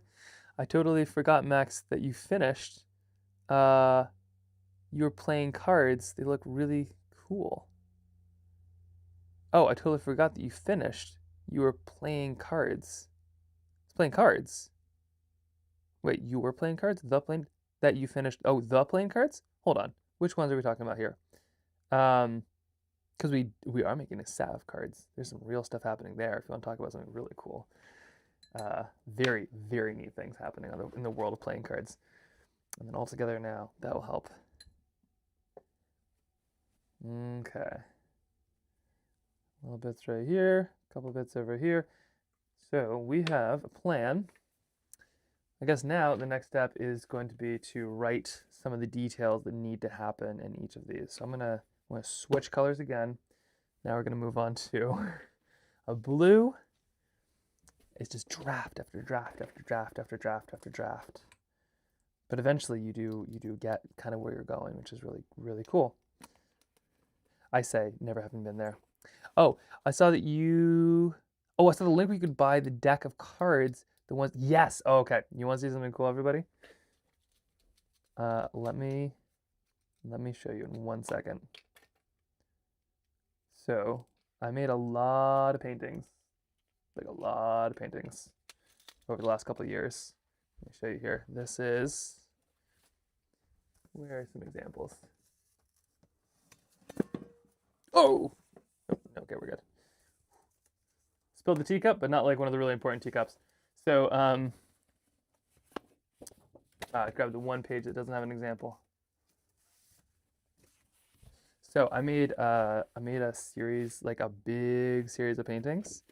So like you can kind of see, so all of these, there you go. So like this one, and this one, and this one, and this one, and this one, and this one. But if you notice, when you zoom out, kind of blur your eyes, and you can kind of see that some are a little darker and some are a little lighter. That's because when you add all of them together, they look like, 1 second, there we go. When you add all of them together, they look like this. If it focuses, which it won't focus. It's thinking about it. There we go. So you've add all of them together, it looks like this, which the rounded edges are because of it's going to be a deck of cards. But so kind of squint your eyes, right? Makes a giant American flag, but not made out of like one where there's polarization and, you know, like some people who wear the flag, you know, claim to be the ones who know what America's about and all of this stuff, you know, or just like put it on sweatpants and things like that. Like this is an American flag made out of the actual places that we kind of like. If you live in America, I feel like they're kind of like everybody loves these places. So America without the polarization, and so it's a giant like kind of undertaking, but it's a deck of cards. So every single one of these is a card in the 55 states and territories, and so those all come together to make one giant deck of cards, including the Jokers, which now exist. So there is a link. I think there's a link that you can buy them, or at least pre-order. I think they're not ready until August or something like that, but it's very, very cool. Can we see which one is Idaho? Yes. Let me see if I can find Idaho. Yes. Oh my gosh, this is embarrassing. Okay. Which one is Idaho? Which one did we do Idaho for? Idaho, I don't think it might be this one. It's one of the water ones. It's not like in the Selway or something. It's like, it might be this one. It was like Snake something. Let's see, that's Grand Canyon. That's not Idaho. We're just gonna go scroll through here. You're not Idaho, you're not Idaho, you're not Idaho. It might be this one. No, that's probably not Idaho. Where is it? It's one of the cool rivery things. Where's Idaho? I've forgotten the name. This took a lot of my brain power. And since then, ooh, what's that sound? Oh, okay. It's Eve breaking down the playpen. We'll find it and we'll send it over. But it's a good one. Anyway, they're all represented there. It's a very cool thing. But one of those projects where it's kind of like halfway through it, it was like, oof, what was I thinking? Oh yeah, let's see. Shoshone Falls. I believe it was Shoshone Falls. Yeah. I think that was it. But it's definitely one of those projects where it's like, what am I thinking, halfway through, and even sometimes right now. And I think this is going to be kind of another one of them where it's like, ooh, this is a lot. And then theoretically, after a lot of time and effort and work, you finish and you're like, wow, that was great. Let's do another. But it's good to be reminded of those. Shoshone, yeah. I think it was Shoshone Falls. All right, we're just gonna grab a little bit of green, I think. And green will be details, red will be stuff. I'm gonna go through and just write some details on all of these. And then we're gonna kind of draft out something. I'll just go straight to pen after this. Like going straight to VHS. We'll just draft out something, dive into it. All right. Some big stretches.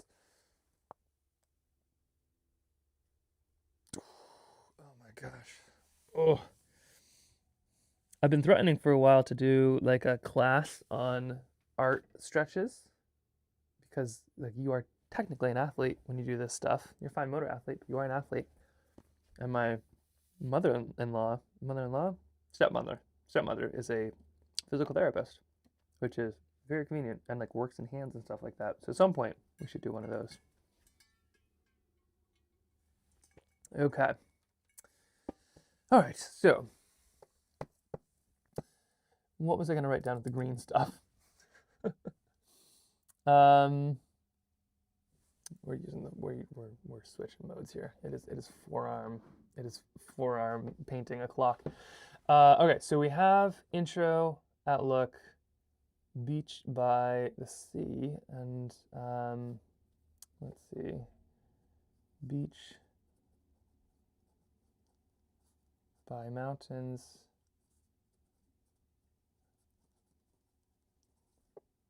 and this would be similar to the ending shot. Painting, mirror shot to end.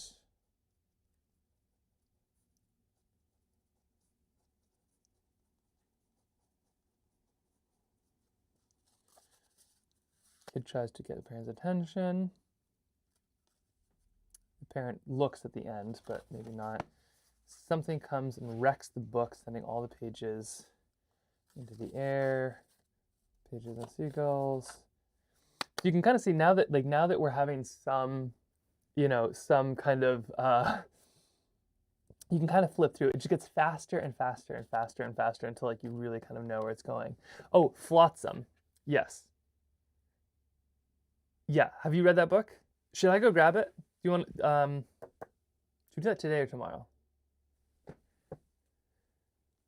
It's really good.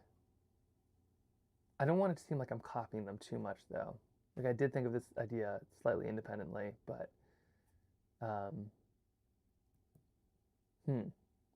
yeah, I don't know. It's a really good book. We'll grab it tomorrow. Okay, parents as they go all over the place. And I'm just kind of like checking to see if there's anything like major that we need to like add to make sure that it's in there. Bees and bugs, birds' nests, penguins, cityscapes.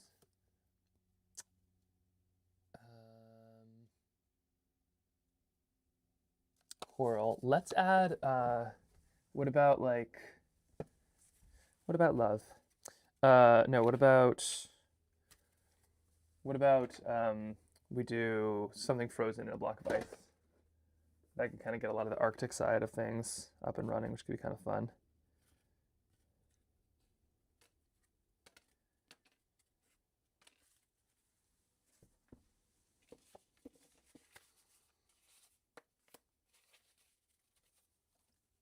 Grocery store food, yeah, no, that feels good on that side. Page hidden in there. Yeah, let's do a quick, yeah, I think Arctic. I think we should definitely do something with the Arctic. We can get a narwhal and a polar bear in there. Narwhal, polar bear, beluga. Wow, it turns out I have a lot of like, I have a lot of challenges that I have not done. I have lots of like these unfinished cards. Polar bear, beluga.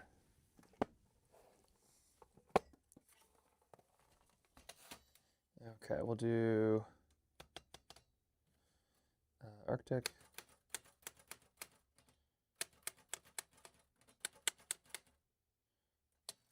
Narwhal. Page in ice. Okay, we got some of that.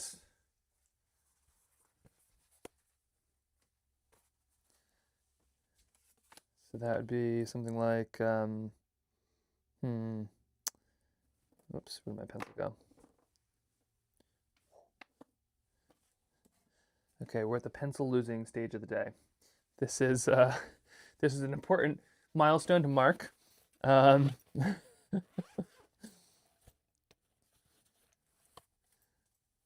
Oh, and it's got a very interesting package here. Once we get this done, I have some fun show and tell to share. I just got a little buzz message. All right, Arctic, polar bear, narwhal, page, and ice. So it'd be like a page frozen in ice or something like that. And maybe we have a narwhal below its horn. Maybe there's a polar bear up here. Something like that. We'll add it all in. Whales from below the boat. Yeah, feel good about that. Farm life. On the agriculture side, cows and crops. Yeah, definitely got to add those in. That's a really good call. And then the little fauna things in the dark. Struggle to find the page. Kid tells parent to ask for help. Yeah, they see a little light in the forest and go. There they find the mentor who offers to help and gives advice. Light the candles. They light other candles. Everybody comes to help. Together they find all the pages. Same spot. Put them all together. Makes a world. Oh yeah, they fill in the last page. Put it all together, fills in the world. Kid gets the last word, like watch out. And then there it is. Now I worry that it's too similar to Flotsam. I have a little concern. I'm gonna go grab that book. It's gonna take me 1 second. I'll be right back in. Here, let me just write a quick note. I'll be right back in. And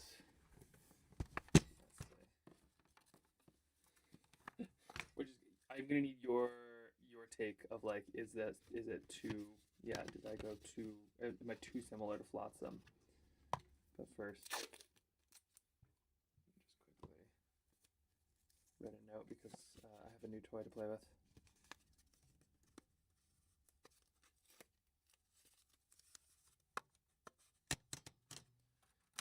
No. What's happening here?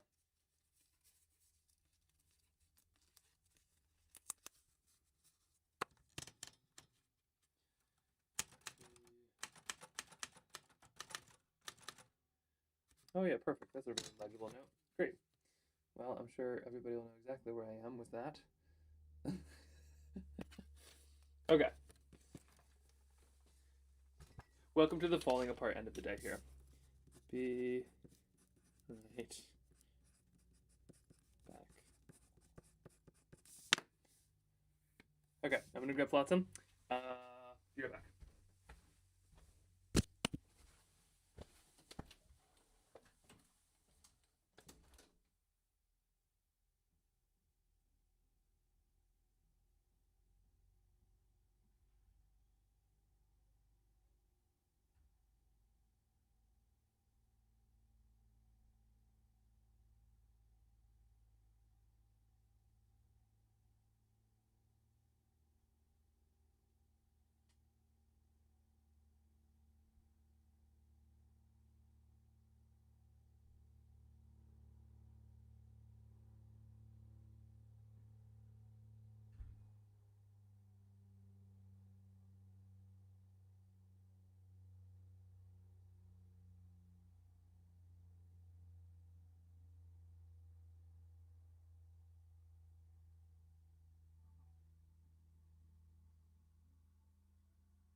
Nope, couldn't find it. An attempt was made. We have 2 copies though, so it is somewhere. We will find Flotsam. Anyway, okay. Tried and failed. There's a book called Flotsam. It's similar, but I don't know if it's too similar. We'll check it tomorrow. I think we're still in the clear, but I do think the ocean makes the most sense. There's like a bunch of different ways that we could have the story kind of like blown apart.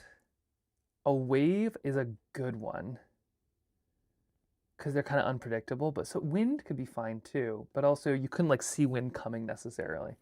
Just wanted to show some really fun stuff though, really quick. So this is what I thought. Flotsam has a red back, so I grabbed this instead. I was like, oh, that's where it is. Turns out it's not. This is Zen Shorts by John Day Muth. This is one of the best watercolor illustrators like in the world. They're so good. Like the way they do people. Oh, like, do you have any idea how hard that is? It's so hard. It's so hard. Like it's so simple, but it's so crazy. Also, they paint a mean good polar bear or panda bear, but like like just the way. This is the dream.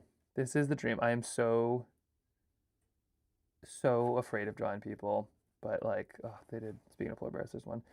Anyway, this is like this is an example of like art is so good at like, these stories are beautiful too, but they're also physically beautiful in like such amazing ways. Flotsam though, we'll check that one down. We'll see that tomorrow. Oh, it's sorry, more show and tell because it just came. I have to show you these. So in my kit, these are some of the most helpful things out there. They're called binder clips, I think, or something. These little things. But I saw somebody else had some really fun ones, so I had to grab a couple of these because I'm always losing these ones too. But look at these things. Behold the gold.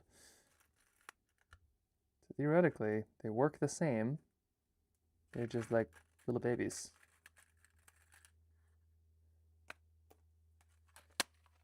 I guess. So you can use them like, just like that. And they can still hold everything.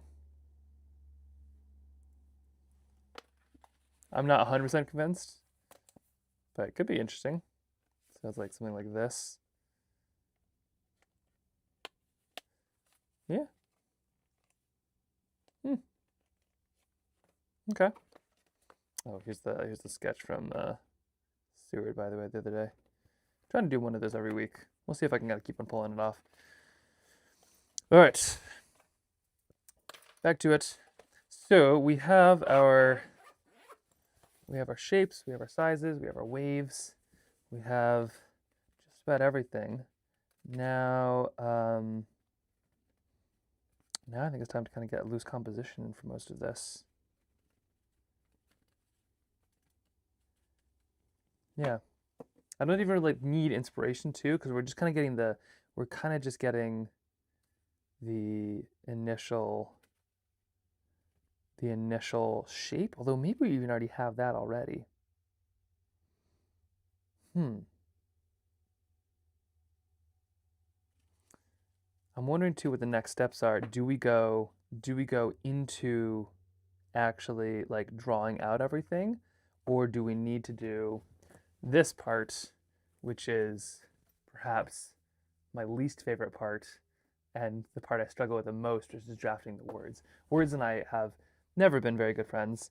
We're kind of like frenemies at best, but they're important. They're very important to do.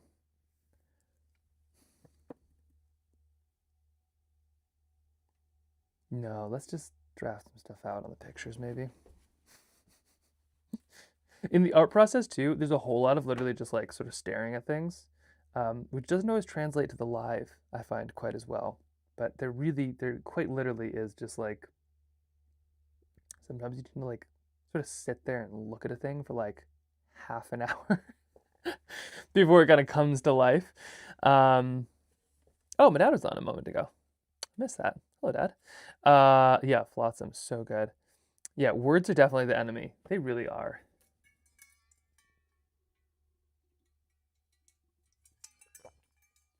I do think the book needs to be able to be fully unworded though and still make sense. I think that is key, and I think we have it here. So why don't we just sketch some of this in? Let's put some pen on it. We'll put some pen on. We'll sketch it in, and then we'll have this, and then tomorrow we'll be able to put a bit more. So let's start backwards. When in doubt, go backwards. So we got some pages floating in the water, perhaps.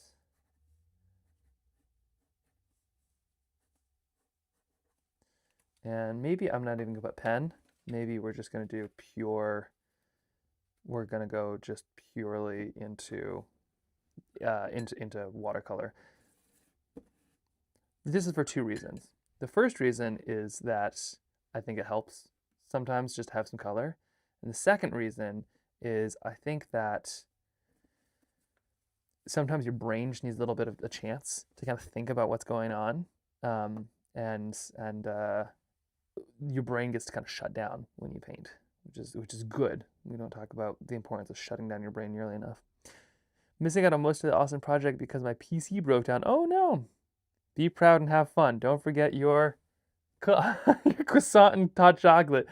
Yes, thank you, Gia. Also, way to pull that emote back in. That's hilarious.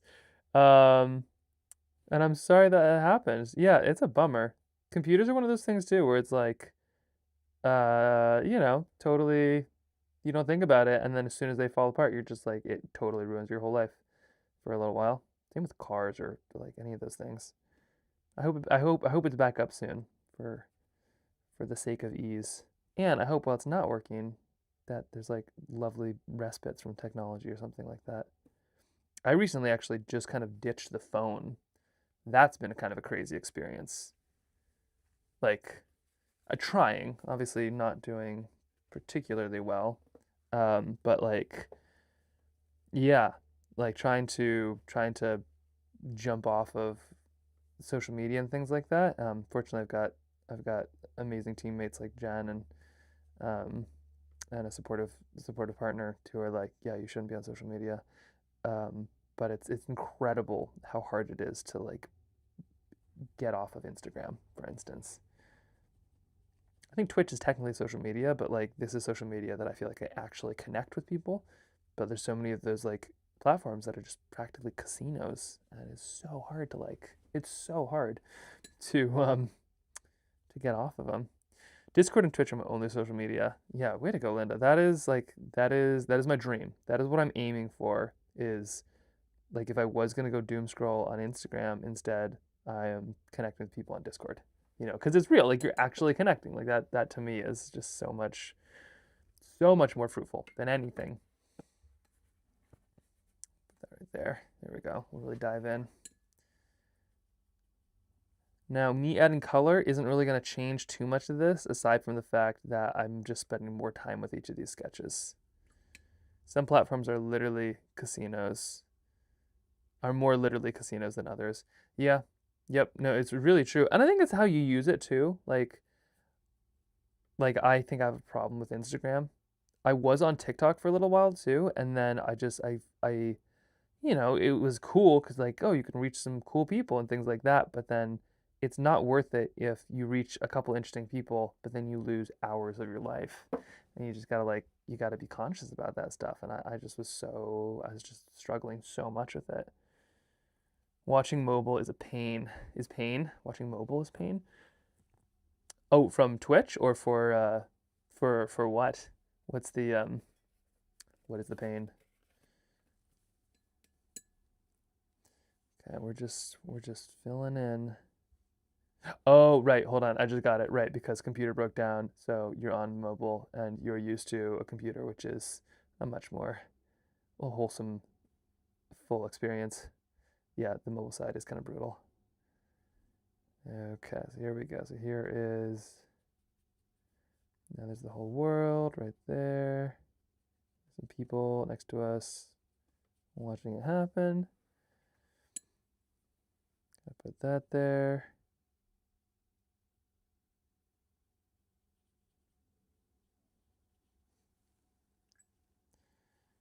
The other thing too I gotta remember with this is that like there is a film that goes to kind of connect with this, as that it's like, yeah, it needs to make sense, but it doesn't need to make that much sense because it's a film that kind of helps share the other piece of it, which is convenient. Not many books have their own film. I think different social media makes me feel inspired, and some makes you feel as if you're not good at art. AI is doing wild things on YouTube and Instagram. For example, AI makes weird voiceovers or crazy, creepy thumbnails for your videos. Yeah, it's kind of just pushing it. Like the sense I'm getting is the way AI and all the rest is moving. The product isn't gonna matter anymore, if that makes sense, right? Like it's not like, oh, I'm gonna get a Netflix subscription. I'm gonna go to YouTube and watch it because there's a cool video. They're all gonna be cool videos. Like they're gonna be made to your brain of like what is the wildest, craziest, most interesting possible thing that you could ever imagine. There's going to be tons of them. So what we're going to have to kind of sort of choose by is almost more like authenticity of like what is actually real. Like there's going to be a premium on realness. And I think there's a lot of ways that that's going to happen. But sort of like how inorganic versus organic, like people are still gonna make food with pesticides because for lots of reasons, and and people are still going to buy it, usually because of price. And I feel like that's going to be social media. Is like now the stuff that's like custom made for you is actually going to be not what you want. It's going to be the stuff that you want. It's going to be the stuff that's like the person you actually know, or the authenticity of that piece. At least that's what I'm banking on, because we made a pretty cool film, and then like just seeing the direction things are going, we've like actively kind of stepped away from that to be able to do more streaming and stuff that just feels more authentic. Even though we have like 100,000 people between all of our social platforms, and not like 1,500 on Twitch, or in this case, 12 at a time. But it's like, but this to me is like, this is real. On Instagram, you could get 1 million views of something, but it's not necessarily real. It's like, it's all fictitious sort of, whereas like this is much more real. We are not AI, to my knowledge. Okay, a little bit of that there, a little bit of that here. There we go, and we can check that off. We've gone through the AI rabbit hole today. It happens about once a day. So there's today's. It's good to have that one done. What I like the best is meeting up with people, though. That's the most fun. We have some really fun meetup groups too. If anybody's in Alaska, we have one that we meet up about once a month. Our next one's gonna be at Blaine's on May 2nd, and it's so fun. That's where all these connections and typewriters and inspiration and all that kind of comes from. Okay, put some people here. Let's put some blue.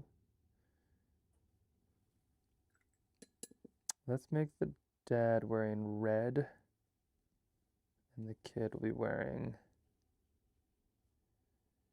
something else.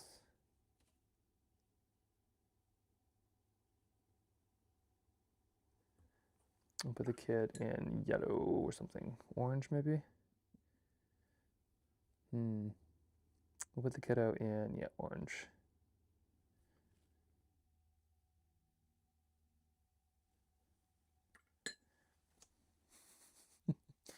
It's weird though, but like this stuff makes it feel like a real book to me. Super rough, super loose, but it works. Like it's a weird. Brains are weird, but once you realize kind of how they work, you got to go for it. Okay, a little bit of blue, blue, blue, blue, blue, blue, blue, blue, blue, blue.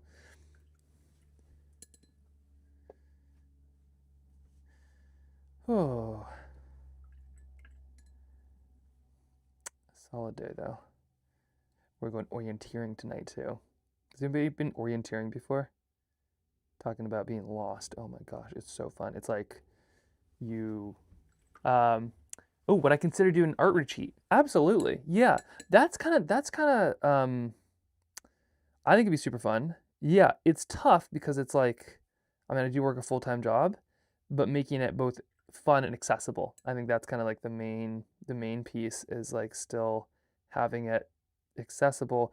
There's these things called Trova trips, which are interesting. I'm not sold, to be honest. They feel a little bit like a pyramid scheme, where like an influencer will basically convince a certain amount of people. I actually like put a thing out there once to see if anybody's interested before I kind of knew too much about them. But sometimes it feels a little pyramid schemey. But they still have a great time. It's just like the trip. It's sort of using the person's platform to kind of get them on. But maybe I should give that another look. I do think that with my grandmother's sketchbook, there's going to be an opportunity to go on tons of like really interesting things. Like if I need to track down her sketches everywhere from the Galapagos to Antarctica, there's this opportunity to like potentially add in a day or two, which could make things really fun for people. So like say I'm in Italy trying to track down some of these sketches, I could totally see doing something like, hey, we're going to rent an extra big spot. We have a really cool thing. We have a week layover basically here. And so on this time and this date, if anyone wants to join, like, have a really fun kind of retreat somewhere very cool and enjoy just kind of making some fun sketches while en route anyway. Although in Alaska, I feel like that would be the real fun thing. Probably should do one of these in Alaska. Like, this is the place I know, this is the place I like. That could be a very cool way to kind of share this landscape too, huh? Okay. We are just adding a little bit of color here. Oh, I should really capture that. Hold on. Just realized. One moment. Okay, 28 goes there. This goes here. This goes here.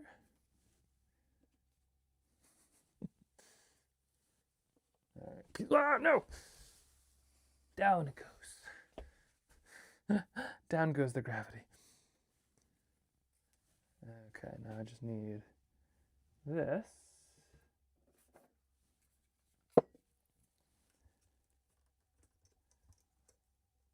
But yes, trips, definitely thought about it. I think that'd be very cool.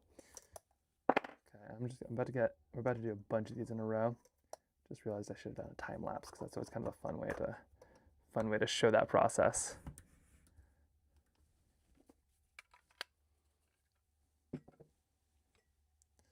How do I do this? I put this right here. That should work just fine. Okay. Here we go.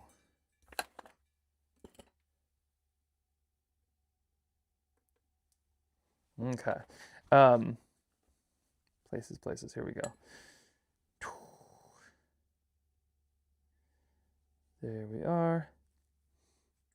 But yeah, this next kind of week is going to be really, really wild. Not week. This next month is going to be kind of really, really wild as we are hopefully going to be really able to kind of do some pretty cool streaming in some pretty cool spots like mountain film and where else are we going? Yeah, it's kind of all over the place. It's going to be a bit of a struggle, a bit of a test, but then hopefully at the end of it, it's just like second nature, and then we can do the really fun stuff like successfully take this camping. Some of those. I think what I'm most nervous for, maybe, and a little excited is being able to help more people find their own stories. Like, that's something I was thinking about the other day is like finding my grandmother's sketches have been so cool and definitely one of those kind of life projects. I don't know if you've ever like fallen into one of those where you're like, oh, I'm gonna be doing this forever. You know, like I wonder if knitters or something ever like knit for the first time to make a scarf and they're like, well, gonna be doing a whole lot more of that. But I feel like kind of had one of those the other day, and it was just like, oh yeah, right, chasing down those sketches. Like we're gonna be doing this. This is gonna be really cool, and I'm feeling it's a little bit here too, where it's like this is really fun to put this together. I could totally see doing more of this. Silas, Max, what film are you showing at Mountain Film Fest? We are showing one that hasn't been released. It's in Banff right now. It's called Under Mont Blanc, and it's actually following my grandma's sketches to France. So we, this is like 2 years ago, I think now, in between a film shoot, I chased down some of her sketches under Mont Blanc, and it was kind of a wild experience. We haven't like published it too much or shown it. We could potentially do like a Discord showing perhaps one day.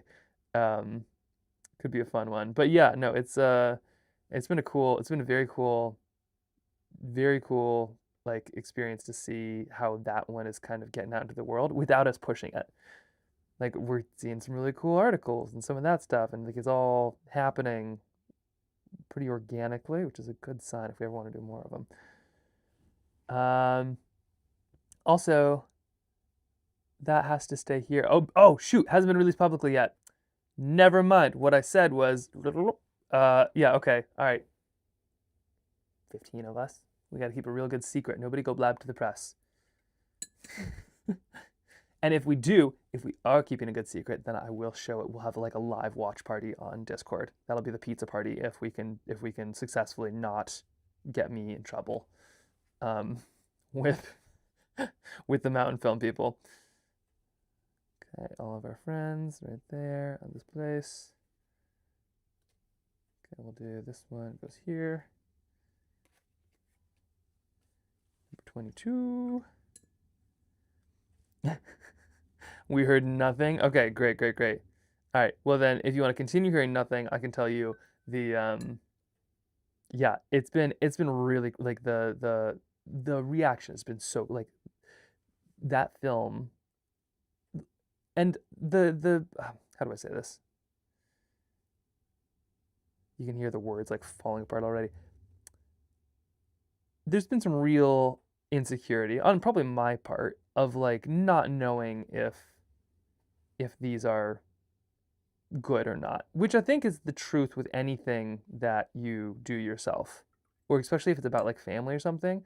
Like you think everything that is close to us is interesting because it naturally is, right? Like that's just how it is. Like if like there's a family story, like they're fascinating because you're connected to them and it's important. But when it comes to like making films and stuff, there's kind of a real trap of, well, like I think this is interesting, so this is probably interesting, or like why don't we show it from my perspective? I fall into this all the time, and I think that there's been some of that here too, where it's kind of like, well, like is this really interesting, or do I just think it's interesting because I love my grandma and like art and watercolor and all that stuff?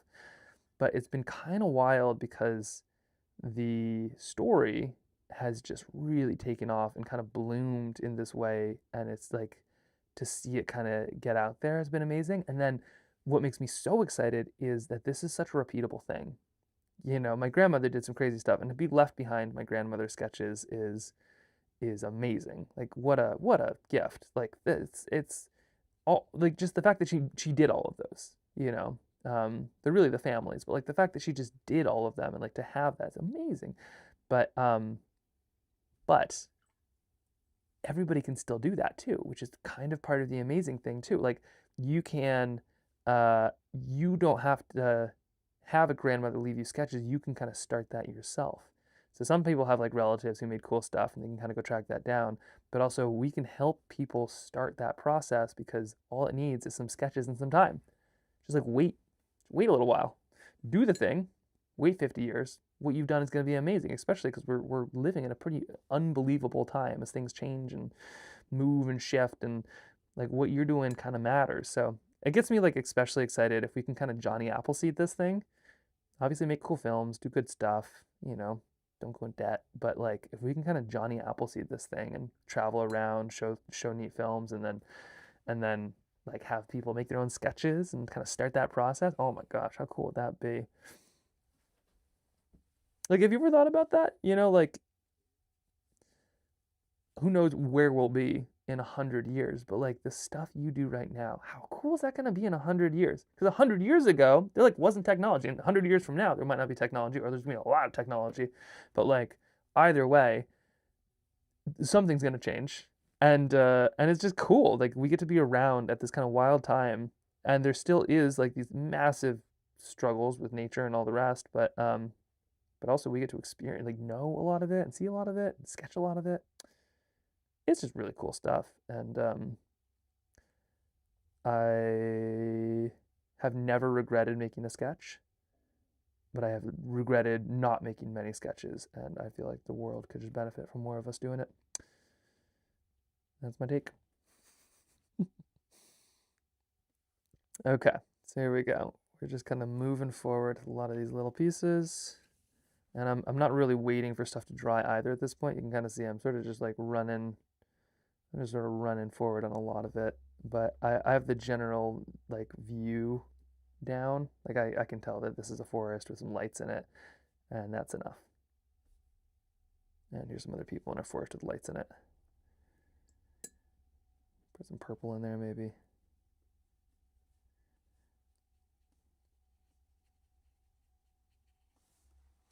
That'll do just fine.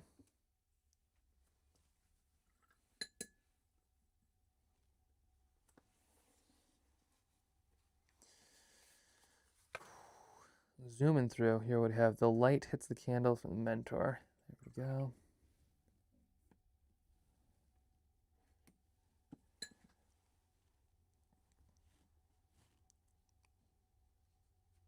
There we are. We're getting there. Kind of an exhausting day though. Do you ever feel like mentally exhausted? Like a museum? I don't know if I'm the only one, but I've run huge ultras and like I've done 100 miles on in the winter on a kick sled straight.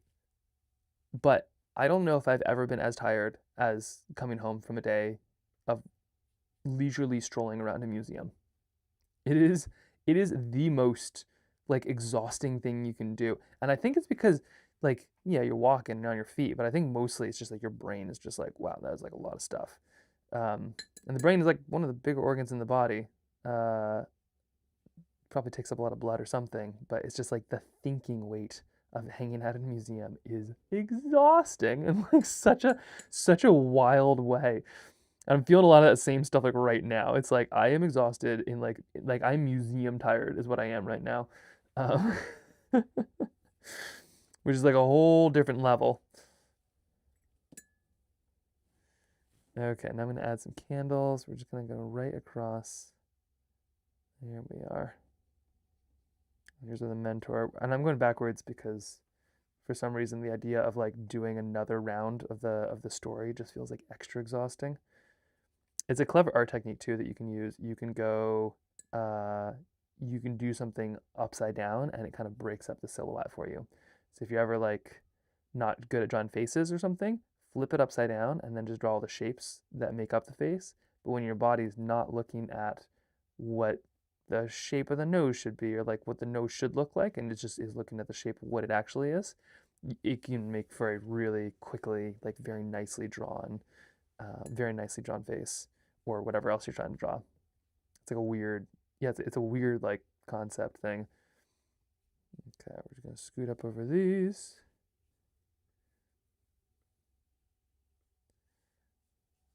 There we go, trees galore.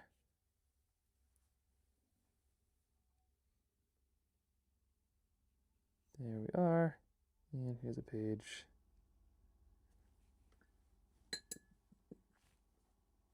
Ta-da! And I'm just slowly filling out everything around me with these. Whew. So everybody's kind of at the end of your day.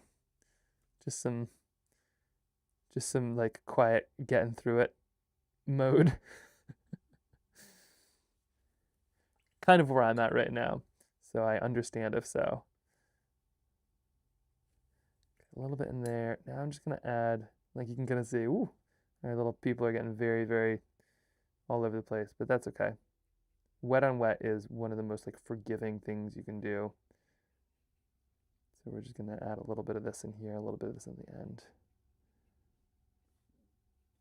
This is also really fun for, like obviously for sketching, it's kind of helpful for storyboarding, but it's also just fun because there's nothing to lose. So you may as well just kind of play around a little bit. And I feel like this is where I learn a lot of my techniques. Like for instance, look at this. Do you see right here how it's kind of scooting through? It's like this like kind of, it's being pulled into the light. It looks kind of wild. It's kind of like our hero here is a Dementor, but that's okay. They can deal with that, I suppose. Oh, it's midnight there. Right, that's right. Oh my gosh, you're in that time zone. That is definitely at the end of your workday. I hope. A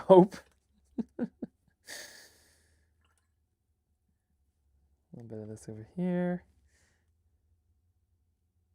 You're on a plane? Whoa, you can stream on a plane? That is kind of wildness. Is the plane moving? Where, like, above what are you right now? I should ask that. Oh my gosh, you should have led with that too. Hello, I'm currently over the Atlantic Ocean. Zooming at 300 plus miles per hour. Yep, Starlink. Oh, how fancy is that? Wow, that's kind of fun. That's cool. Okay. Brought to you. I feel like I should be doing something more interesting if, like, technology to this level. You can stream on a plane. How cool is that? Okay, a little bit of this over here. I'd be very curious. I think they downgraded it. You used to be able to do it. They kind of like shot it down a little bit, but you could put a Starlink on like a bush plane here in Alaska, and a lot of pilots were. and we'd be filming or like kind of streaming from a plane, like actually from like they'd be streaming from a plane, not just streaming to a plane, but streaming from a plane, and that could be a really cool way to kind of bring some of us flight seeing. Could be a fun way to justify some flight seeing too, but there's some really cool stuff in Alaska. I'd love to be able to share from the air.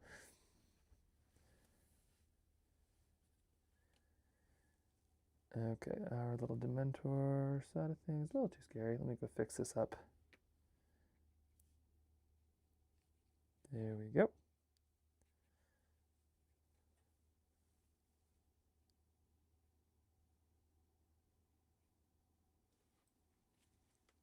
There's that. What do we have on this one? Oh yeah. Kid tells parent to go ask for help. This one would be a little bit of light up top, but not much. A lot of blues. For a color space, we definitely have to kind of like do one of these palettes too for this book. Like the shades would go from this to this to this. I feel like I love those ones, especially with the mood. You can just kind of tell what the mood is just by the colors themselves. Those are delightful. Okay, a little bit of that in here.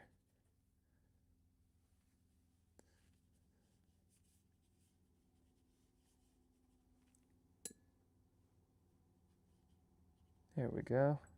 Only 16 more to go after this. I can't believe you're streaming from a plane. That is just wildness. Absolute wildness. All right. I'm just going to kind of keep on cruising. Woo! Okay, things get dark and they struggle to find the pages. Yep, okay, we got some light kind of coming in here. Out of curiosity, does anybody have any like really good technique for doing a quick sketch? Some of my favorite, oh, we're landing soon, so I have to log off in less than an hour, but it's fun watching the process.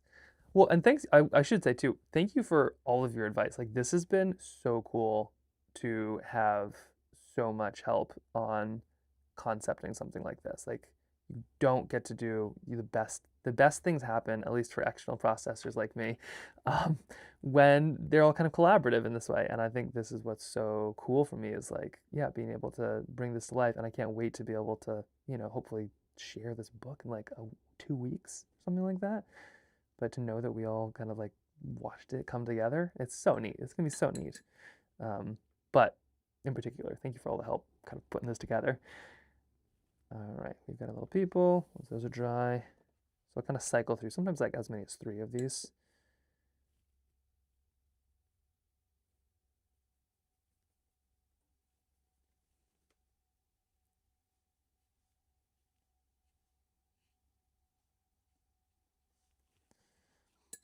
It's kind of an interesting look.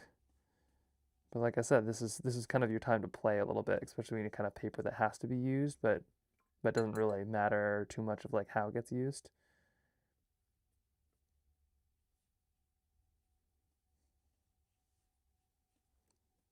Oh yeah, there we go. That's nice.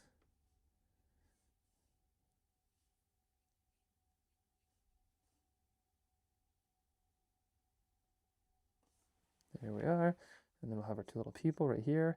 We're just adding those in, just a little bit of darkness. Darkness is a funny thing to paint too, because it's not just like what is dark, it's like what is the darker thing closest, you know, because it's yeah, it's like this different shades of darkness and value and all of that jazz is kind of a funny thing, but it kind of follows similar rules. So there's often ways to be able to sketch a lot of that. Looking forward to seeing the final product. Is your kid gonna paint something for the book? I think he's gonna have to. I'm not sure what. He's an enthusiastic artist, that is for sure. He is game. He is game to paint. Controlling it is some of the more difficult, I'd say, sides of things. But I feel like that'd be fun. Like even if it's like the backgrounds or something of some of what we do, I think that'd be a really fun thing to kind of create, especially because we'll have multiple sheets of paper, so it's not like it's a one take shot, which is originally what I was thinking of doing. But yeah, he should definitely have something to do with this book. That would be a fun one. Got a little bit of blue now going in here in these mountains. Got little people back there. Oh, just love that purple blue combo. So good. Not that like this is something I'd frame, but I just purple to like a nice dark blue. Oh, it is hard to beat. Hard to beat. Okay, now we're back to our little people here. Trees, nice and dark, going up top. Start big, go small. Kind of scary night vibes here. Not that is scary, but like there is something unknown about darkness. Can be a little scary.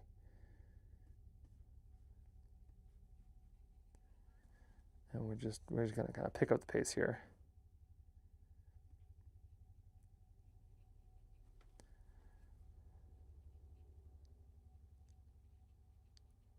A little bit in there, a little bit in here. Just kind of getting the general shape, and then just adding water to effect. So many of these are really just about tone, kind of.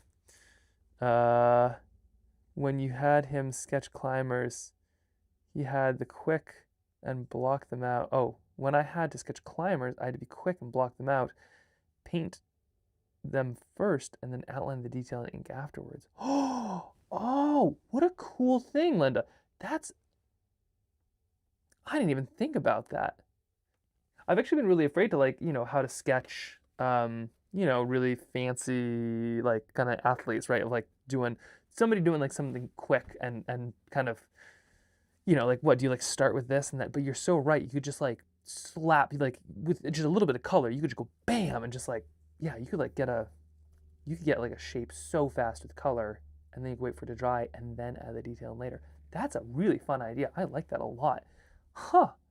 That'd be super cool. And yes, he would absolutely love to be involved. Yeah, he is a fan. He is a fan of the painting. That is for sure. Okay, I'm just gonna add a little bit of the ground here. I'll come back in with the dirt color in one moment. Up here, we'll have some blue of the sky.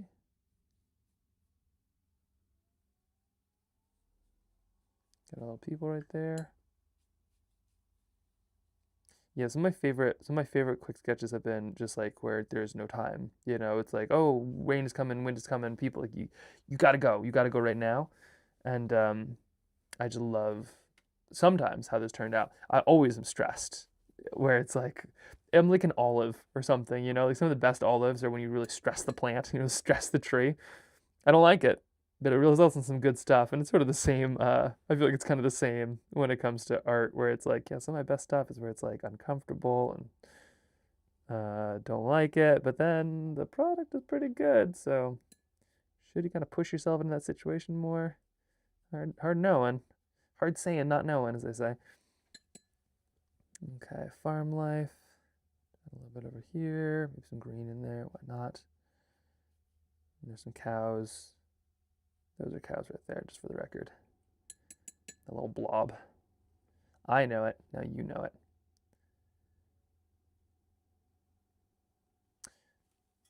There is a project I've been considering, just speaking of PFAS and things like that. So my grandma sketched a ton of barns. Speaking of this barn in particular, which you can see is a masterpiece. My grandma sketched a lot of barns, like hundreds of barns. She loved barns, and she sketched barns all the time, in New York and in in Vermont and like in Ohio. She just sketched barns because they're super cool looking. So my goal is to find all of these sketches that she's made. So there's going to be a real barn hunt, not a barn burner, but quite a bit of a barn hunt going on at some point. And I was thinking what an interesting thing it would be to kind of like be able to tie a bigger story. And what I was talking about, the PFAS in like the, in the farm side of things, that could be a really interesting way to weave in that story without kind of outing farmers or kind of going in aggressive, which I think is how some documentaries do, where they're just like, you're going to tell us your life story, and it's very invasive and a bit prying. But I feel like that could be an interesting way to talk about some of those pieces in an effective way, would be just to capture the process of trying to track down all those barns. Hundreds, we're talking hundreds of barns. maybe on a bike or something fun like that. But then do like, yeah, tie it into that piece. Maybe just like taking little soil samples along the way. Maybe not showing it to any farm or something, but like I feel like there's a way to tie in art to these things that are kind of almost unpalatable as a way to make them a bit more palatable, which could be really interesting. But yeah, there's some dreams on that barn front earlier of like, how would you do that? Which I think could be kind of fascinating. Okay, a little bit more up here. Gonna add some trees, because why not? Here's our little page kind of hiding. Tree, branches. And then we have our little people right here.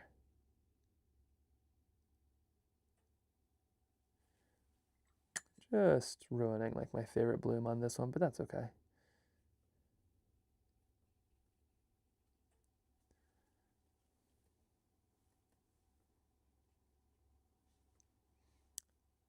The original or the final is going to be beautiful. That's what counts. Rough drafts, like watercolors, only need to really shine in like the last little bit. That's the part that counts. Don't worry about any of these first bits. Okay, a little bit over here. Now let's add a touch of green and yellow. It needs to be just polished enough that I know what's going on, and that's it. That's all that we need to know at this early stage. Oh shoot, that was the page. That might have saved it. Maybe not though. That's fine. We loosely know what's happening. Okay, let's go in here. Does anybody have any like streamer recommendations? Obviously, I've gotten all of your children's book recommendations, although please, the more you send to me, the better. But I was wondering if there's any streamers that you suggest that are like really both cool to potentially connect with someday, but also just like really good at what they do and it's really fun to watch. Because I feel like I'm learning so much, but I just recently started kind of connecting with Liz from I Paint Burbs, who is so cool, like so cool, but also such a great example of like doing something wholesome on the internet while also holding good boundaries and things like that. So I'm trying to kind of basically I'm saying I'm trying to make friends. And I wonder if there's anybody you'd suggest who's like, this is a really good person to make friends with because they're really cool and wholesome and nice. But there's just so much. There's like so much online. So you can kind of get lost in it real quick. But Liz, Pinion Paints has been really cool. That's been kind of fun to see like that channel grow. Has been kind of fascinating. Oh, Magic Paper saved it. Oh yeah, okay. Sorry, just write the toilet paper. It all clicks now. Yes, sweet Magic Paper. Oh my gosh, it is life. But like I said, lots of it has PFAS in it. Like this stuff has gotten into everything, including my most favorite art supply. Unacceptable. All right, a little bit in this farm is kind of coming to life. We're just adding just some of these little shapes. Like this is a little embarrassing to admit, but some of these little tiny sketches are potentially some of my favorite sketches of the week already. Which hopefully is not the case, because we have some really important sketches we need to be doing this week. I'll let the book. But like that's, I don't know, that's kind of fun. Like I like that look. We'll put a little shadow below a cow or something. One person up here. I don't know how easy to connect with, but he's over in New Zealand.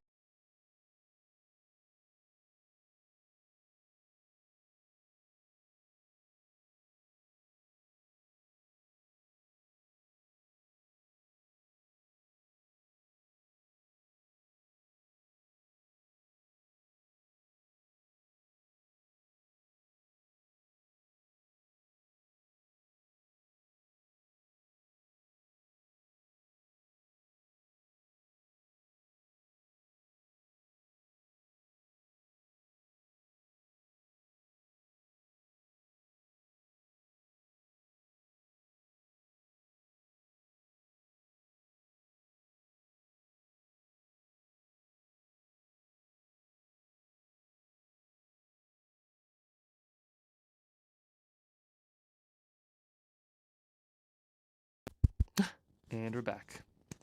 Thank you, thank you. And now Jen is texting too. Yep, thank you.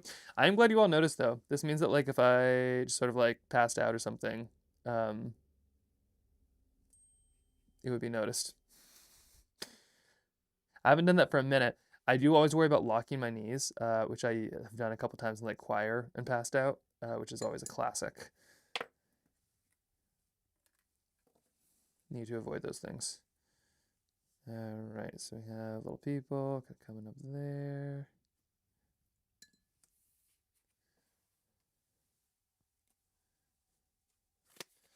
Okay, we only have this many left. We're getting there.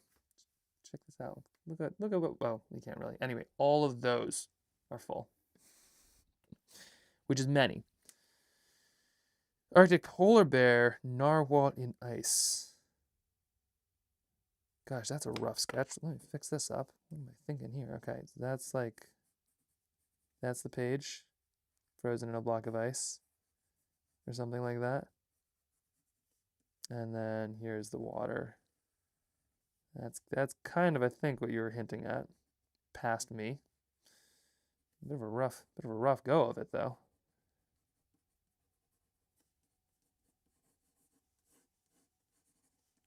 Okay, I'll give that a go. Oh boy. Okay, we're just kind of cruising through these now with the goal of getting all of them loosely painted in before the end of the stream here, or before I'm called into duty. A little bit right there, and the sound should be good, right? Okay, yeah. We got Jumpin' Fox from Silas. We're in good shape. There we go.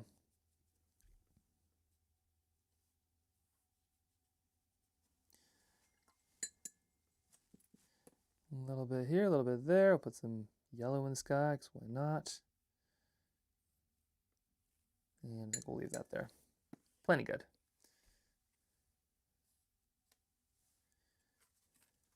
Fruit stands.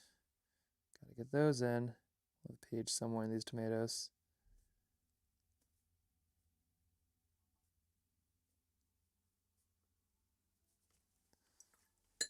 There's that. Ooh. Do you ever like do it where you like have a sketch and you basically ruin it? Like, this happens to me a lot with line sketches. Like, I'll make a line sketch and I'll be like, that's decent. And then I'll add some color. And there's like a brief moment usually where it's like absolutely worse off than it was. Ooh, Sketch and Scrubs. Super authentic and down to earth. She does watercolor and gouache. Oh, these are great. A woodcarver and Sketch and Scrubs. Amazing. Also a doctor, also a nurse. Or maybe they're just a scrub who also sketches. Okay, we got like our table here. Two little peoples. I think technically I'm supposed to make them the right colors, but that's okay, they can deal. And we're just flying at this point. Then we got the divers, coral reefs. I thought it was going to take 10 days. Seems like it'll be done by Friday. Very much no. Well, unless this is the level of our book, which, you know, I've seen some kids' books where it's like not further off from that, but I don't know, the words I think are going to slow down. It's going to be like one of those exponential curves where like this stuff is going to move really fast and then everything else will be way slow. Or you're right, and we will finish by Friday and we'll be unbelievable, and then we will take 1 week and party. I doubt it though. Could happen though. Yeah, I'm open. Very open to that idea.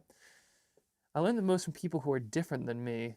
With that in mind, Steve Mitchell, who has a YouTube channel, The Mind of Watercolor, is someone who I learned lots from. Really nice man. Super cool. Huh. When Sketch and Scrubs is a doctor. Okay, good. I'm glad that she's not just a scrub. I don't really know what a scrub is. I know there's a song, No Scrubs. In my understanding, scrubs are, you know, what you don for like doing medical stuff. But I think it's like a person who you don't want to date based on the song. Although also, why wouldn't you want to date like a doctor or something like that? It seems like that is the trick. Then you could become a trophy husband. Or yeah, I suppose you want to date doctor because their hours are crazy and it's real stressful. But still, you could become a trophy husband. I mean, like, think of the possibilities. Okay, we got our sewer here. Oh, I don't know how we're gonna do the sewer. We'll start with a little bit of kind of this, I suppose. The sewer is definitely one where we're gonna have to do it well, but right now I'm just gonna kind of put a loose something there. Gray buildings as well. No pressure, you're making great progress. Thank you. Yes, no, I appreciate it. And I assume this is progress toward making our book and not finding a doctor, because I am happily married. Although I am married to somebody in the medical, sort of, well, she's public health, which is such a bummer because she gets like all the pressure of the medical side of things without any of the funding and none of the like accolades. You know, like during big crises, it's always like the medical side, they are our heroes, we love them, you know, all this rah rah, thank you for saving us. But then on the public health side, it's like if there's a medical crisis, it's like you failed us, public health people. And if there's not a medical crisis because the public health people didn't fail us and really pulled it off, then nobody knows. So nobody like says, oh, thank you for like averting the Ebola outbreak because there wasn't an Ebola outbreak. So yeah, I feel like public health people are like the social workers of the medical world, where you still have to have like a master's to do anything of substance, and then you're just not gonna get appreciated. But I appreciate her.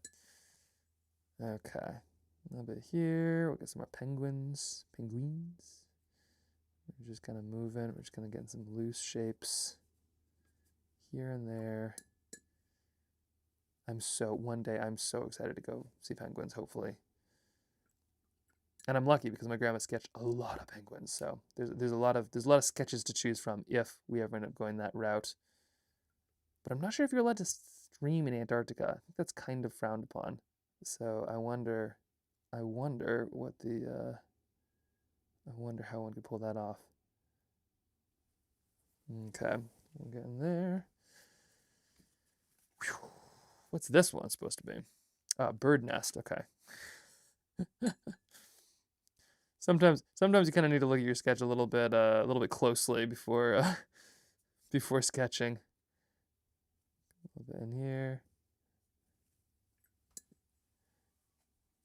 There we are. Okay, beehive and bee suits. Yes, that is going to be key. We'll put this just a silhouette around everybody. Maybe a purple one. I'm so excited to sketch a little cat in a bee suit. I think that is the real trick. Honestly, if you wanted to make a successful book, I would just make a story about a beekeeping cat. That is 100% how you would, yeah. If you want to retire as an artist, you do stuff like that. Unfortunately, we're committed to like doing, you know, meaningful books about communities that matter. But beekeeping cat, oh my gosh. What would it be called? Beekeeping cat. Like the perfect apiary. What else could it be? Feline. What's a bee term? Paws and honey. So many directions it could go.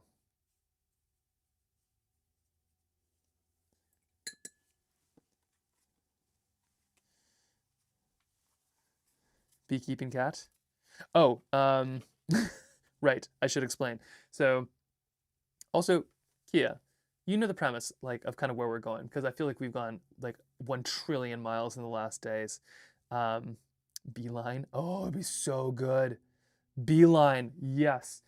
But basically, so like the kid is trying to help the parent find all the pages, so the kid is leading the way, and somebody mentioned we need to kind of like get to bees, and which is a great idea because like insects are all affected by this kind of stuff. So they are like in bee suits, but the cat is sort of a constant within this whole process. So the cat has to be in a bee suit too, which I think is great.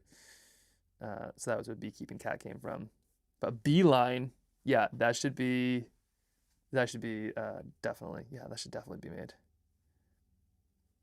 Depending, okay, here's kind of a secret, maybe, I don't know. Depending on how things go, my musher friend and I, well, it's Tim. He's the doctor, and his partner is the musher, and she is very, very, very cool. But by extension, he is a musher as well because they live with like 10 dogs. And so, like, I've made all these little dogs down here. Let's show you here. I made all of these. I made all of these little dogs. It's my bird book, my dog book. That's birds. I made all these little dogs, and I was joking. He got really stoked. He's like, "Oh my gosh, those are amazing. You should like make a full book out of that." And then we were kind of joking about like there should be a book called "Every Team Needs a Couch Dog." Oh no, I made these little dogs, and I was like, "Hey, if anybody wants to send me your dog, I'll paint it in." And he sent me a picture of a couch dog, and then I think I said every team needs a couch dog, and then he's like, "That should be a book." So we were kind of joking back and forth about we should make a book called Every Team Needs a Couch Dog, which would be about like, you know, every team. Because there's different positions on a dog team. There's a wheel dog and a lead dog and a whatever the middle dogs are. Anyway, they all have names, but like it would just kind of get progressively crazier and crazier. Where like you need a canoe dog and a, you know, you need a whatever other kind of dogs you need a yeah, wilder, like a crazier and crazier, a crane dog, a double dog, an upside down dog, and then eventually it would get to the end and there would be a couch dog, which would just be the dog being pulled on the couch, and every team needs a couch dog because they do. So there's a thought of like obviously when things cool down a little bit with this, but what about making that a book, just kind of lickety split, like potentially just a single live, just, you know, bust one out. Every team needs a couch dog. Like a fun little book. I think that'd be a riot. Okay. Here's our trees kind of going up. I don't know if you can quite see this perspective, but it's like little people would be down there. Page and eggs would be up here in the form of trees.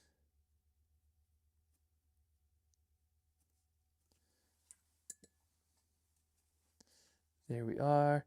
Someone should buy your cat a bee suit. Oh my gosh. He would hate us so much. He's just starting to potentially forgive us for having kids. He's been very upset about like, why did you bring those things into this house? Like, this is not, we had a good thing going on and then you ruined it. So if we bought him a bee suit, he might just call it quits on us, but I think it'd be hilarious. I think it should definitely happen. All right, we have this, here's some penguins. Gonna sketch a couple of those. A little bit here. And a little bit here. Not too perfect, not too rough. There we are.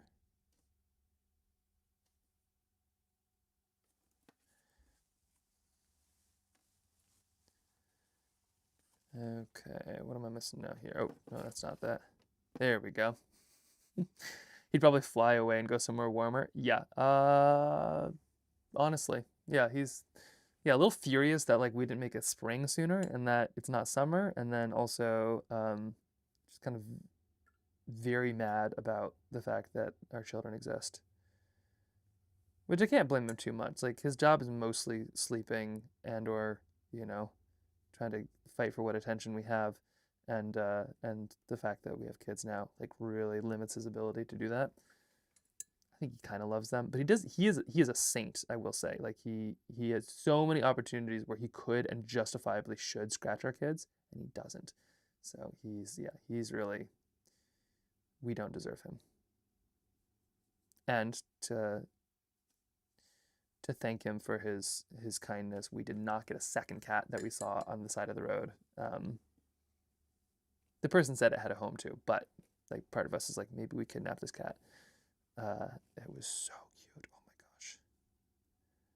But we didn't sorry, I should say, we did not kidnap the cat. It is still potentially going to its home, although we doubt it, and we probably should have kidnapped that cat.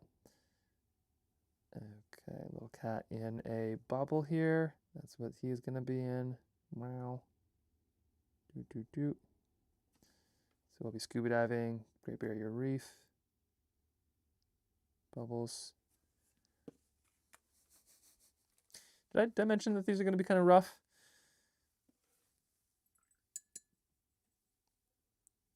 Okay, we're almost through these, and then once we have these, I'm calling it for the day.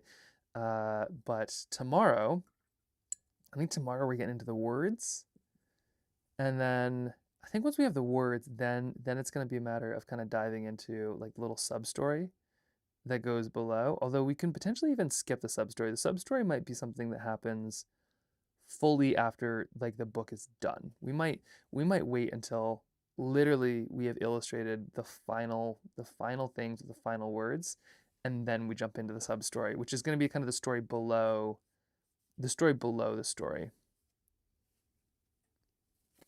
Okay, let's jump in here. What do we have with this one? Oh yeah, pages in the sky. Oh my gosh, we're getting close to the beginning here. I did start backwards, if you remember. A little bit down here.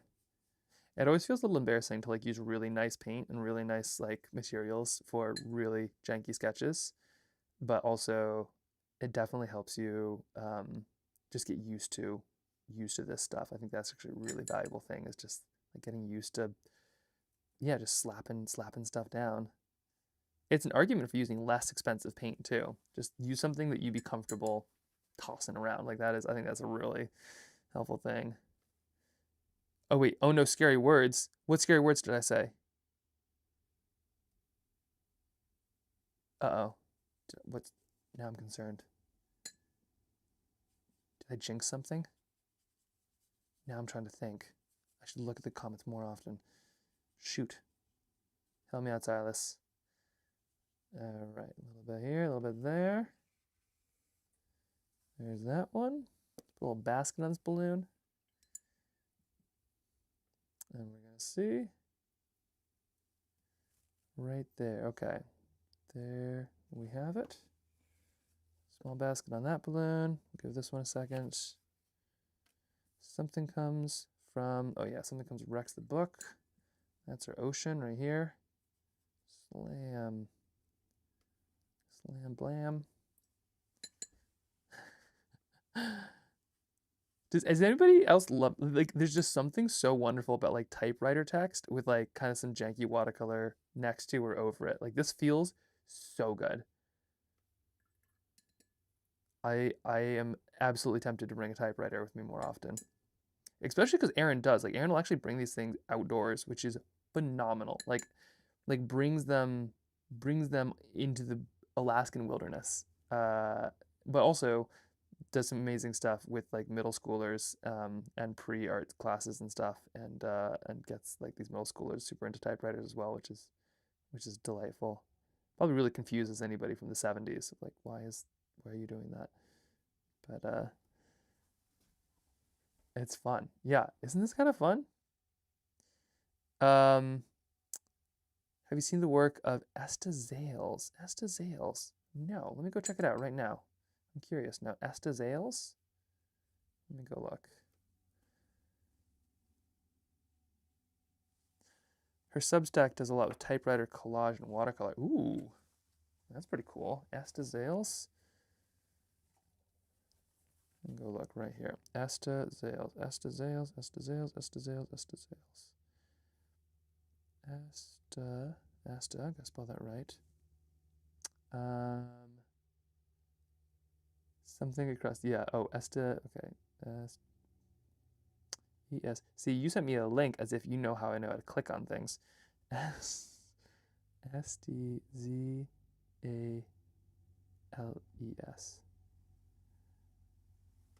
Z-A-L-E-S. Oh, like this? Those are so fun. Oh my gosh. amazing. I'm definitely gonna be looking into more of that. Those are so fun. I love the kind of like those whimsical little ones. All right, quickly, just adding a little bit of these other ones here.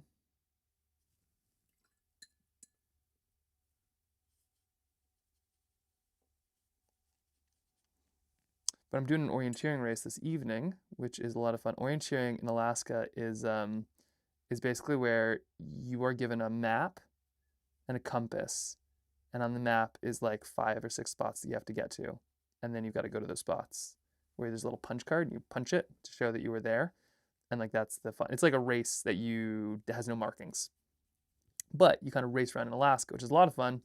Probably a little dangerous because bears are a thing, but it's so fun. And Eve's dad is like, he's a mapper, so he's like really big into the scene. But I did one once where I did like a sketch O. They're all the O's. The races are all called O's, so it's like orienteering meet lingo for some reason. But I did a sketch O, and so I did it where I sketched everything, and so you'd only know you're in the, basically I'm a grandmother sketch, but you loosely knew the right spot, but you'd only know you're in the right spot when you line it up exactly. And then people would take a picture, and that's how they kind of proved that it was where they said it was, or they were where they said they were, which is a lot of fun. And I'd love to set something up like that again, maybe one day. But it's kind of fun because there's all these different kind of races. And right now we're doing a score O, where you kind of run around and see if you can find the right spot and get points for each of it. I'll have to see if I can live stream one someday. I might have to like toss a GoPro in the backpack or something. But it's hilarious. Also a little terrifying because like bears are very much a thing here. And I've run into some really big ones while orienteering because you're just tromping around in the woods. And there's been a few times where I'm just like running, and then on the other side of a tree, there's a bear. And we kind of just look at each other and it's like, oh, like both of us are sort of like, what are you doing here? And then like I'm in the wrong usually because they're home, and then I scoot out of the way and they do whatever they were doing. But yeah, it's some of the most interesting bear encounters I've had have been on orienteering meets. All right, there we go. Oh my gosh, I'm running out of room here. Just place that there. Almost there. Yes, please live stream that. Is it a club thing? It sounds fun. It is. Well, it's like an orienteering club. A lot of times they'll exist in most cities and and places. They're really big in Europe, but also they are, yeah, they're pretty fun, and it's pretty easy to set up too. Like it's, depends on the infrastructure. We do a lot of them here in Alaska. Like we do a big orienteering meet every single week, and like even in some of the big cities, they do them like once a month. So we're definitely kind of fanatics here. But it's a lot of fun, and it's just a good community too. So community people like getting lost. The Arctic orienteering, they're a hoot. Okay. Yes, please. I'd love to see that. That sounds really fun. Okay. Yeah, let's do it. Obviously not today, but they do the entire summer long, and it might be cheating because like you could be like, hey, you're going the wrong direction, but maybe I'd have to like ask you all to actively not help me, or if you do help me, like no, just don't help me. But unless there's a bear, in which case do help me. Like if we run into a bear or moose or something, don't like not tell me that it is behind me. That would be bad. Okay, and then we've got our last little one here, which is beach. Oops, immediately did the wrong thing. Well, that's all right. We can just add that in. We have geocaching here, not really orienteering. Yeah, it's similar, right? It's like, yeah, geocaching is to orienteering as, what would it be? As like a trail race is to a hike, maybe? Because like you're still kind of doing the same thing. You're doing it on your own terms. But it does tickle your brain in a different way. Like orienteering definitely, and geocaching too for that matter, definitely make you like think differently of like maps and all of that. In the same way, like, you know, you could use Google Maps to get anywhere, but like thinking about it helps. Same with orienteering, or art, or any of that stuff. It's good to practice. Okay, there we go. And just like that, I think we are in good shape on our little sketches here.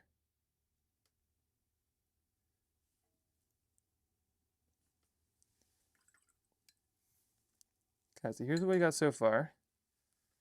And then there's also these, which have dried. So we also have this one. Oh yeah, hold on. So let's go.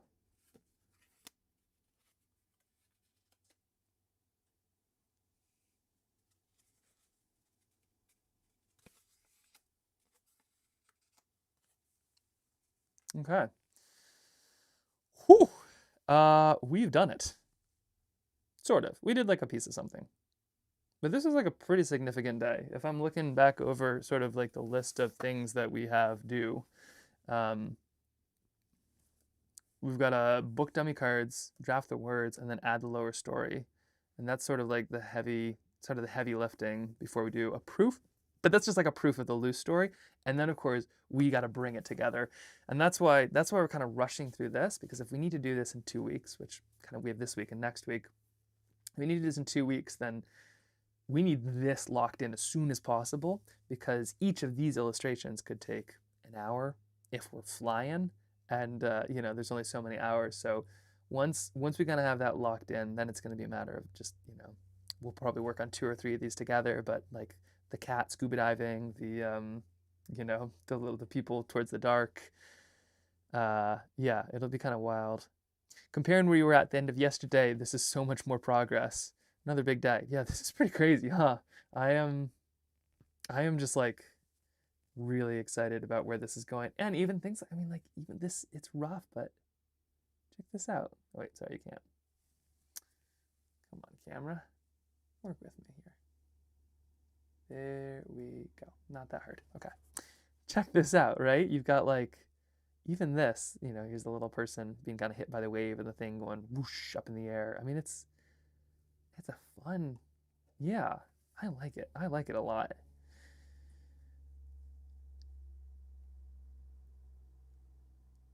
I really like this story too, how it's different. Like we took the film, but we're taking it a slightly different direction, but it's also the same, but it's also different, which would be kind of, I think it'd be pretty cool. Okay. Wow. Wow.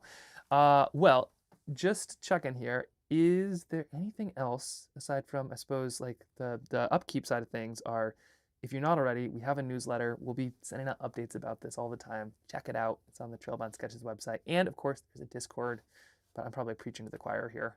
I'm recognizing a lot from Discord, and it's super cool. But the access is through the newsletter. So if you're lurking and like ever wanted to go paint or hang out with some really cool artists who are very encouraging and amazing people, newsletter leads us to a Discord, and the Discord's where it's at. But also we'll be sending updates of this through the newsletter. I'll be live again tomorrow at 9, so I'll be jumping on at 9 o'clock Alaska time, which is 1 o'clock East Coast time, and something else in Europe, and something else in like every other time zone. But 9 o'clock-ish Alaska time, and I think tomorrow we're going to kind of dive into words a little bit, and then hopefully kind of lock in some of this in the next, I don't know, I could see like this honestly being kind of locked in here by tomorrow. And then, gosh, yeah, I think potentially a Friday stream as well. I'm not quite sure what exactly is going on with all of that, but I believe we're doing a Friday stream in addition. So thanks, just thanks, you know, thanks for being here. Thanks for all like the advice and help, encouragement, company, and excited to, yeah, really excited to see this come to life. Like really excited to see this come to life. This is gonna be very cool. But I'll see you tomorrow at 9, and I'm gonna go shut off my brain. No, I'm not. I'm gonna go take care of some children. But then I'm gonna shut off my brain. But go team, go. This is great. Perhaps even tomorrow we can, maybe once we kind of get through a little bit more of the workshopping piece, we can call some of the National PFAS Contamination Coalition teammates too. So once we kind of are like locked in a little bit more, we'll give them a call, and I'd love to hear some of their stories. We might even try to get a hold of Mark Ruffalo at some point too, just to see if he'd be cool with the word side of things, making sure that's all good. But yeah, this is so fun. This is so fun. And I'm gonna sign off here. Thanks again for everybody. And yeah, thanks Diane, thanks Linda, thanks Rox, thanks Apron, thanks Silas, thanks Kia, thanks Janet, thanks, well, hold on, where is everybody? Thanks Rocco, thanks Oxford, and Helen. Oh my gosh, yeah, everybody's here. What a cool crowd. All right, well, I'm gonna break up this party. Okay, I'm gonna wish YouTube a good night, but let me text Jen first really quick, because apparently I didn't shut off YouTube, and she asked me to, let's see, trying to shut off YouTube. Trying to shut down YouTube.